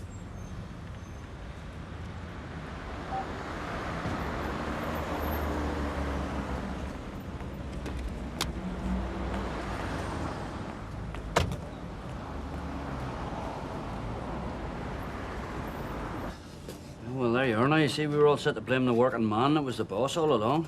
I'll still blame him for not ringing and letting me know. Listen, guess you'll be glad to see the back of me today, eh? Ah, you're all right, Jim.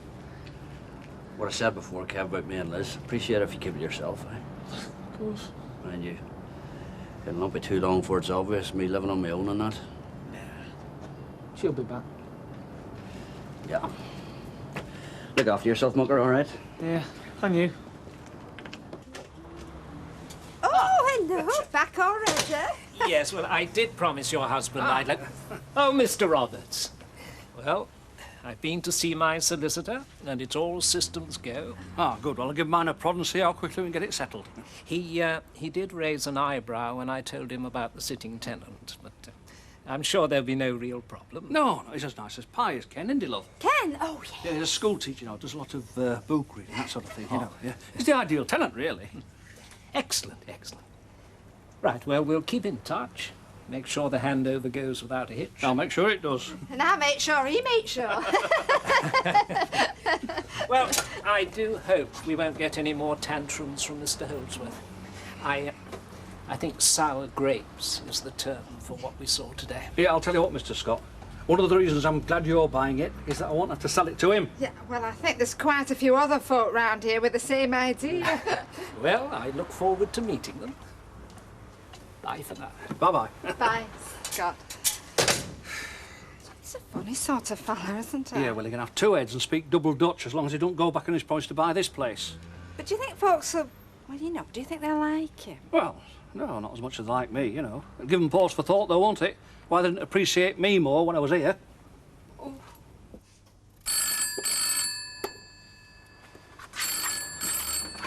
Hello. Oh, hi, Mum. Yeah, I'm fine, yeah, not bad. Well, I've got some work done, which is the main thing, so I'll probably stick it out over here till the weekend, like I said. And did your dad welcome you back with open arms, or what? Well... it was all right, I suppose. Not that we've seen each other, really. He's been out most of the day. No, boozing? No, I don't think so. In fact, he's just started making the tea.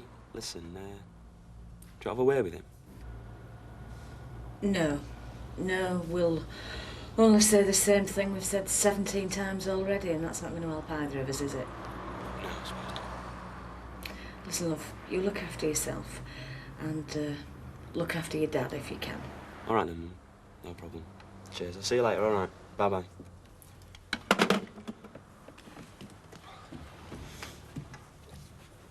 So, didn't she want to speak to me then? She was busy.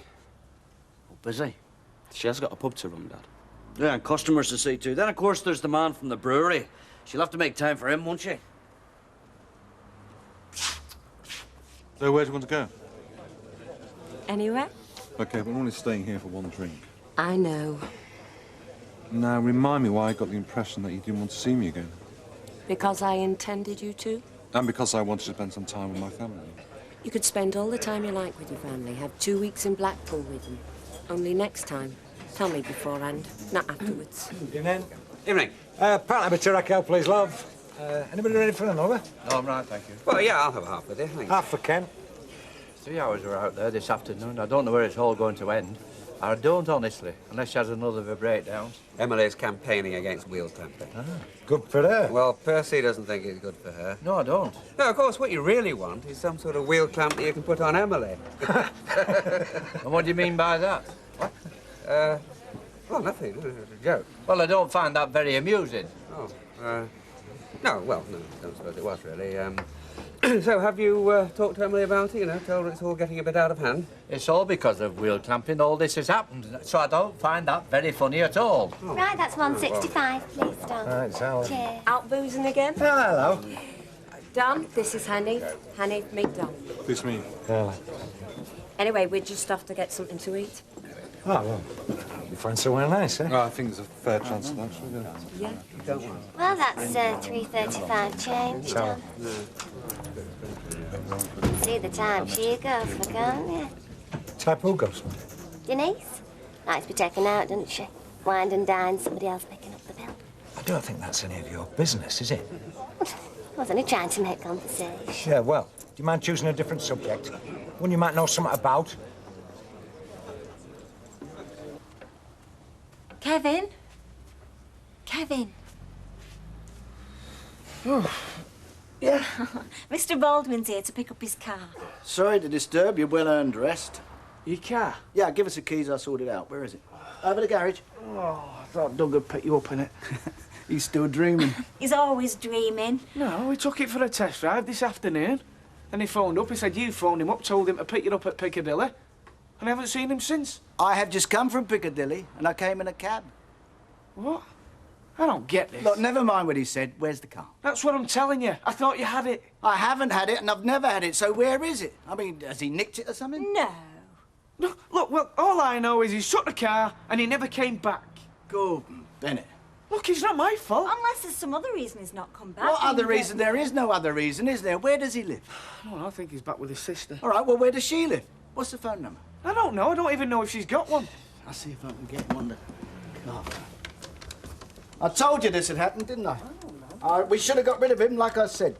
Do you remember when he first came to me, eh? Skint had no references, I trusted him, I gave him a job, and this is what I get in return. Now, he's dead. He switched it off. Now, come on, Kevin, you know him. Where do you think he'd be? I'm gonna buy a big one, like that Mr. Gorbachev. And it's raining on this crowd. Oh, my hat will keep it up.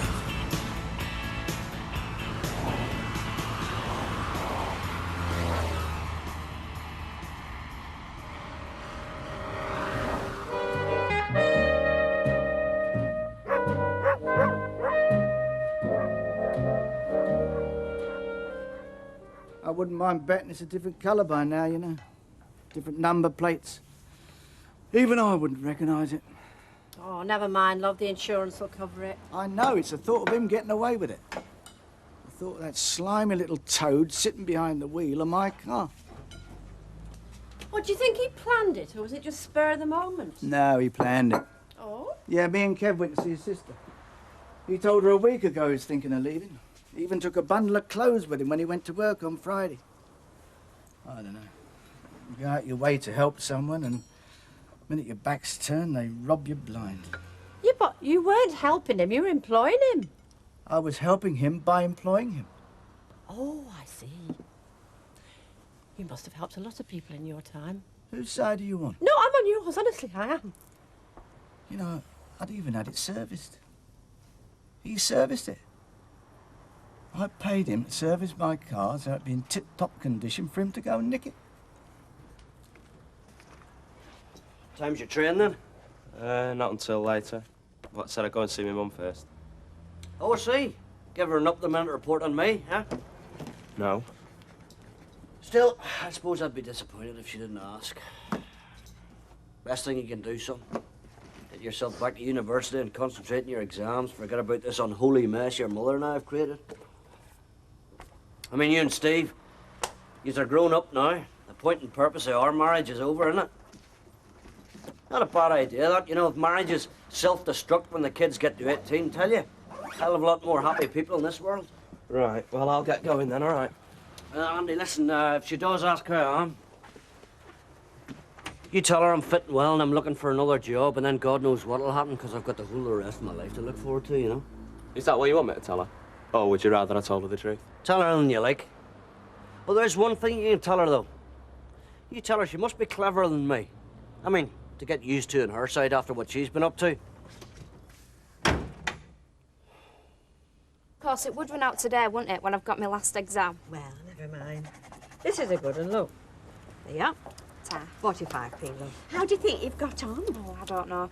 All I'm bothered about is getting them over with. Well, do you know, I remember my last exam. We all filed out of the school hall and then we threw our hats in the air. I hope you don't go out wild like that. Oh, no, did I? You looked rough. Just that, please. Thank you. Suppose word will have got round. Word about what? Corner shop.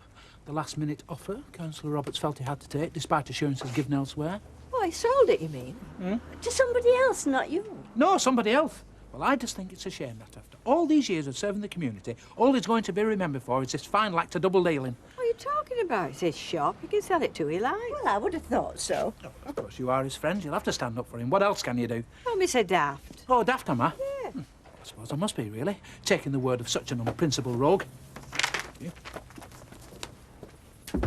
Don't some people take disappointment badly? They do, don't they? And I don't know where he's mithering at. He's still got his job at Better Buys. Listen, I'm just nipping over the road. Now then, what do we want? Tea? Sugar? No, I think we're quite well stocked up. Oh, well, I'll think of something. So he says to Kev, I'm just taking it for a road test. Off he goes, and nobody's seen him or the car since. Oh, no. He always looked evil to me, that fella. Oh, sorry, love, I know he was a friend of yours. Not really. I mean, he didn't even ask me to go with him. So if you see Baldwin stood at the side of the road, thumb the lift, you'll know why. Hey. Ta-ra, love. Right, see ya. Hello, love. Now, Alf, listen. I was going to be all subtle and buy 1 or 2 items and gradually bring the conversation round to it, but I haven't got the energy for all that, so just tell us. Who've you sold shop to? Oh, I see. Well, there's no big secret about it. A fella called Brendan Scott. He was old boss at the Better Buys. Ah, that explains it. What? Oh, just something Reg was saying. Oh, yeah, has he been sounding off about me letting him down? Well... Well, he better not let me catch him at it. It was all perfectly above board, was that? It's just that he didn't want to pay the asking price. Oh. So, is this Brendan Scott good news or bad news? Nay, I don't know, Rita. I've only just found out about it myself. It's been quite a morning. Doug Murray's disappeared with Mike Baldwin's car. I've seen him. Then I hear I'm getting a new boss, and nobody seems to know what his plans are. Do you know, if I were you, I'd go back to bed before the next thing happens. I mean, 'cause they do say they come in threes, don't they? Don't. I've given that backyard a good sweeping. Thank you. I knew Edward, that brush wouldn't come amiss either. You know, we've had that one 2 years come August bank holiday. I remember going for it. I was surprised it was still open, you know. Really? Yeah. Writing a letter then? Yes. Yeah. Have we got stamps? Yes, thank you. Only always have a couple in my wallet, you know, if you run short. I'm actually writing to the newspaper, the Gazette. Oh, yes. Well, I don't seem to be getting very far picketing the car park every day, so I thought I might try other means. Oh, you're still carrying on with that then? Of course I'm carrying on with it. But don't worry, it's only my name going on the letter, not yours. If I'm worried, Mrs. Bishop, it's not about that. It's about the way this is taking over your life. It's becoming an obsession. Is it? Oh, we all have those, don't we, Mr. Sugden? And just as I allow you yours, I hope you won't mind if I continue with mine. And what sort of state is the house in? No, dead tidy. Can't fault him there. And is he eating? Yeah. I'm not drinking too much either, from what I could see. Oh, well, let's be thankful for that. So, what are you going to do? Me? I think it's going to have to be you, innit? Oh, yeah, of course. He's done his bit, hasn't he? Ruined everything. We could have both been set up for life here if it hadn't been for him and his stupid jealousy.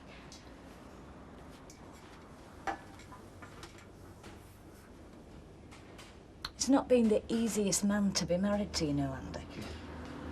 Nice as pie one minute, then flaring up and shouting the next. I've always had to be on my guard. Always trying to keep him happy, careful I don't say the wrong thing. Yeah, I can imagine. So, you know, it's very tempting, and I don't suppose I should be saying this to you, but, well, it's very tempting to say, he's brought it on himself. He's harming nobody but himself, so why should I go running after him? Let him go if he wants to. But he doesn't want to. Did he say that? No. No, he wouldn't, would he? And he won't make the first move either. He'll just sit there waiting for me. Yeah. Well, He's going to have a lot longer wait than he bargained for. Have you been the victim of a crime? I mean, you can go for counselling, can't you, to get over it? Well, if you've been the victim of a serious crime, yeah. Violence and that. Not because you've had your car pinched. Oh, girl, that wasn't just a car. That was a wonderful machine that carried him around, played music to him, lit his cigars, kept him warm in the winter and cool in the summer, and obeyed his every whim. You know, if Doug had run off with me, he'd have been over it by now. Because I can't do them things, can I? Well, not like his car did. Hey, you'll have me in tears. Hey, I'll tell you something else. What? His phone were in it. You know that little portable phone that he carried round like a gun? Yeah. Well, that were in it, so it's lost that and all. You know, he keeps reaching for it, and it's not there. You know, it's all I can do to keep a straight face. Ooh, better keep one now. Oh, any news, love? That's what I was going to ask you. You see, I left the police's phone number for during the day on account of... I haven't got my mobile. Oh, have you not? Oh, no, Robin, I thought... So you haven't heard anything then?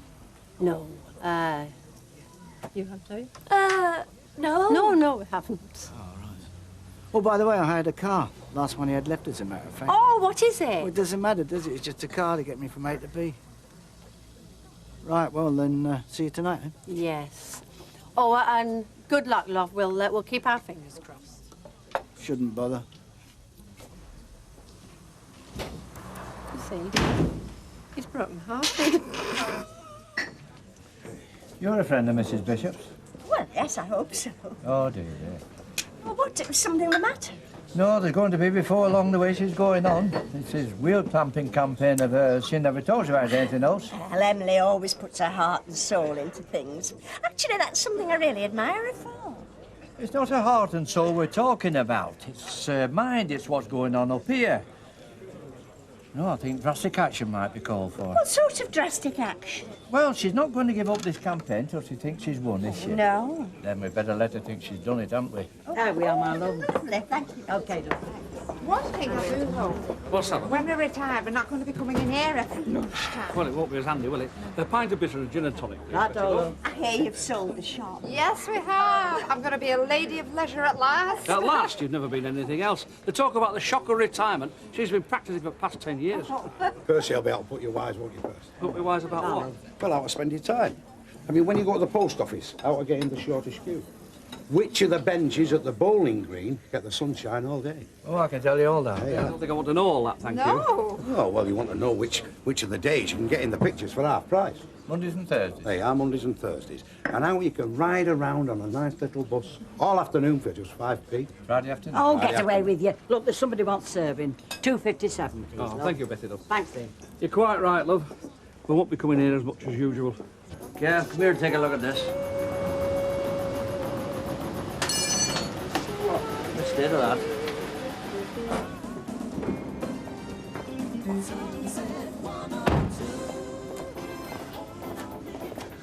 Oh, Michael, got yourself a new motor then? Yeah, I hired it. Don't suppose there's any news of your friend Doug, is there? Nope. Unless this is him now. Heard he did a bit of a runner on you. Yeah. Ah, strange fella. See, he's going to be one of them guys who ends up a millionaire, spends the rest of his life in jail. Well, I know which one I'd choose for him. Right. Yeah. It's for you. Who is it? Gibson and Waring. Gibson and Main dealers for Mercedes. Oh, here. Didn't take him long to replace the Jag, did it, eh? Hello, Baldwin here. Oh, hello, it's John Marsh here from Gibson and Waring. Yeah? Only we were just sprucing up your car prior to putting it onto display, and we came across a pair of driving gloves. Just wondered if you wanted them sending over. You've got my car there? Yes. Jaguar H660 FKV. You part exchanged it for a Mercedes Sports on Friday. I did. I'm not surprised you forgot your gloves if you can forget that. Yeah. No, look, well, thanks for phoning about the gloves. Could you keep hold of them, and I'll be there straight away? Yeah, certainly.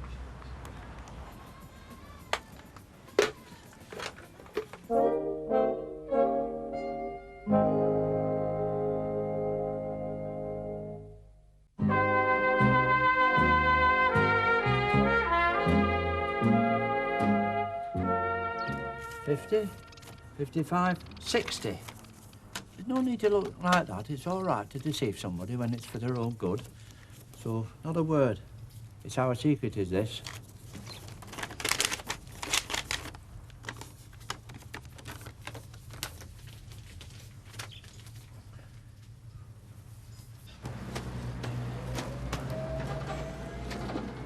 Oh dear, Norman. Which of the gods have I offended, eh? You what? It's one misfortune after another. I feel I'm free falling into the abyss. Why, what's happened? Just had a call from the head office. Oh, yeah? They want me over there tomorrow. Interview with Lord Morgan. Oh. Cool. You know what that means, don't we? Lee sack, Lee bullet. Well, you don't know that. Of course I do. Everybody knows, don't they? Well, I thought you wanted him to make you redundant. Well, I did wanted them last week. I mean, last week I was still buying off Robert's little gold mine. I had every reason to be made redundant last week. Oh, I see. So now that you've lost the shop... Yeah, now I've lost the shop, I don't want to lose the job as well, do I? No, don't suppose you do. You know, I wanted to go, you see, that'll be why. I've committed a sin for which there's no forgiveness. I wanted to leave the company. I dared to dream a life, about a life outside Better Buys. What am I going to tell Maureen? Hey, what sort of future can I offer her now? Why couldn't I have been content, Norman? Hey, that's the lesson, isn't it, to be content? I had all this, you see, and still I wasn't content. No, I wanted more, me. And look now I'm to be cast down and left with nothing. It's modern tragedy. Reginald Holsworth is decline and fall. Business card, credit card, kidney donor card, and that's me. Michael Vernon Baldwin, all right? Yeah.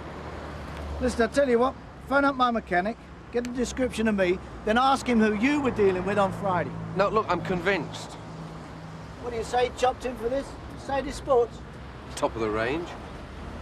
Look, I'm going to have to get the police in on this. I already have. Yeah, tell you what, you made a good job on this. Joe, it's the nicest I've seen it since I bought it new. Mrs. Bishop? Hello, Mr. Sugden. You weren't back a bit earlier. They wouldn't have been gone 10 minutes. Who has? The men from the wheel clamping company. What? Yes, two young men came round to see you. They wanted to say how much they regret any inconvenience, and they wanted to give you this.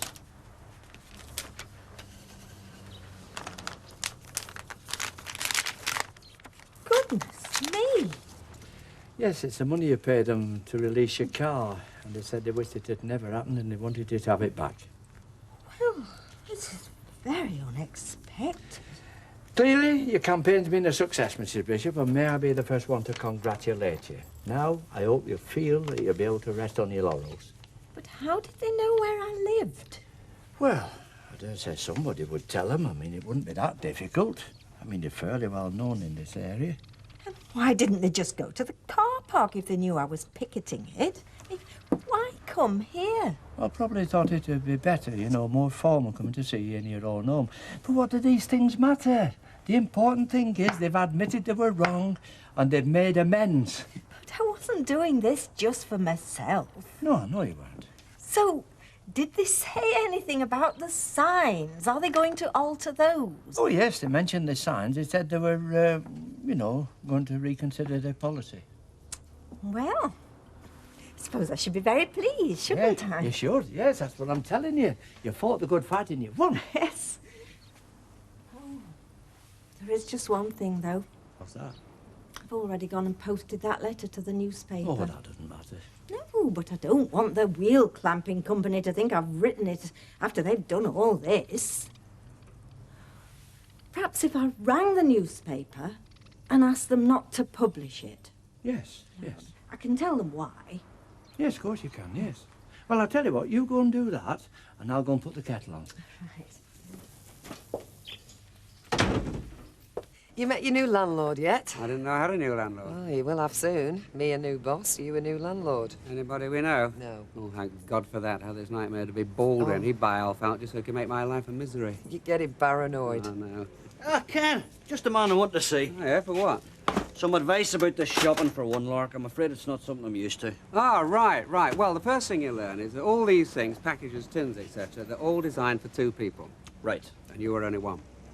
So how do I get round that? Well, either you invite a beautiful woman round to share it with you, or you have the same meal 2 days running. Well, I reckon I'm going to be the second one of them. All right, bye. Sit down, love. Cheerio now. Oh, well, look who's here. One of my wee lads. No, I'll come back later. Oh, well, what do you think? Do you think it was you he didn't want to speak to, or do you think it was me? So, Milado's now driving? Mercedes 500 SL. Well, let's hope he's careful then, eh? I've got the particulars inside. Right. And you're happy to accept that this is Mr. Baldwin and this is Mr. Baldwin's car? Don't think I've got a lot of choice, have I? Nope. Actually, it's not the first time I've come across it.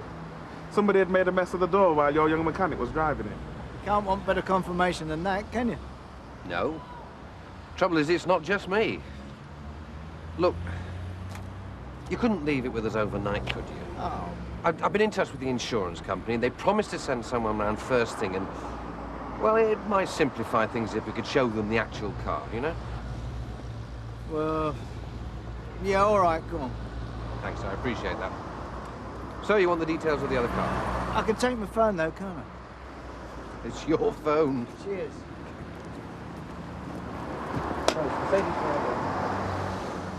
I know he's back there now, but he starts his summer holidays soon, doesn't he? Them massive, great summer holidays they get. Starts middle of July, I think. Well, that's what I'm saying. So where is he going to be living? Is he going to be here or with the enemy? Hey, your father is not the enemy. Well, he's not right friendly, though, is he? Well, there's no reason why he shouldn't be towards you. Have you seen him today? Yeah.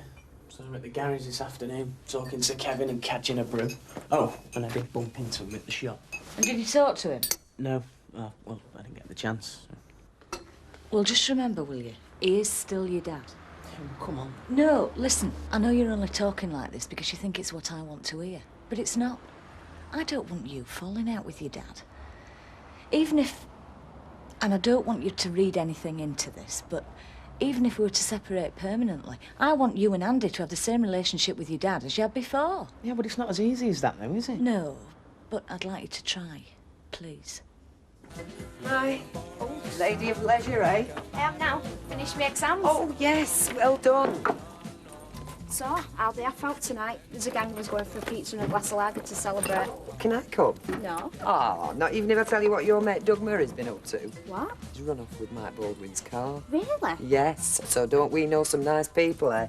Well, I'm not surprised. I never liked him. Oh, you didn't? I just felt sorry for him that we're out. Oh, right, for having to go out with me. Yeah. Listen, forget about him. Do you know I finished my exams? Well, I've been thinking, and I think I finished school as well. No, in fact, I'm definite. I'm not going back. Right. I thought you were going to wait till you got your results before you decided. Yeah, but I don't need to now. I know. It doesn't matter what my results are. I don't want to go back. Rita said things come in threes. What? Nothing. All right, so you want to leave school. Well, so did I, so I'm not going to argue with you. But... I know what you're going to say. And have you? No. Well, you're going to have to. I know. Unless you do it for me. Me? Tell your dad that you're planning on leaving school? God. We should have got Doug Murray to do it just before he took Mike's car.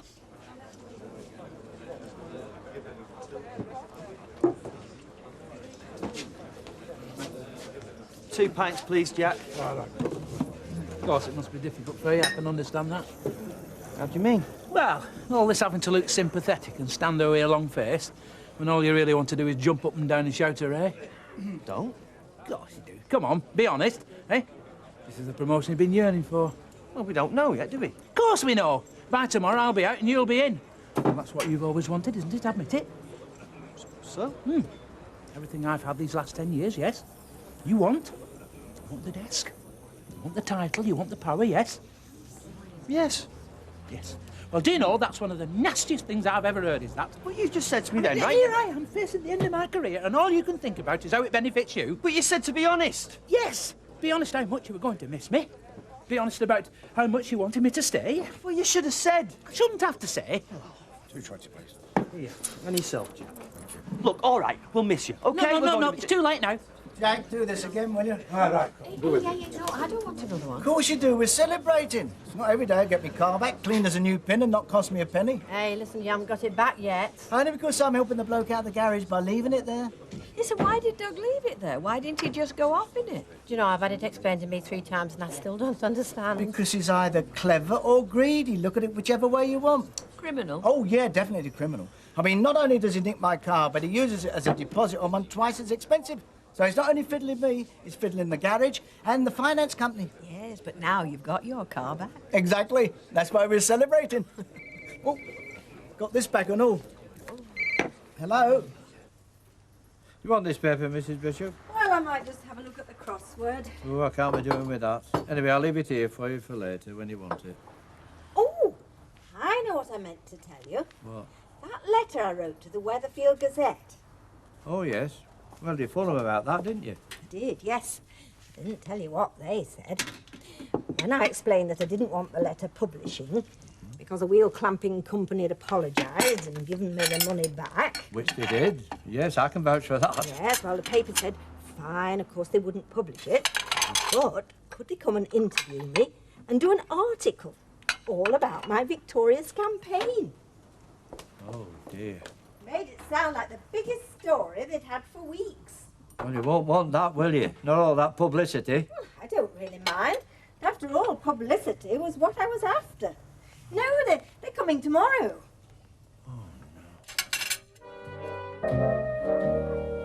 Thinking of taking Mark to the pictures tonight if you're interested. Oh, I can't. I've got the cafe accounts to do. We'll let Gail do 'em. Take her mind off the kids. Oh, never mind about Gail. I mean, you're obsessed with your kid, aren't you? All I'm doing is taking in a movie and a couple of hamburgers. There's nothing wrong with that, Alma. You're picking your car up this morning, aren't you? Yeah. Yeah, why? Oh, just movies, hamburgers. I mean, is that by way of a celebration? I suppose so, yeah. Well, I mean, why not celebrate here with a steak and a bottle of wine? Yeah, suits me fine. As if. No, honest, do you want to do the cooking or shall I? I don't believe this. Well, you know what mess we get in when we both try and cook. Look, I'll stay out of your way, no problem. And I'll find something to do while you're slaving over a hot stove, you know, read, watch telly. Great. Now, do you want to know the menu or shall I keep it a secret? What are you looking at, eh? You know, you should have your car nicked more often. Should I? There's such a joy in getting it back again.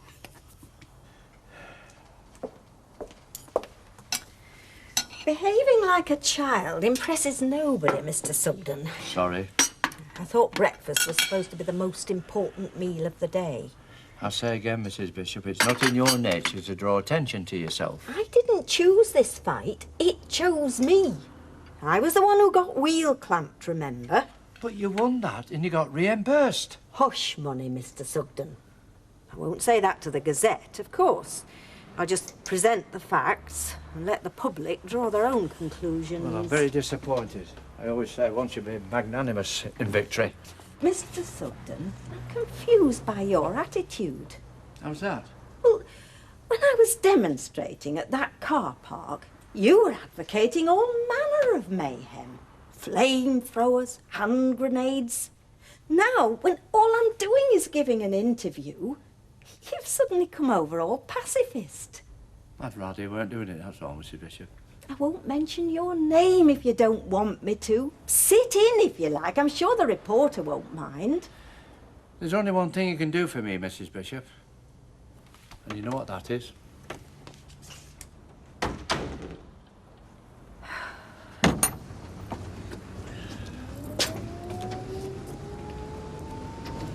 Can I have a word with you before you go? What is the matter with you? You look dreadful. Oh, bad night, I'm afraid. Tossing and turning and recurrent nightmares. Black Jack Morgan kept putting me through his paper shredder again. Do you want to lift to work? No, I'll drive myself in later, but meantime, I expect you to nurture your inheritance and practice what your mentors preached over our time together. And there's one other thing you can do. Keep my predicament from the staff as best you can, will you? Oh. Reg, you're getting yourself worked up over nothing. All you know is that you have to go to head office. Yeah, to see Lord Morgan himself. I mean, he's not delegated this one, has he? It could be a transfer. If you're using transfer as a euphemism for the site, yes. Oh, Reg, I don't like to hear you talk like that. Oh, I'm burdening you and I'm sorry. But it's humiliating to be backed off in such circumstances, but I am grateful that you don't bear a grudge. What grudge? Oh, for holding your back, obstructing instead of being helpful, and promotion, you know. Reg, forget it, all right? Yeah, but I am grateful, eh? Go on, you go.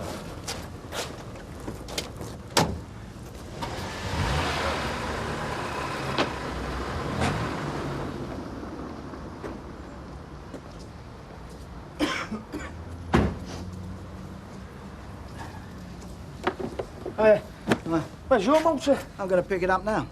Any messages, phone calls? Some bills in the office if you want them. Oh, well, they can wait.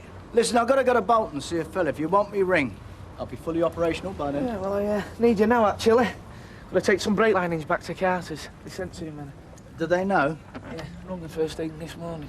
Well, it's their mistake. Let them pick 'em up. I promised I'll do it. Besides, I need to pick up 1 or 2 more bits and pieces. Oh, come on, Kevin. You know me schedule. I've got to get that back to the rental. I've got to pick my own car up. All right, forget it.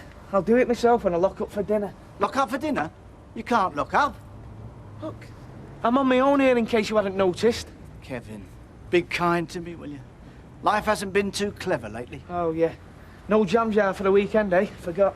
Should have sent you the get well card. Don't get too clever. All right. Where are these brake linings then? Right, that's 50 pence, Emily. Oh, thanks. You could be in the paper yourself tomorrow. Oh, not if Mr. Sugden has his way. I'm still puzzled by his behaviour. Well, it's a puzzling business all round, if you ask me. I mean, these car clampers just arrived on your doorstep, did they? And give you your money back? Well, yes. Just like that? Yeah, well, Emily made quite a nuisance of herself in the car park. For what reason did they give? Of fear, obviously, of adverse publicity. But you see, what I don't understand, Emily... Oh, what is there to understand? It's a clear attempt to buy Emily's silence. How much to buy yours? Because I can't compete with this Hallelujah chorus. Go on, Emily. Well, that was it, really. Money back and an apology. Which proves they know they were in the wrong. Oh, ignore Mr. Sugden, Emily. You talk to the press and expose these extortionists for what they are. Well, I'm still in 2 minds about that, Mavis. Mr. Sugden's very much against it. Oh, bye. Bye. Good luck, Emily. Well, it's a funny business all round, if you ask me. There's nothing funny about having your car clamped, Rita. No, but it's legal, isn't it? It shouldn't be, but it is. So why give her a refund and apologise? All come out in wash, I suppose. Morning, Jim. How are you coping? I'll let you know better when I've read the situation's vacant. Oh, Friday's the best day for job adverts. Oh, go on, Mavis. Cheer me up, won't you? Hey, I think I know where there might be a job going. No, forget I said that. It's nothing to do with me. 30p, love. Go on, Rita. You might save me the price of a paper.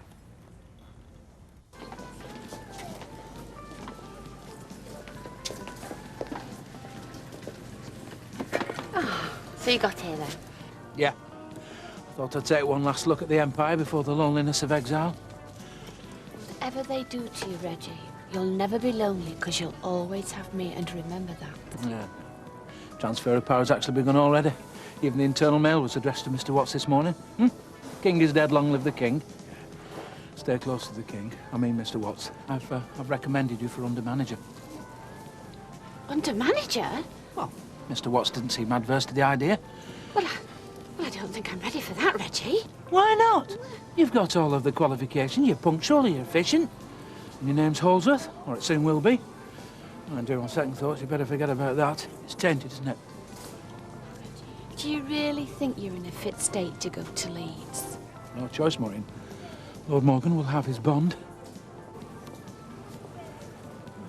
Reg, I've got something for you before you go. You might need it, you might not need it. But if you do, use it if you need it. What is it? Well, it's just words, really. About you. Sort of a testimonial about what I think of you. Not only as a manager, but as a man. And I thought it might help, you know, with blackjack. Mr. Watts to accounts, please. Mr. Watts to accounts. If anybody calls, Deirdre, I'll be back about 4 o'clock. Council again. Yeah, parks and cemeteries. Oh, that reminds me, I've got a delivery of frozen stuff. You can see to that, can't you? Yeah. Look, Audrey will be here to relieve you for dinner. If she turns up. I've given her strict instructions. Nose her to the grindstone until this place changes hands. Oh, yeah? What happens after that, eh? My nose gets pushed out, I suppose. Now, look, I've had a serious talk with Brendan. And as far as I'm concerned, you're stopping on. Made it condition of the sale, did you? Fixtures and fittings, including Deirdre. Be optimistic, I keep telling you. I'll see you about 4. All right, love. Get out, love. Hello. Hiya. Hiya. Right, I've hoovered up and I've filled some spuds. Thanks, love. I'm playing tapes at Debbie's. Can I have a couple of cans of cola? Yeah, go on. Have them on me. Tapes at Debbie's, eh? What happened to school all of a sudden? Finished my exams, haven't I? Yeah, lady of leisure. Oh, micro dinners. Who's on these? Oh, me and me mum. We have them round about midnight after she's cashed up. I cook and she soaks her feet. So she's staying on there, then? It seems so. And what about your dad? And we can buy his own dinner. See ya. Ta-da, love. See ya. Be in for your tea. Any news on Milado? Who's that? Doug Murray, alias Flyby Night. Well, not that I know of. Baldwin's got his car back in one piece, though we know that. How lucky can you get?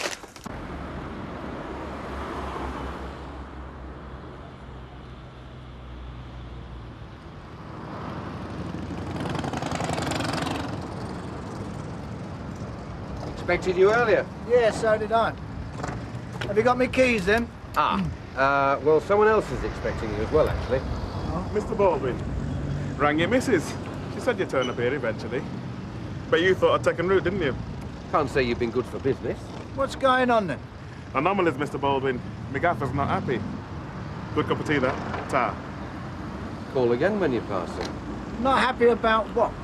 Things in general, I suppose. Well, it is a bit unusual, isn't it? Fella nicks a car and flogs it on his own doorstep. Well, you sort that out with Murray when you find him. That'll take time. Meanwhile, we'd like your cooperation. I am cooperating, aren't I? Yes, thanks, I know. We'd also like your car. My car? For a day or two, that's all. Till we collect the details, you know. You've got all the details. Don't blame me, it's my gaffer's idea. Oh, I don't believe this.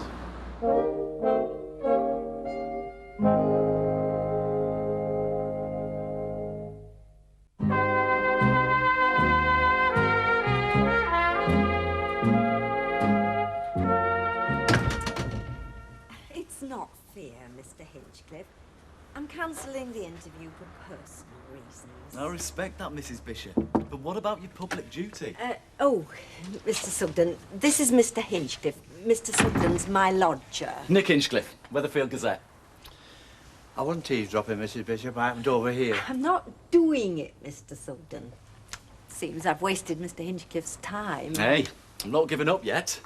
As I say, Mrs. Bishop, you have a public duty to tell this story. What about public privacy? Please, Mr. Sugden. So, we're keeping justice private, do we? It takes bottle to do what you did, love. Why back off now? I've beaten them, haven't I? Good for you. But what about them that haven't got your guts and determination? They're still losers, aren't they? Yes, well, they'll have to fight their own corner, won't they? Is that what you said at Normandy? Recognise your badge. Won't be the same without you, Mrs. Bishop, but I'll have a go. Well, what do you mean? You can't print anything without Mrs. Bishop's say-so. Just present the facts as I know them. Mrs. Bishop took on the clampers and won. Said so herself. Up to my editor whether he prints it. Oh, look, Mr. He's Hinchcliffe, trying now it please, on, Mr. Mrs. Bishop. Sugden, you're worried about my health, and I appreciate it. I didn't say but that. my health will be a great deal worse if this thing gets published without the proper details. Sit down, Mr. Hinchcliffe. And before you start again, Mr. Sugden, don't.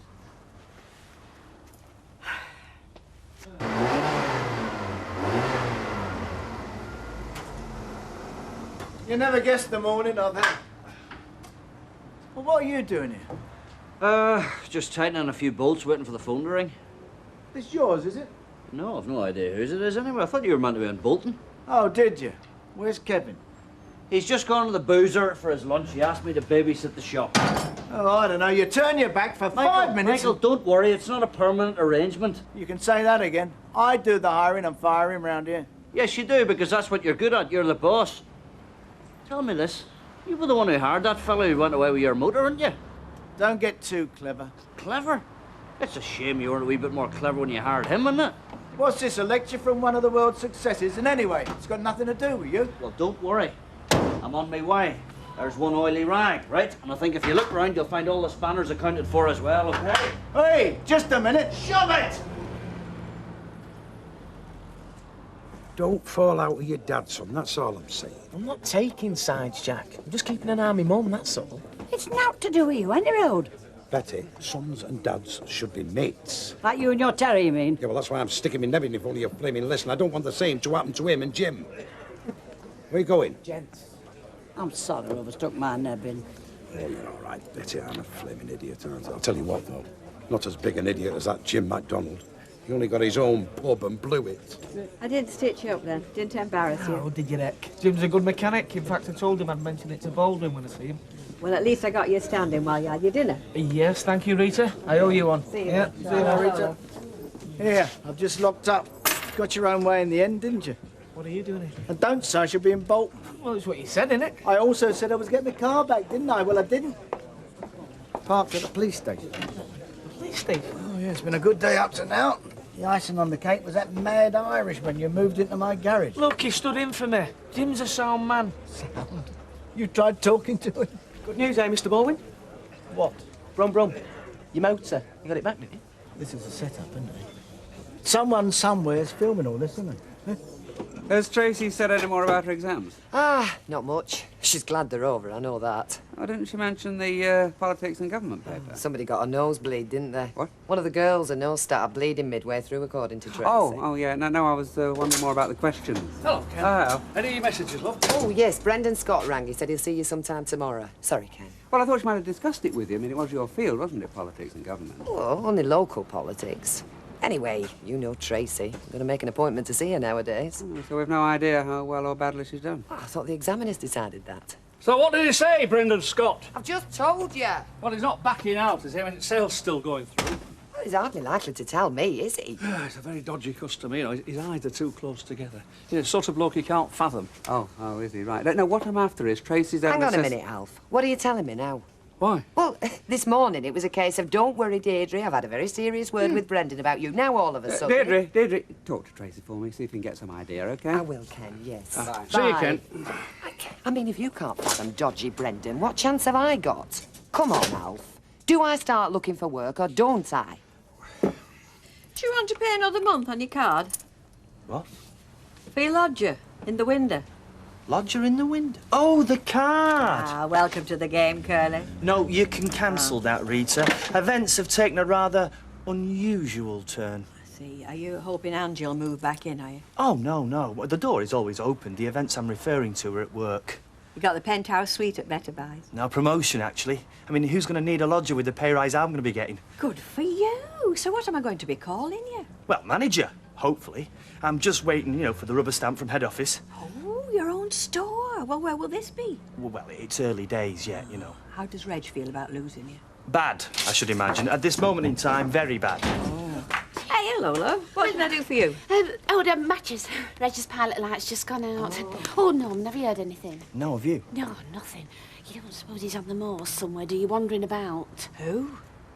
No one. Just someone at work, you know. Right, 6p, love. I'm trying to get some dinner ready, because he's going to want something when he gets back, isn't he? Perhaps if he ever does get back. Oh, bye, love. What were all that about? Reg. Yeah, you had a fire or something? Well, I was trying to do me tea and the chip plant got a bit overheated. Thought you learned to cook in the army. Well, I'll get used to it. Sit down and I'll put the kettle on. No, you're all right, thanks, Jim. I just go round to apologise for dropping you in it. Oh, me and Baldwin? Oh, well, don't worry about it. You're always like cat and dog anyway. Well, according to him, it was all sweetness and light. It was you wetting off the deep end. Yep, I shot myself in the foot again, so what else is new? Good idea gone wrong, eh? I just thought if you stood in for me for an hour, I'd be able to mention it to Baldwin, you know, but... Anyway, I want you to take this. Hey, no. Jim, you did me a favour. No, look, if I need it, I'll ask, Yes, all right? I know, but I want you to Put it take in your pocket. Oh, come on, I'll find something to occupy myself. That's if my reputation doesn't go ahead of me. Liz's not been in touch then? No. Well, I'm a bachelor now, aren't I? Oh, give over, Jim, eh? It's like cooking. I'll have to get used to it, won't I? Do you know, come to think of it, I think there's some air freshener somewhere. Right, I've got to go, Jim. Sally's got me tea on. Thanks very much for trying, mate, all right? Yeah. See you, Jim. Cheerio now.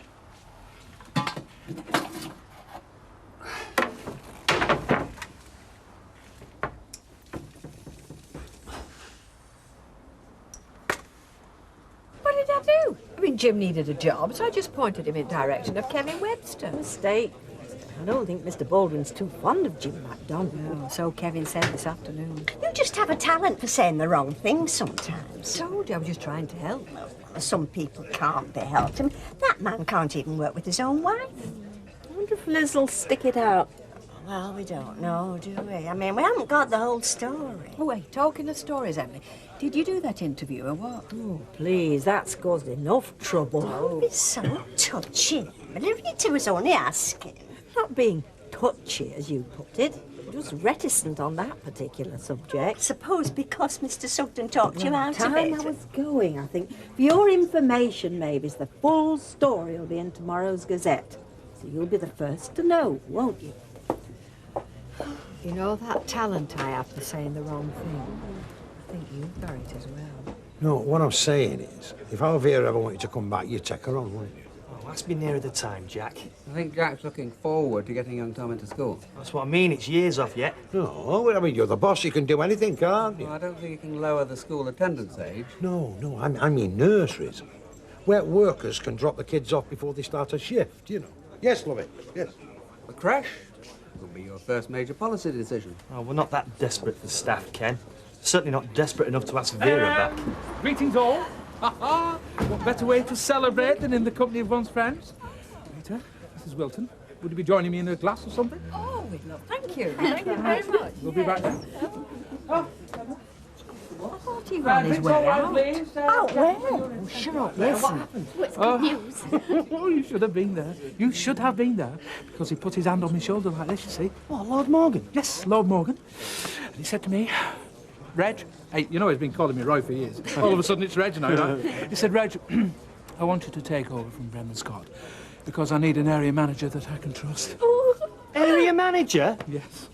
Hey? Is your meal still on? Can't ask him now. He's suffering from withdrawal symptoms. Oh, jog his memory. Ow. Do you know, I can't understand anybody getting into such a state over a car. Hey. When you were a kid, did you have a favourite teddy bear? Well, yeah. Couldn't sleep without him, could you? No. Well, it's the same for him. If that car's not in that garage, he can't rest. Mention it. The meal. Oh. You're quiet. I was just working out what I'd do to Murray if I could get my hands on him. Made me look a Burke, Alma. Oh, you get your car back, love. He said so. No, it's not just a car. He conned me. Fooled me every step of the way. No, darling. No. Oh, bon appetit. Well, that reminds me, I'm starving. Oh, good. Can you make us a quick sausage butty? I thought I was going over for the chop, you know. But anyway, it Well, I'm turns very out- glad it's all worked out for you, Reg. Yeah, so am I. Cheers. Cheers. Cheers. Good luck. Excuse me. Hiya, Jack. Half a lager, please, love. I'll get this. Thank you. So, what did Tracy say? Plenty, but you won't like it. Why, he doesn't think she's done very well? She didn't mention the exams. She just talked about school. She reckons she's not going back. Not going back? I told you wouldn't like it. No, that can't happen, dear. Well, it will if you jump in feet first. Just back off, eh? Give her a bit of space. She might change her mind. Not saying she will, but she might. He wasn't for going to Leeds, you know. It was what you did that persuaded him. Oh, the testimonial, Yeah. you mean? Well, he didn't need it, did he? And the things you said. Thanks, Norman. Hey, what's all this? What's all this? Just prize yourself apart, will you? And go and buy Alf Roberts a drink. All right. Well, I have a few words with the kingmaker here. Come here. I was just saying. The testimonial. You didn't need it, did you? Oh, no, I didn't. No. Hey, what do you think? Area manager, eh? Ah, that's great. And don't worry. I'll put a few words in for Maureen, as my deputy. Ah, right, yes. What do you mean, all right? Well, you see, there hasn't been a decision made as to who will get the Weatherfield branch, actually, because... No decision made? No, it was discussed, but... Well, I hope you stood up for me. Oh, come on, Norman, this was the head office, every man for himself, you know. Oh, that's terrific, Dennis. No, well, meanwhile, you'll be acting up. Pro tem unpaid, of course, for now, but, I mean, manager in all but name. Eh? Thanks a bunch, Reg. Thanks a bunch. And Miss Fenwick will be stepping in as your number 2, of course. Miss Fenwick? Yes, Miss Fenwick. High flyer, you know. Well thought of at head office, but snoop, according to gossip, so watch your back. Hey, shouldn't be divulging this, you know, being the area manager. I hope you appreciate that. Anyway, what are friends for, eh?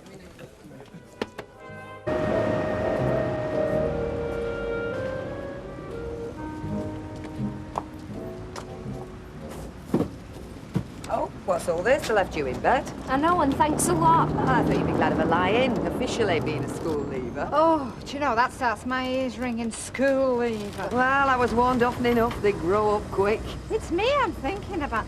Listen, it's so long since I left school, I've a struggle to remember my uniform. Listen, I'm going into town with Debbie, so I won't be around for my dinner. Oh, would that be the job centre or just shopping? They'll be just about the only two options available, won't they? See you later, Mum. You lot been arguing? Oh, it's a rump steak beef.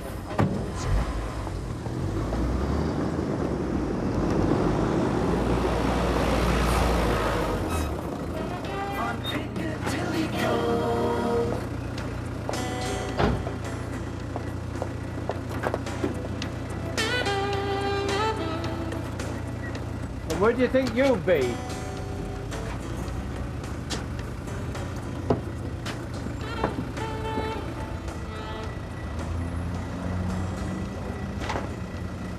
Morning. Thank you. How are you?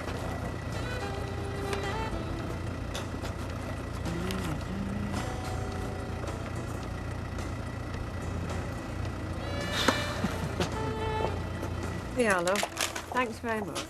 It's just a question of time before Derek's promotion comes through. Head caretaker.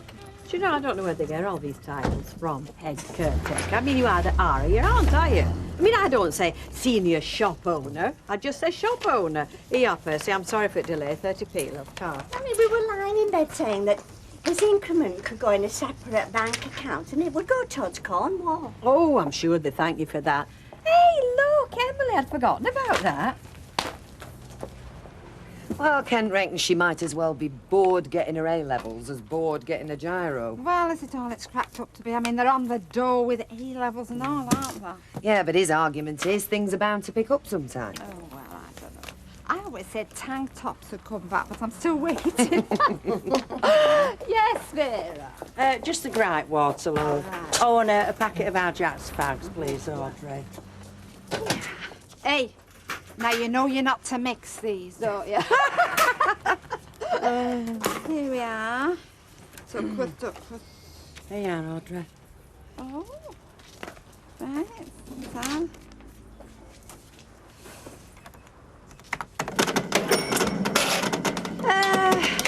Two eighter, 3, 4, 5.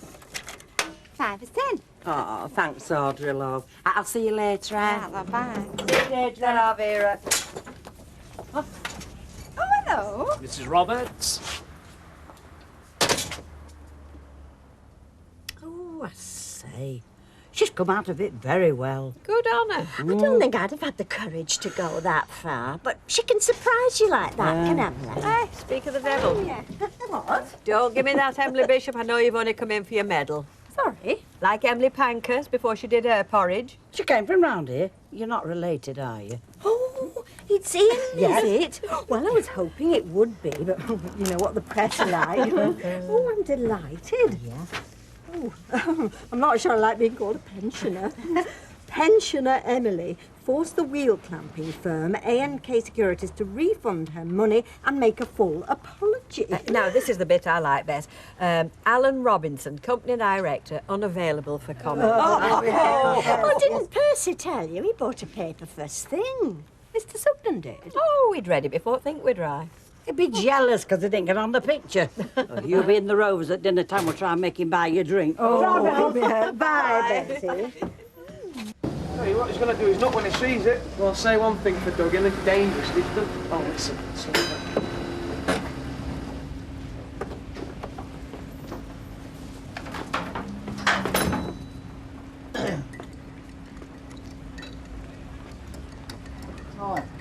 Hi. There's a bloke called Etherington been in. Not this morning, no. Coffee? Oh, yeah, too. And we might be able to do a deal with him on a service contract. He runs a courier service, transits, mainly. We can fix that in, can't we? Oh, yeah. More the merrier at the moment, Mike. There's some mail there for you. Oh, right. You got any sugar, Kev? Hi, Mr. Bobbitt. Hi.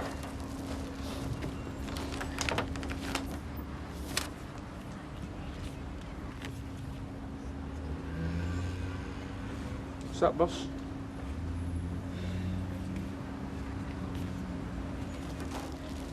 Reisen auf Deutschland. Apparently this translates as travel safely, which is more your style than mine. Love Doug, eh? God, he's got a nerve, hasn't he? You know, I reckon he had a lot more brains than he cracked on. He may have brains, but he won't have anything to put them in when I catch up with him.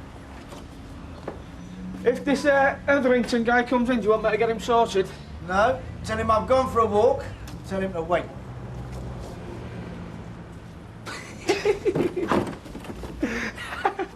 Just answer yes or no, OK? Right. A senior executive recommends her to be my assistant manager.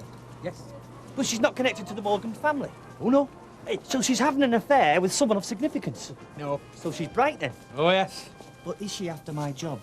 Pass. Oh, I knew it. Oh, look, there's Maureen. You see, Naylor, so they bring her here to be my assistant manager and we're both up for the same job? Oh, that's brilliant, that is, Reg. How am I supposed to cope with that? Well, as far as I can see, you can play two hands. One, destroy her confidence leading up to the interview, making sure she is in no fit state to get the job. No, that's barbaric, that.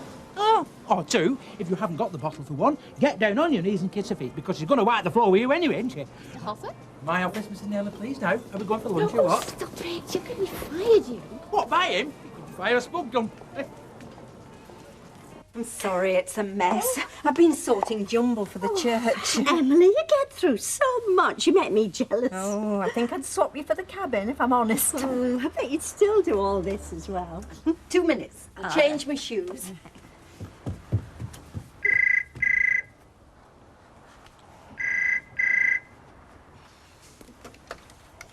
Hello. Oh, yeah, she's just coming. It's Alan Robinson, the man from the wheel clamping firm. He sounds in a rotten mood. Good. Emily Bishop. Mr. Robinson, I think you just have to understand you've been outmanoeuvred. I said nothing in that interview that wasn't true, and I wasn't unduly rude about you, which you... Beg your pardon. I am not a liar. One of your men brought my £60 to the door with a very clear apology. Well, I haven't got anything on paper, no, but...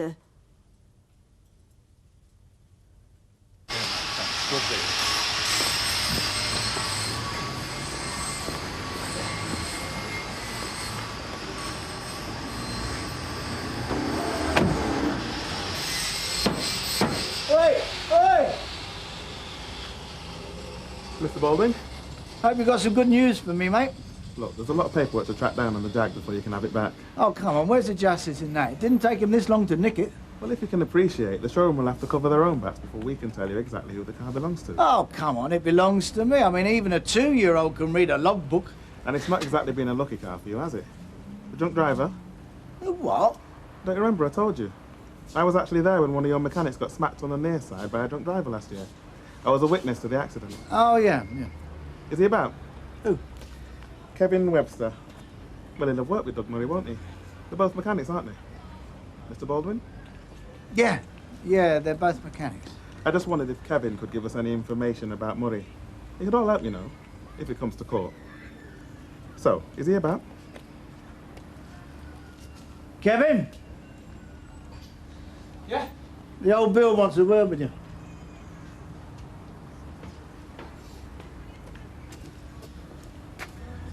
Yeah, look. Thank you. Okay, then. Right. Here we are. Oh, thanks.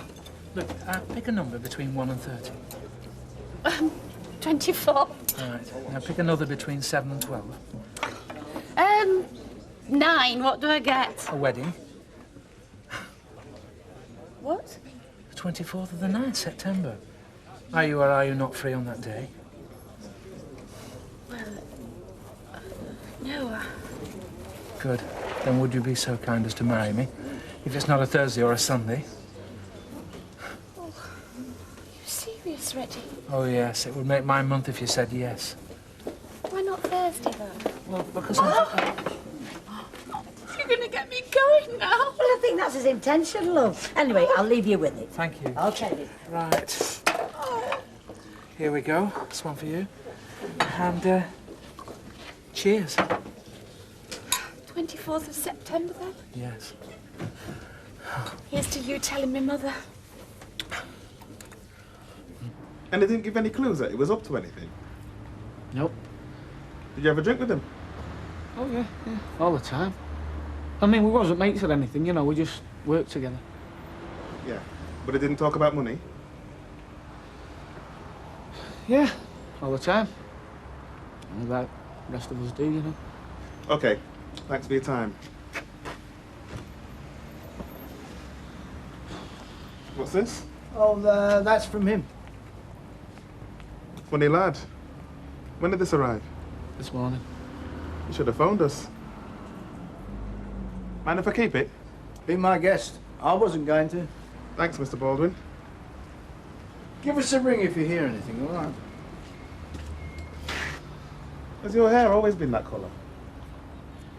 No, it goes lighter in summer. Yeah, that's kind of how I remembered it. Right. See ya. See you now. What do you reckon? Who took that postcard out the bin? Oh, relax. He's a copper, not a computer. You're past.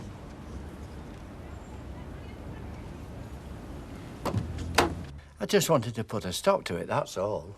So you lied to me. You made me lie to the papers. But I didn't know you were going through with the interview, now did I? You've made me look a fool, Mr. Sugden. I shall never forgive you for this. So it was you who gave Emily the money back?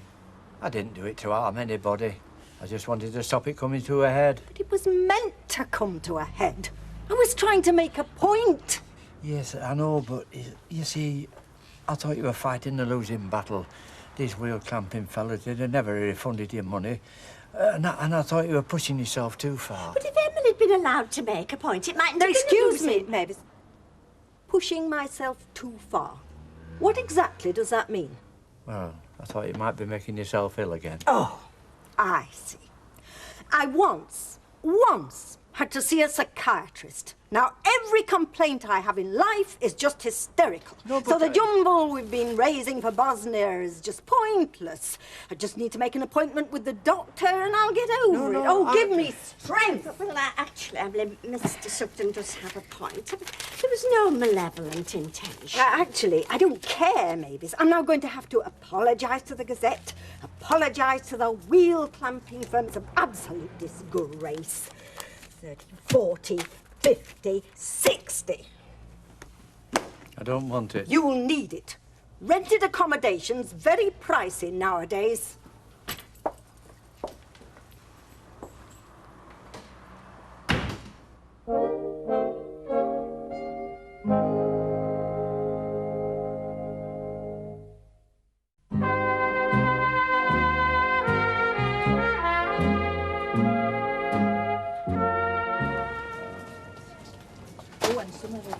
Bit of packeting, yeah, right, we're over. You think I'm trailing back here twice a week? You've another thing coming. We'll have to stock up if we're going to avoid Alf. So, got you suited for cleaning? September the 24th, my big day? And what about my big day? Oh, Mr. Damn Selfish. I've helped you all the way. You've got everything you wanted. And where is my backup? Mr. Watts? Elaine Fennick. I'm the new assistant manager. So you are. There you are, Mr. Watts. You're back up. Temporary assistant manager. Yes, I'm hoping so too. Right. And you know, Deirdre brought a lot of customers with her. Really? Thanks very much, love. Ta-da. Bye, love. Bye-bye. Yeah, well, that's why Alfie took her on, because she's so popular. And she used to be a counsellor, you know. Oh, really? Which party? Independent. Oh, I see. Do I take it that the question is, am I going to keep her on? Yes. But not independent enough to ask me yourself? It'd help to know otherwise, then I could start looking round. And she couldn't be more convenient, because, I mean, if you're at home and that alarm goes off, she's a registered key holder. I mean, she's just down the street. I don't see it coming up as an issue, Mrs. Barlow. Your work is perfectly adequate. Oh, thank you. Alf! love, where have you been? Mr. Scott's been sitting here since dinner. Oh, hello. No, I got nabbed by Cyril Budd from housing. Who'd have it, eh? Anyway, I see they got you a cup of coffee. And 2 mushroom pies. Oh, I'm sorry. No, not at all, not at all. No, I just called in to see if you could hurry things along a bit. My solicitor informs me that you may wish to stall on the completion date. Since when? Well, no, it's the paperwork, you see. I mean, you know what they're like. I mean, they make a meal out of the tiniest detail. Told me it was all straightforward. No, we do not want to move the completion date, Mr. Well, the deal will be ready when it's ready. I can't say fairer than that. Quite so, quite so, quite so. As long as you understand that the price we negotiated was for an uncomplicated settlement. To use Mrs. Barlow's phrase, it'd help to know otherwise, so I could start looking around. Be in touch. What?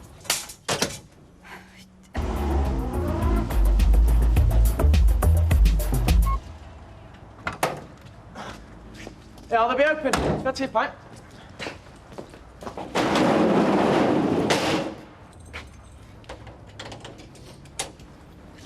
We better add, yeah. Why, what's up?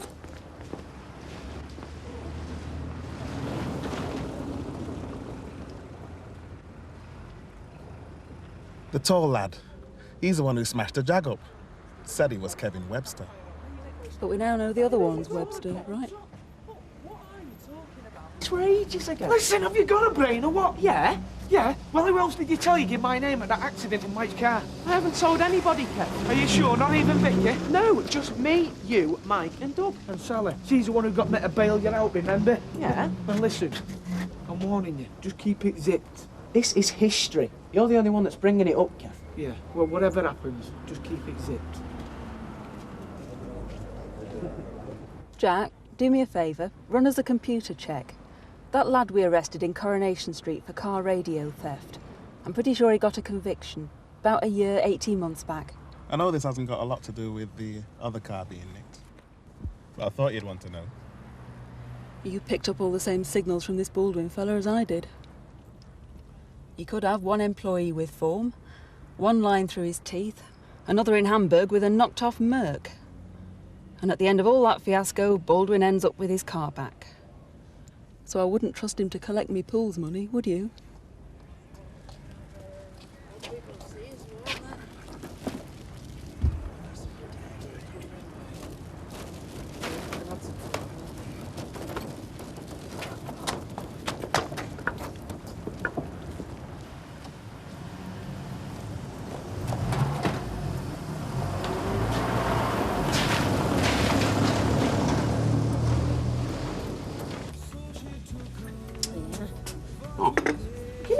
To do singles tables like they do on the cruises. What? You can't face going home either? No, not today, no. And as you're being so forward, Mr. Barlow, how's your lady friend? Oh, sorry to hear that. Well, to be honest, Elmer, I can't see it working out. I suspect Maggie's prepared to make the effort, but it's all far too loaded for me. You know you deserve somebody nice, Ken. I hope you find her. Hiya. Hello. Here's a pretty, are you? Oh, thank you, love. Jobless for 2 days and borrowing already. No, she grabbed a burger earlier. Didn't have any change, did you, love? And for your information, I'm not jobless. I got one today. Seriously? Yep. Maggie sent me on full time at the florist's.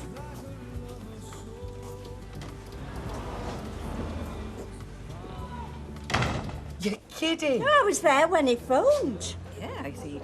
Mavis reckons that Emily's booted Percy out.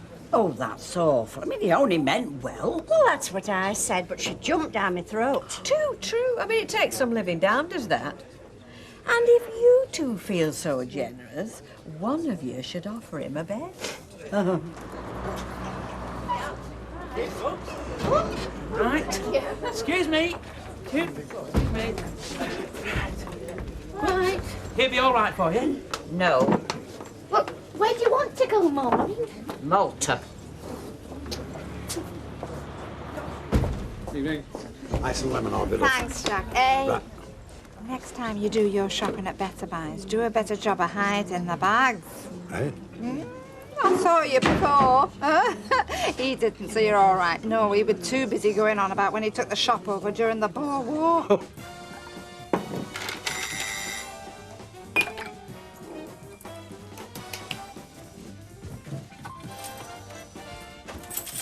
What if I said no?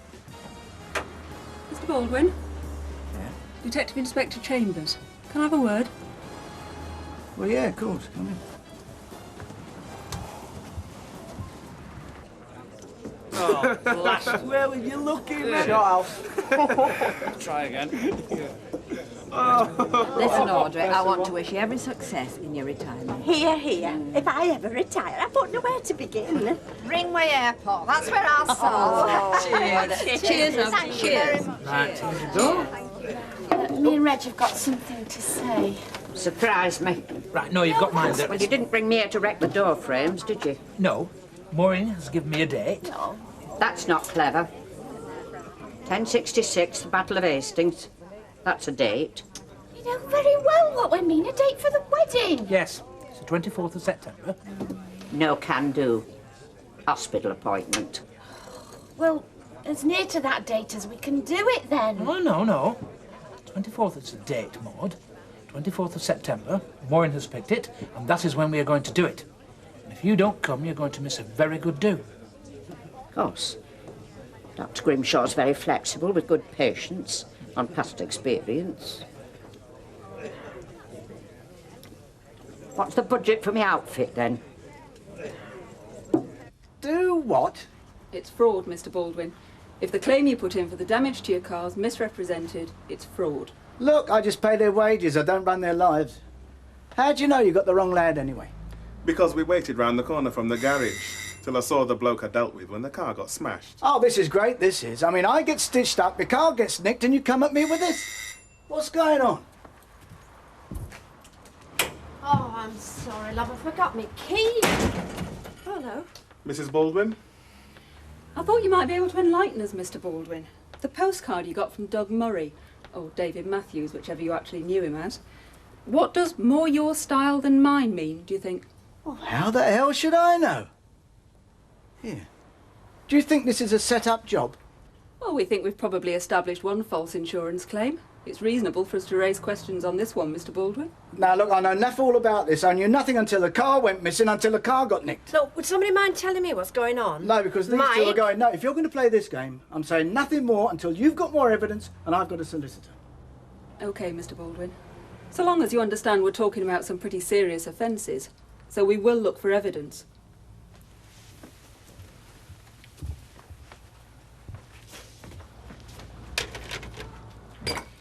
If any of this makes any sense to you, would you mind telling me? Alma, I swear, I'm not involved. Oh, yeah! Look, you lad. Thank you, hey. Drinks on you. Come on, you have a play. Don't get downhearted. Hey.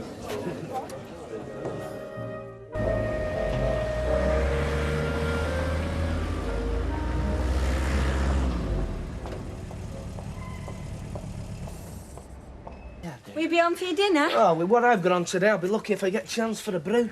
Oh, how much longer does he expect you to carry on like this? Well, Baldwin's the one who hires and fires. He's made that quite clear, so whenever he decides to do something about it. Yeah, well, I don't want you driving yourself into the ground. Not for the likes of Mike Baldwin.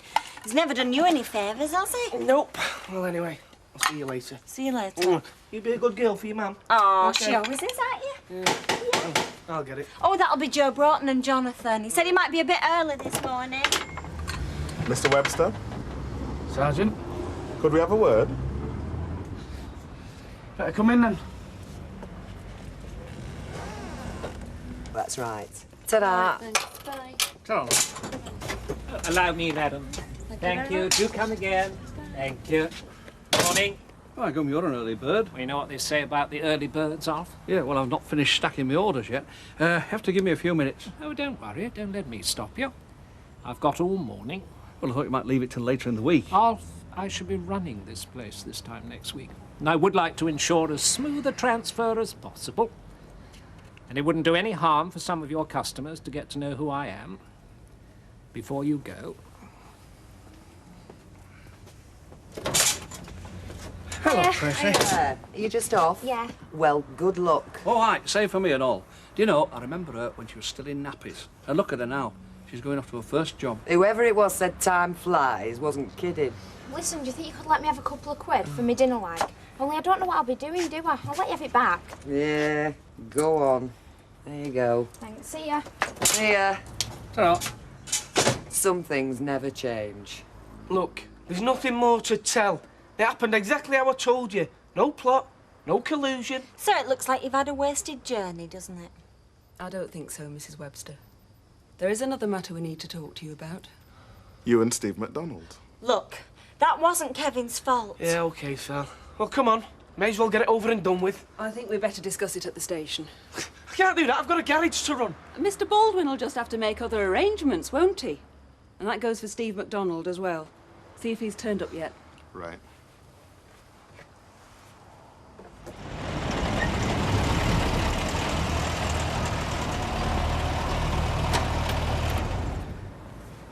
Mr. MacDonald, Detective Inspector Chambers would like a word. What about? I think she'd prefer to tell you herself. Yeah, well, she knows where to find me.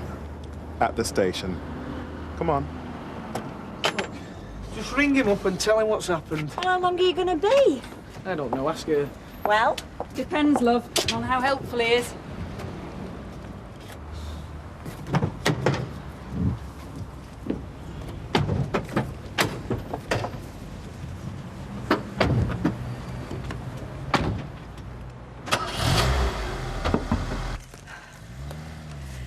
Haven't caught up with you then? Sorry? The wheel clampers. I mean, after the trouble you caused them, I thought they'd come and put a clamp on you. I'd like to see them try. Well, they weren't too chuffed with that story in the press, were they? I mean, it'd do more damage than all your parading with placards will that. I think they came out of it very well. They did? Well, yes, they didn't give Emily her money back, did they, that with Mr. Sugden? Don't worry, Mavis, I haven't finished with them yet. I'm on the way to the Gazette now to get them to put the record straight. Hopefully, it'll be another nail in that wretched company's coffin. Well, good for you, love. From what's been said in here, there's a lot of support for what you're trying to do. Well, if Mr. Sugden calls in, could you tell him? Because I'm still trying to convince him that I'm not completely out of my mind. It was me that told him to do it. Well, don't go blaming yourself. I mean, you did what you thought was right at the time. Look, you can't change what's happened. It's done, right or wrong. You need help? Do you have the name of a solicitor? If you should need one, that is. Only the one we used when we bought this house. Well, if you do need one, and it is a big if at the moment, I could put you onto a really good one. Thanks. Let's just hope it doesn't come to that. Right. You could have a cup of tea, no? No, I really didn't mean to stay. Oh, I'm sorry. I hope you don't get into trouble. No. Look, anytime you want to talk things over, well, all I'm saying is you don't have to bottle it up. I'm here if you need me. All right. Thanks. I really appreciate it.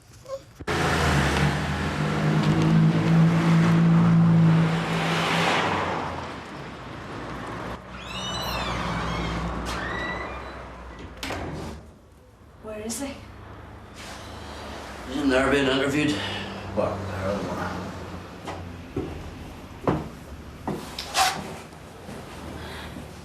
Thanks for calling me. You're right to know, Liz, so you have. You're his mother. So what's going on then? I thought Sally had told you. Well, she did. She told me why he was being interviewed. She was under the impression I knew all about it. So what's going on? Why was that?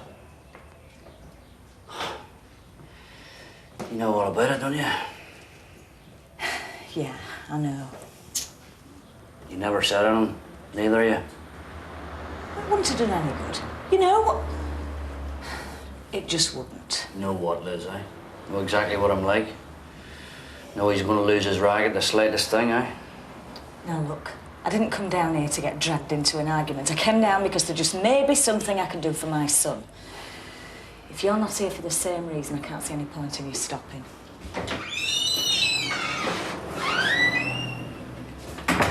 Well, I don't want that either. There just didn't seem any point. Not at the time. There was nothing you could have done about it. If it hadn't been for this Doug Murray business, you'd have been none the wiser. Nobody would. Well, they all are now, aren't they? What do you think will happen? Well, the police aren't going to be too chuffed, are they, eh? I mean, they've been made to look like mugs into the bargain, haven't they? You don't happen to know if Mr. Watts is free, do you? Only I popped up 5 minutes ago and there was somebody with him. Sorry, I don't. Oh. Well, perhaps if you do see him, if you could just say that I'd like a word, because you see, I just want to leave a bit early tonight. I mean, I'd make it up in my dinner hour. I can't see any problem. Oh, to be all right then? Just don't go making a habit of it. Oh, thanks very much. Mrs. Naylor? Yes, Mr. Watts. Problem? Oh, no, she just wanted to know if she could go early. She'll make it up during the dinner hour. Well, don't see why not. I'll go tell her. Well, I've already told her. I don't want to seem pedantic, but all matters concerning staff relations should be brought to the attention of the manager. I mean, it's quite clearly laid out that, you know. It was hardly a major crisis. Yeah, but even so, as my assistant... Temporary assistant. Yeah, but that might not always be the situation. I mean, there will be a vacancy here, you know, for a permanent assistant manager. And you think I may be a suitable candidate? Well, I don't see why not. I mean, if we work well together, I can't see any reason why my recommendation shouldn't be forthcoming. Oh, thank you. I'll bear that in mind. I may well do the same for you. Sorry? If I take over here... Now, I really do have to get on. Look, there's nothing more to tell. Steve gave my name when he had the bump, and like a prat, I went along with it. I took my documents in, and that was it. Look, what more do you want from me? Do you want me to write it in blood or something? And Baldwin had no part in it? Look, Steve went for his test. When he come back, he said he passed. We believed him. We had no reason not to. Oh, why don't you just tell me what you're after? A serious crime's been committed, Mr. Webster. A motor dealer's been defrauded of a lot of money. It's our job to find out who's responsible. Find out as much as we can about those closest to the incident. Just what kind of people we're dealing with. Yeah, well, Baldwin wouldn't have anything to do with that. You seem very sure. Yeah, well, I know Mike Baldwin, don't I? I don't think you owe Baldwin any favours, Mr. Webster.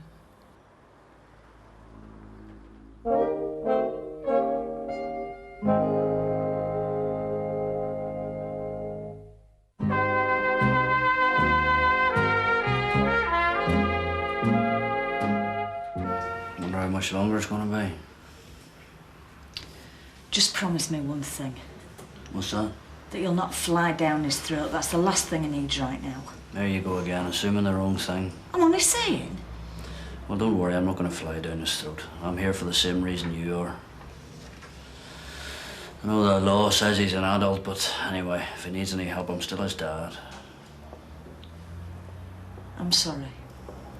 Not that I'd be any use to him. Not that he asked me anyway, but I feel better being here, same as you.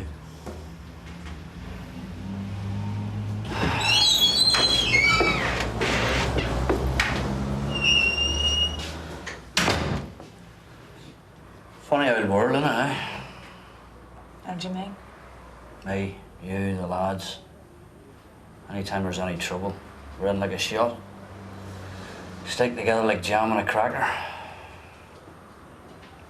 When it comes to living together, Please, Jim, not now. I can't believe what's happened to us, Liz. I really can't. Steve. Did you get on, son? How do you think I got on? They've chucked the book at me. Can you go? Yeah, I'm in court in a week. As soon as that? He's only 30 man, but could take a few months. How bad does it look? Oh, Mum, how bad could it get? I'm guilty, aren't I? Well, yeah, but what have they charged you with? Well, what haven't they charged me with? Taking and driving away, driving without L plates, driving unaccompanied, conspiracy to pervert the course of justice. They have thrown the book at you, haven't they? What about Kevin? Oh, search me, he was in another room. Can we go or what? Well, don't you want to wait for him? Well, I can see him when I get back there, can't I? Right.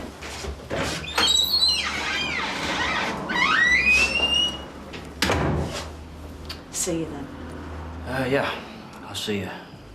Listen, if there's anything I can do, love, you know.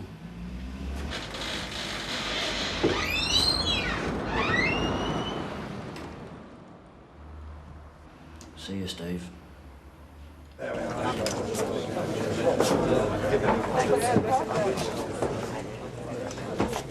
Jack. Hello. Oh, I thought I'd find you here. Oh, Mrs. Barlow.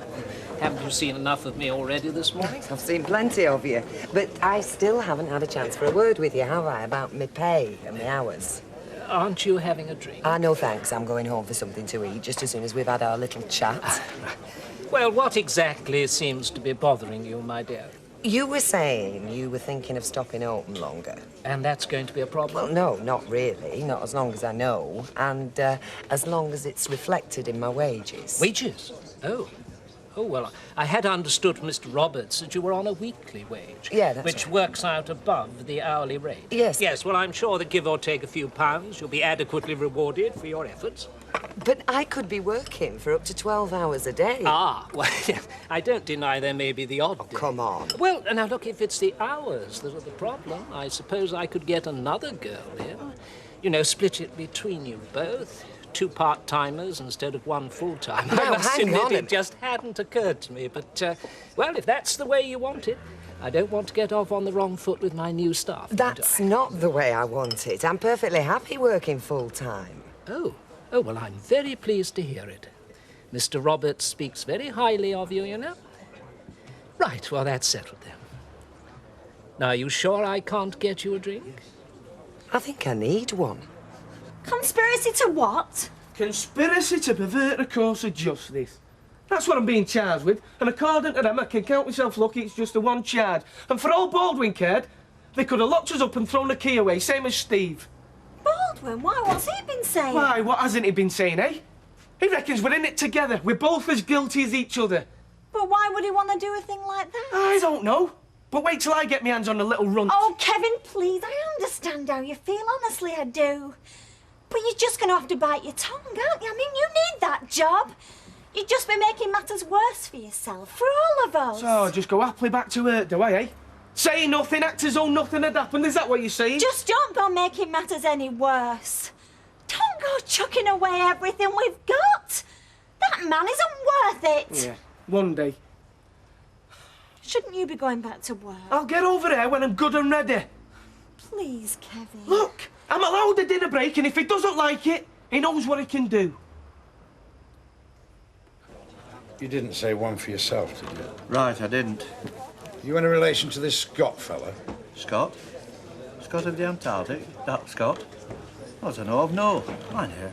A few Scots on the grandma's side, and we were always noted for a family of spirited adventure. No, not that Scott. I mean, Scott who bought Al's shop. Because he's got a lot in common with a duck's anatomy and all. Some of us do have to exist on a pension, you know. Mrs. Bishop, I was wondering where you got to. I told you where I was going, Mr. Sugden. Yes, you did. Look, Mr. Sugden, I know I had some harsh words to say to you, but, well, you've got to admit I did have some justification. And in the heat of the moment, well, I'm sure you'll understand what I'm trying to say. After all, there are times when you're not exactly the most diplomatic person in the world yourself. If what you're trying to say, Mrs. Bishop, is that you apologise, I accept it gladly. Well, it's not an unqualified apology, Mr. Sugden. I want you to be quite clear about that, but, you know, I did say some horrible things to you. Yes, but don't say any more about that. You've been to the Gazette, I take it? No, I haven't, as it happens. You haven't? You've decided to take my advice and rest on your laurels? I was going, but as it turned out, it was quite unnecessary. Yes, Emily. I'll have a medium sherry, please, Mr. Duckworth. I think I've earned it. Mr. Sugden, are you ready for another? No, I'm fine, thanks. No, thanks. You were saying about going to the paper. Well, I was driving past that car park, and there he was. Who? The workman, taking down the old signs and putting up large new ones, stating quite clearly that anyone parking there would risk being clamped. We've won, Mr. Sugden, and if that doesn't call for a celebration, I don't know what does. Well done, Emily.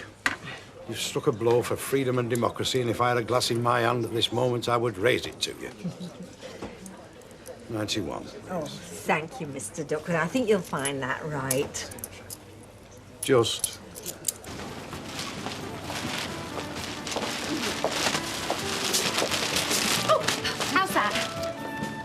looks fine to me. Right, well, I'll get rid of this rubbish and I'll give them a hands-on bakery. Will the supervisor go to check that form, please, immediately? Right, I'm back. You can go for your lunch if you want. Yes, right. What is this doing here? It was my idea. Your idea? I thought it was worth a bit of a push. If we don't sell barbecue supplies at this time of year, we never will.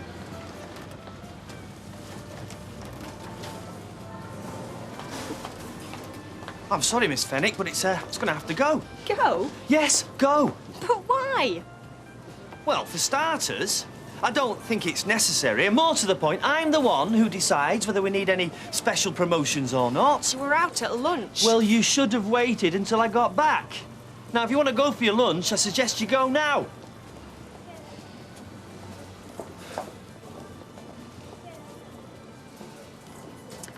Whoops! Guess who? Reg, what are you doing here? Well, I just thought I'd pay you a fleeting visit, see how you were coping. Is Miss Nell around at all? Oh, well, I don't know where she is. I just got back myself. Really? How's it going then? Well, I'd be a lot happier if we didn't have our Miss Fenwick on the scene. Oh, yes, yes. Well, of course, she's better qualified than you, of course, isn't she? Academically speaking. Of course, she came in as a graduate trainee. Still, I wouldn't let that worry you, because she hasn't got the shop floor experience you've got, the hands-on experience. Carry on the good work. You'll be home and dry, don't worry.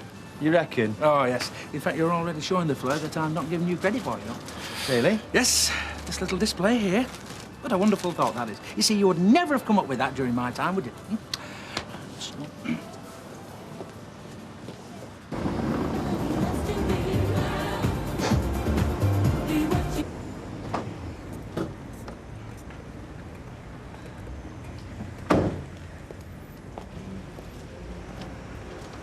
How long you been back? Not long. Well, what the hell's going on? Don't they know you've got a business to run? Look, they couldn't care less about your business. In fact, they cared as much about your business as you cared about me. Look, if you think there was anything I could have done to help, then... Oh, why should I think that? When it's you who put the boot in. Me? Yeah. I mean, you gave him the impression we was both in this together, didn't you? Well, thanks a bunch. I mean, it wasn't just Steve MacDonald who was dragging out the muck, you know. It was you as well. I never said anything about that business to the police. Oh, so you're saying the sergeant's a liar now? Why? Did he say I did? He said he saw you last night and he says I don't owe you any favours. Yeah, that's right. I did see him last night. But he didn't mention you or Steve, and neither did I. Oh. It's not the impression I got from Bannon. That's because he wanted you to believe that. I never said anything to Bannon, honest. It was just a bit of bad luck that he was the copper that came along when Steve had that bump. So why should he pull a stroke like that? Give me the impression you split on us. Because they're still trying to tie me in on this Doug Murray scam. They were putting a squeeze on you. Nah. I'm sorry, Kevin. If you want to blame anyone for this, you'd better start looking a bit nearer to home. I mean, there's a MacDonald kid who got you into it in the first place. Now, how about your wife? Who talked to you and let him in off the hook? What about yourself? For being so flaming stupid as to get involved in this? Oh, no, Kevin. No, you take your pick, but don't you try and stitch it on me. Not now, or ever.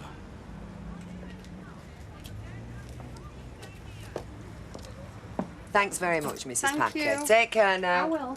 Bye. Bye. Hiya. How's it gone? Great. She's kept you busy? Of course she has. I mean, she wouldn't have given me the job if she didn't need me, would she? And she's taken on a new Saturday girl. Now I'm full-time, like. Well, it looks as if you might be going back tomorrow, then. No, I don't know. She ever managed without me. So how long are you going to be, then? Oh, about another half hour at the most. Might as well hang on for me tea. No point in making me on if you're not going to be long. True.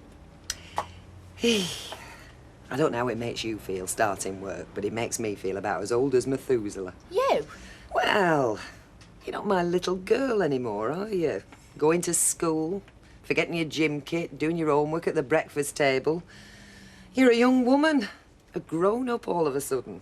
Well, why should that make you feel old? Because I remember doing all those things myself, and it don't seem 5 minutes ago.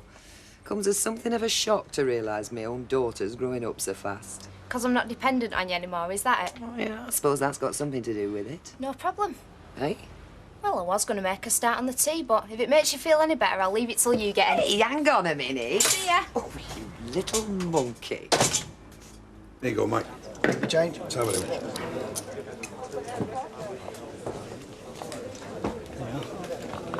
Cool. Am I ready for this?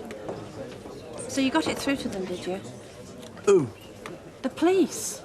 That it were all Doug Murray's doing, it had nothing to do with you. Yeah, something like that. You know, I don't believe what's been going on these last couple of days. It all seems like a bad dream. Well, it's more of a bad dream for Steve and Kevin. They deserve it. I mean, pulling a stroke like that. They almost dragged me down with them. You? Yeah. Police wanted to know if I knew anything about it. Well, you did. I know, but I couldn't tell them that, could I? Where would that have left me? Yeah, well, it's Kevin I feel sorry for. Well, don't. He's only got himself to blame. Kev? Have you seen him? If you mean Baldwin, yeah, I've seen him. I went in with guns blazing, come out feeling near to a flaming spider. Well, what happened? Well, apparently he didn't say anything to the police. Didn't? No. That sergeant just wanted me to think he put the boot in, so I'd give him some information on this other stuff. So I can't blame Baldwin. There's only one person I can blame for the mess we're in. Don't give him, please. You didn't want to, it was me. I was the one who said it'd be for the best. I was the one who didn't want to see anybody get hurt. You wouldn't have gone near that police station if it hadn't been for me. And we wouldn't be in this mess that we're in now. And I don't need you to remind me. Believe me.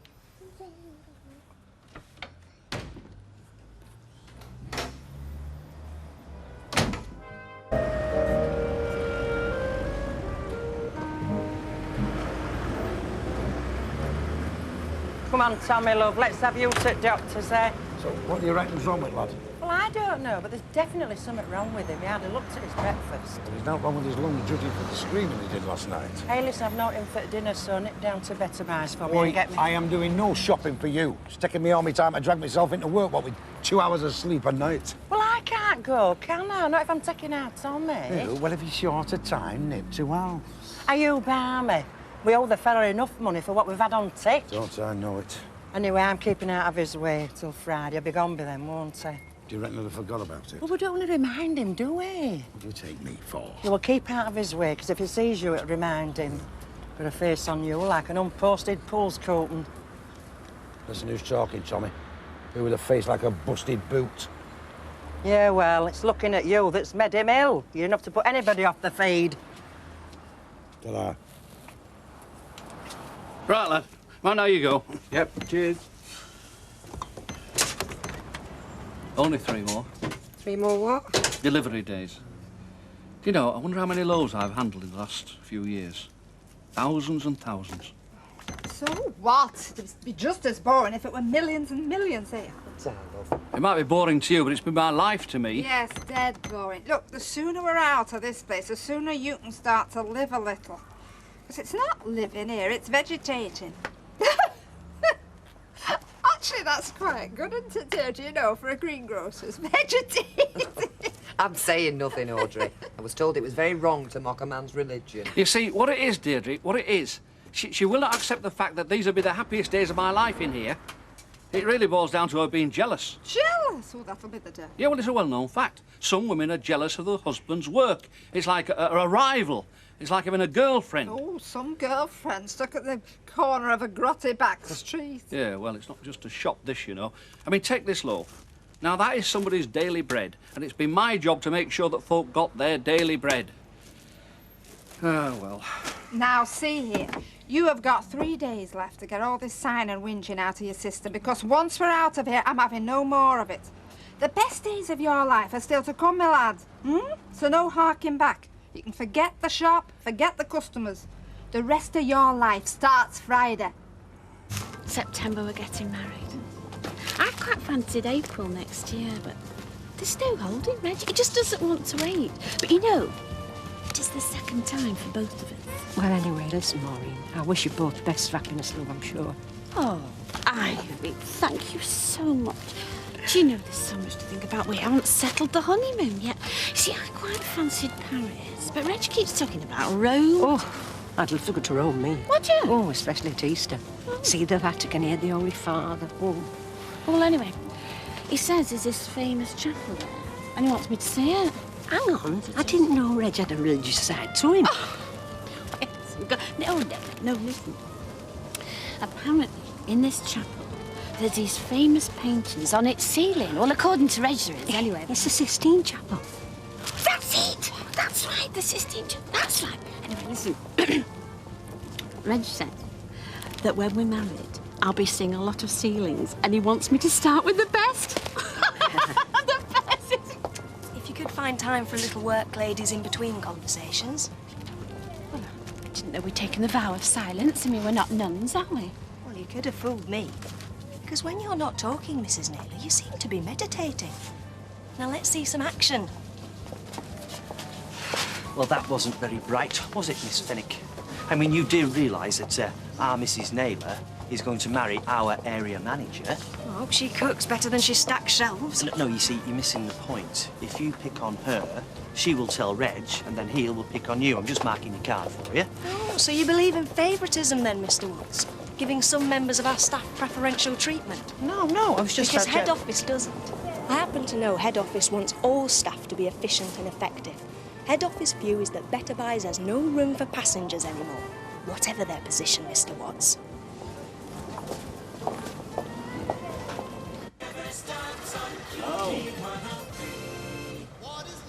Still working for me, then? No choice, have I? Well, going by what you said yesterday, I thought you had. Yeah, well, I got up this morning and thought my wife and kid have got to keep and my mortgage to pay. Right. You said a few things that were way out of order, Sunshine. But look, I'm not going to crawl to you, so if that's what you're here for... I'm not, and I couldn't give a monkeys. I just want us to understand each other. In the first place, understanding that I did not put the finger on you to the old bill. Now, I don't care what the boys in blue said to you. That was kidology, trying to frighten you. I didn't grass on you, Kevin. Why should I? Nothing in it for me. Yeah, OK. I accept that. Oh, that is handsome of you. Yeah, but it's still me who's in the mess, innit? Not you. Oh, no. I've asked you, if you want to blame anyone, ask yourself.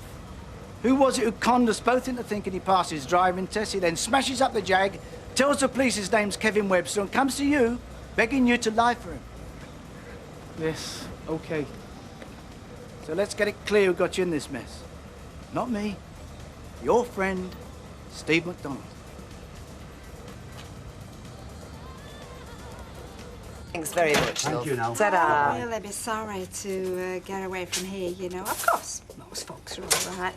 But there are some I'll be glad to see the last of. That young Steve McDonald, for a start. Audrey. I mean, remember the time he had our car radio? Then, of course, we got all that rigmarole of, oh, it's not a bad lad, he'll not do it again Audrey. and all that. But, I mean, what happens he's in the hands of the police again. I mean, they never learn, do they? Of course, maybe they don't get taught right from wrong at home. But then again, maybe they do, Audrey. Oh, Jim, I didn't see you. See, for your information, sweetheart, at home he gets plenty of input about right and wrong, and if he does wrong, he hears about it from me, and he's not the lad you're making him out to be, you know. He's a young fella and he sometimes makes mistakes like many other young fellas. Yes, well, of course, I'd expect you to stand up for him, Jim. I wouldn't have spoken if I'd known you were that. No, you wouldn't, would you? But you'd have said it behind my back, wouldn't you? Well, thanks a million. You glad to be leaving the street, Audrey? For I'll tell you one thing, me for one, I'm damn glad to see the back of you. Jim, what can we get you? Nothing, love. I'll away somewhere else.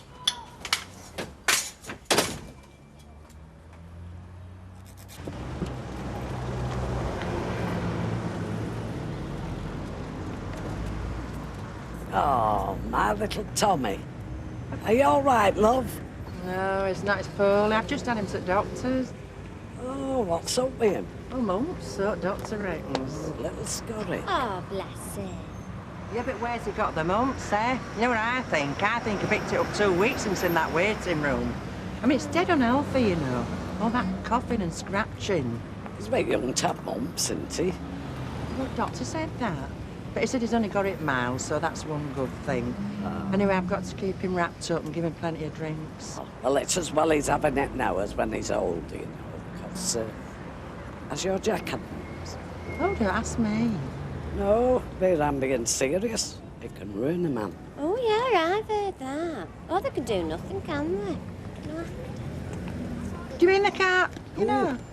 They can't do that there. They can do nothing. Well, they don't do a lot now.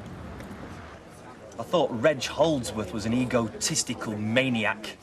But this Elaine Fenwick, that head office has foisted on me as my assistant manager, she's even worse. That is not possible. Oh, yeah.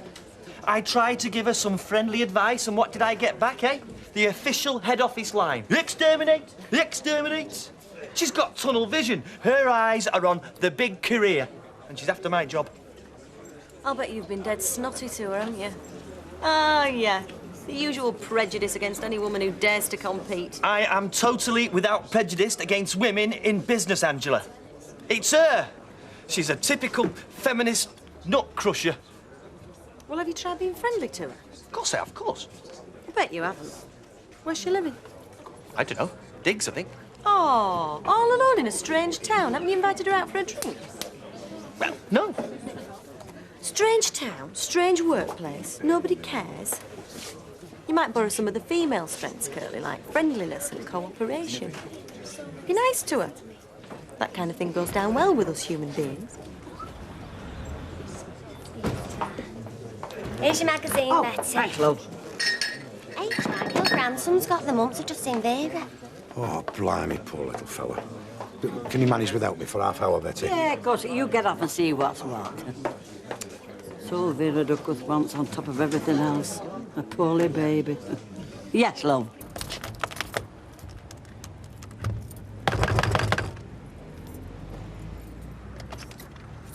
Is that right about our Tommy? Mumps, yeah. Blimey, you know, that could be painful. You bet. Don't you know? Eh? Have you had mumps, you? Have you? Well, I don't know, but most kids have, don't they? Most kids. Listen, have you or have you not had mumps?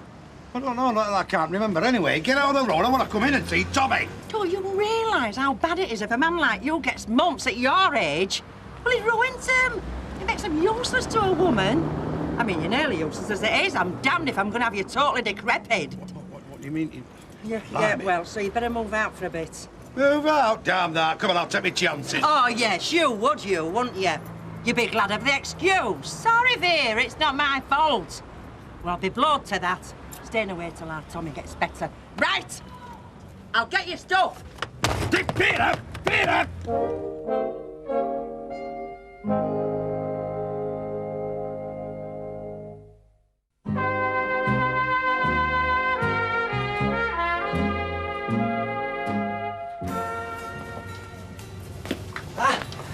Miss Fenwick.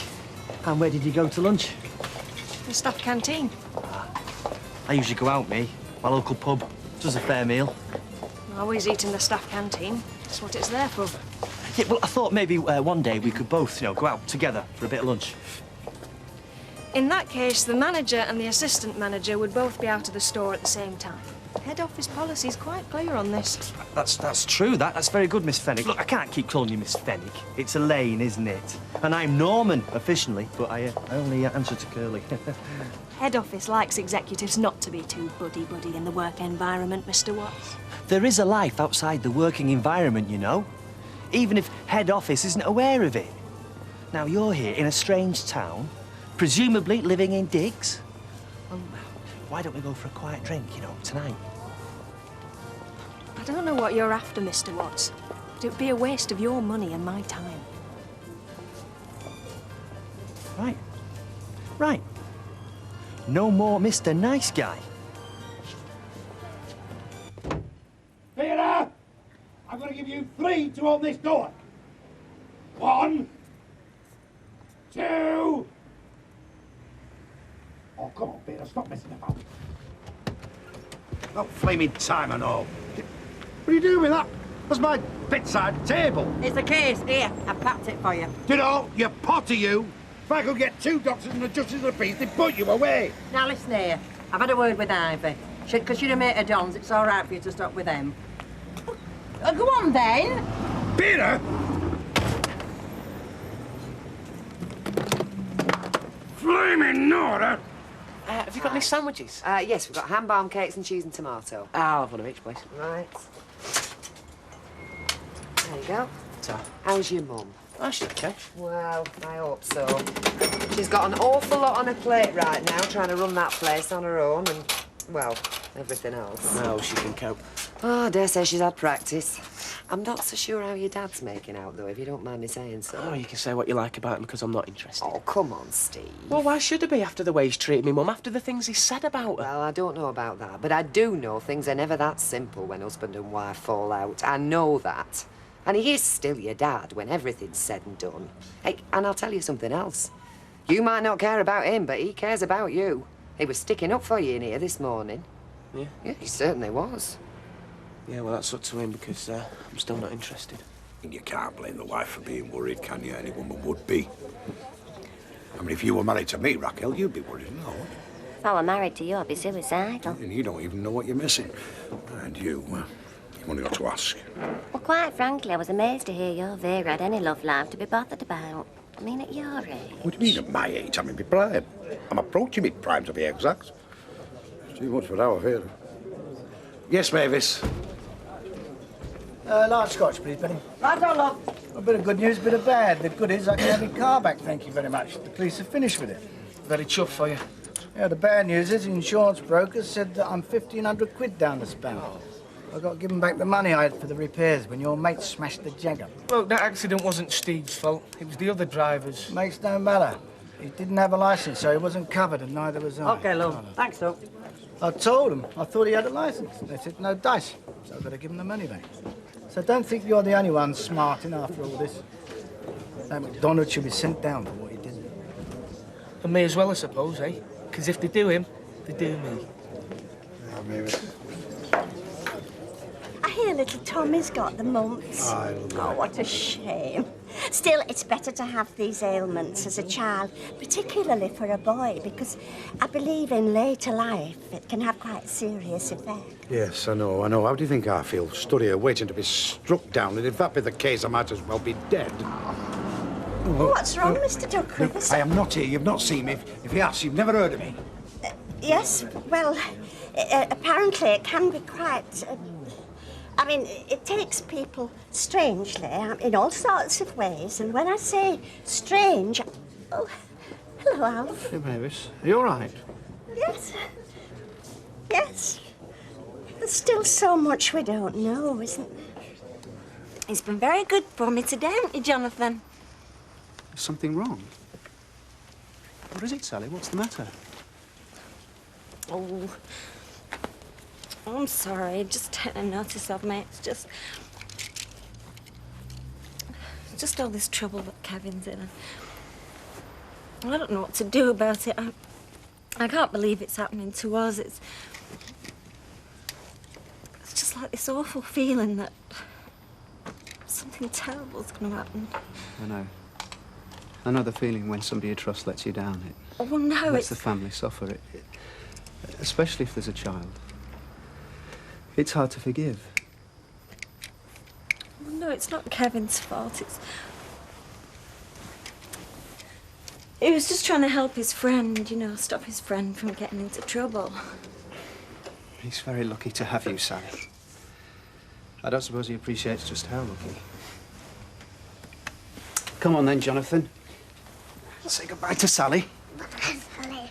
Bye. Look, if there's anything I can do, any way I can help, I hope you'll tell me. Hello. What are you doing here? Something wrong with Vera? Close. It's our Tommy, I'm your new lodger. You are? You see, our Tommy's gonna get himself mumps, and I've never had him, you see, so our Vera has barred me from our house. Ivy said I could stop here for a while. What? Which is great, because the grub's smashing. Do you know where Ivy is now? Corner drop. Did she say where you're going to be sleeping? Spare room, I reckon. We haven't got a spare room. Look, I'm sorry, Jack, it's not on. Eh? She's right out of order. It's not on, and that's all there is to it. She's not going to wangle me into a game of happy families. Well, now, thank God, Don. I want to be causing trouble between husband and wife. You won't be do I? doing. Because there's no such thing in this house, and there hasn't been for a long time.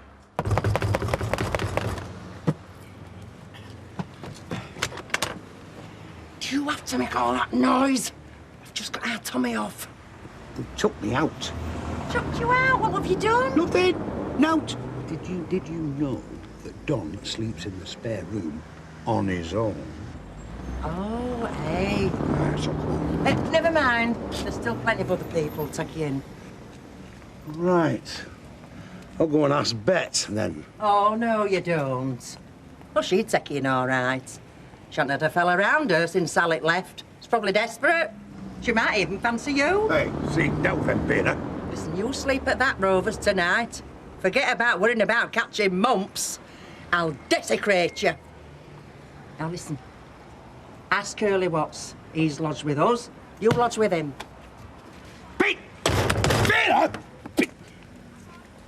Yeah, well, Baldwin's gunning for you. He's got to pay his insurance claim back. Yeah, I know. He got me this afternoon. He gave me a right rollicking. Well, you're lucky it wasn't at dinner time. He was after sacking you. Oh, if he sacked me, he'd lose the pleasure he gets from paying me peanuts. Something in that. You know, it's a good job he doesn't know I'm running my own business on his machine in his time. You know, I turned over more T-shirts on the side. We don't want to know what you do on the side. So don't tell us. And don't involve Kevin. You've got Kevin into enough trouble already. OK, so... It's not OK. Kevin, we got you into this between us, me and him. It was me that wanted you to lie for him. That must have been mad. Listen, for what it's worth, I'm sorry. I didn't know it would turn out like this, and... Well, anyway, I'm sorry. And I've been thinking. When we come to court, we're bound to get done, so... Whatever they find you, Kevin, I'll pay for it. It's only fair. Right. Well, we accept that, don't we, Kevin? Yeah, I suppose so. Thanks, Steve. Mind you, if I finds all we get, I reckon we'll be doing well. Oh, I suppose so, Jack. That room's not doing anything. The grand lad, Curly. Only for a couple of days, mind. I might have plans. I might want to put a lady friend up. Well, you never know. Oh, sure, just for a few days, honest. You won't even know that. Cheers, mate. Good night, son. I never thought that Alf would retire. Oh, me neither, Betty. Do you know, I thought they'd have had to carry him out of that shop feet first. Do you know, it's something I might think about doing, if I wasn't on my own. Well, that's it, isn't it? If my Cyril was alive, I wouldn't be working here, not at my age, but I'm glad to have something to do. Well, same as me, that's just how I feel. Tell you what, can't say as I'm struck on this bloke that's taken over from Alf. Scott is his name. Me neither, Betty. Mind you, I'm just glad it isn't Red. Reg, now listen. We can't move into your flat. Now look, for one thing, how would my mother manage your stairs? Oh, no. It occurred to me that in that case, Yes. your mother might change her mind about living with us. Reg, we made a promise and we're going to keep that promise. Yes, all right, all right. Right. Reg Holsworth is not a man to renege on a solemn pledge. If your mother really wants to live with And really... she does. Now, look, Reg. It's obvious what we're doing. You sell your flat and move in with us. Oh, might be obvious to you, my dear, but that seems to me to be a recipe for a marital catastrophe, that. Oh. Sensitive man, Maureen. I get bad vibrations in that house of yours. What do you mean? Well, you cohabited with your past husband in that Oh, house, and I get bad Reggie. vibes from that, I do. And then there's your mother. I mean, let's face it, she stamps her personality on the place, doesn't she? She is a sensitive man, embarking on his connubial duties, feeling vibrations from a past husband and a present mother. There could be difficulties. Well, you just have to put your mind to it, then, won't you, Reggie? Yes, but well, when thoroughbred racehorses are put together, my dear, they take the mare to the stallion. It's the same with rabbits, I believe. What? And the performance, you know, What? well, it's related to a territory in space. Reggie, you're being silly now. Silly? Yes. I see. Well, might I remind you, Maureen, that I did not become a top executive by being silly. Well, I don't However, want if to you want to listen. believe that, Oh, I'm just trying to explain to him.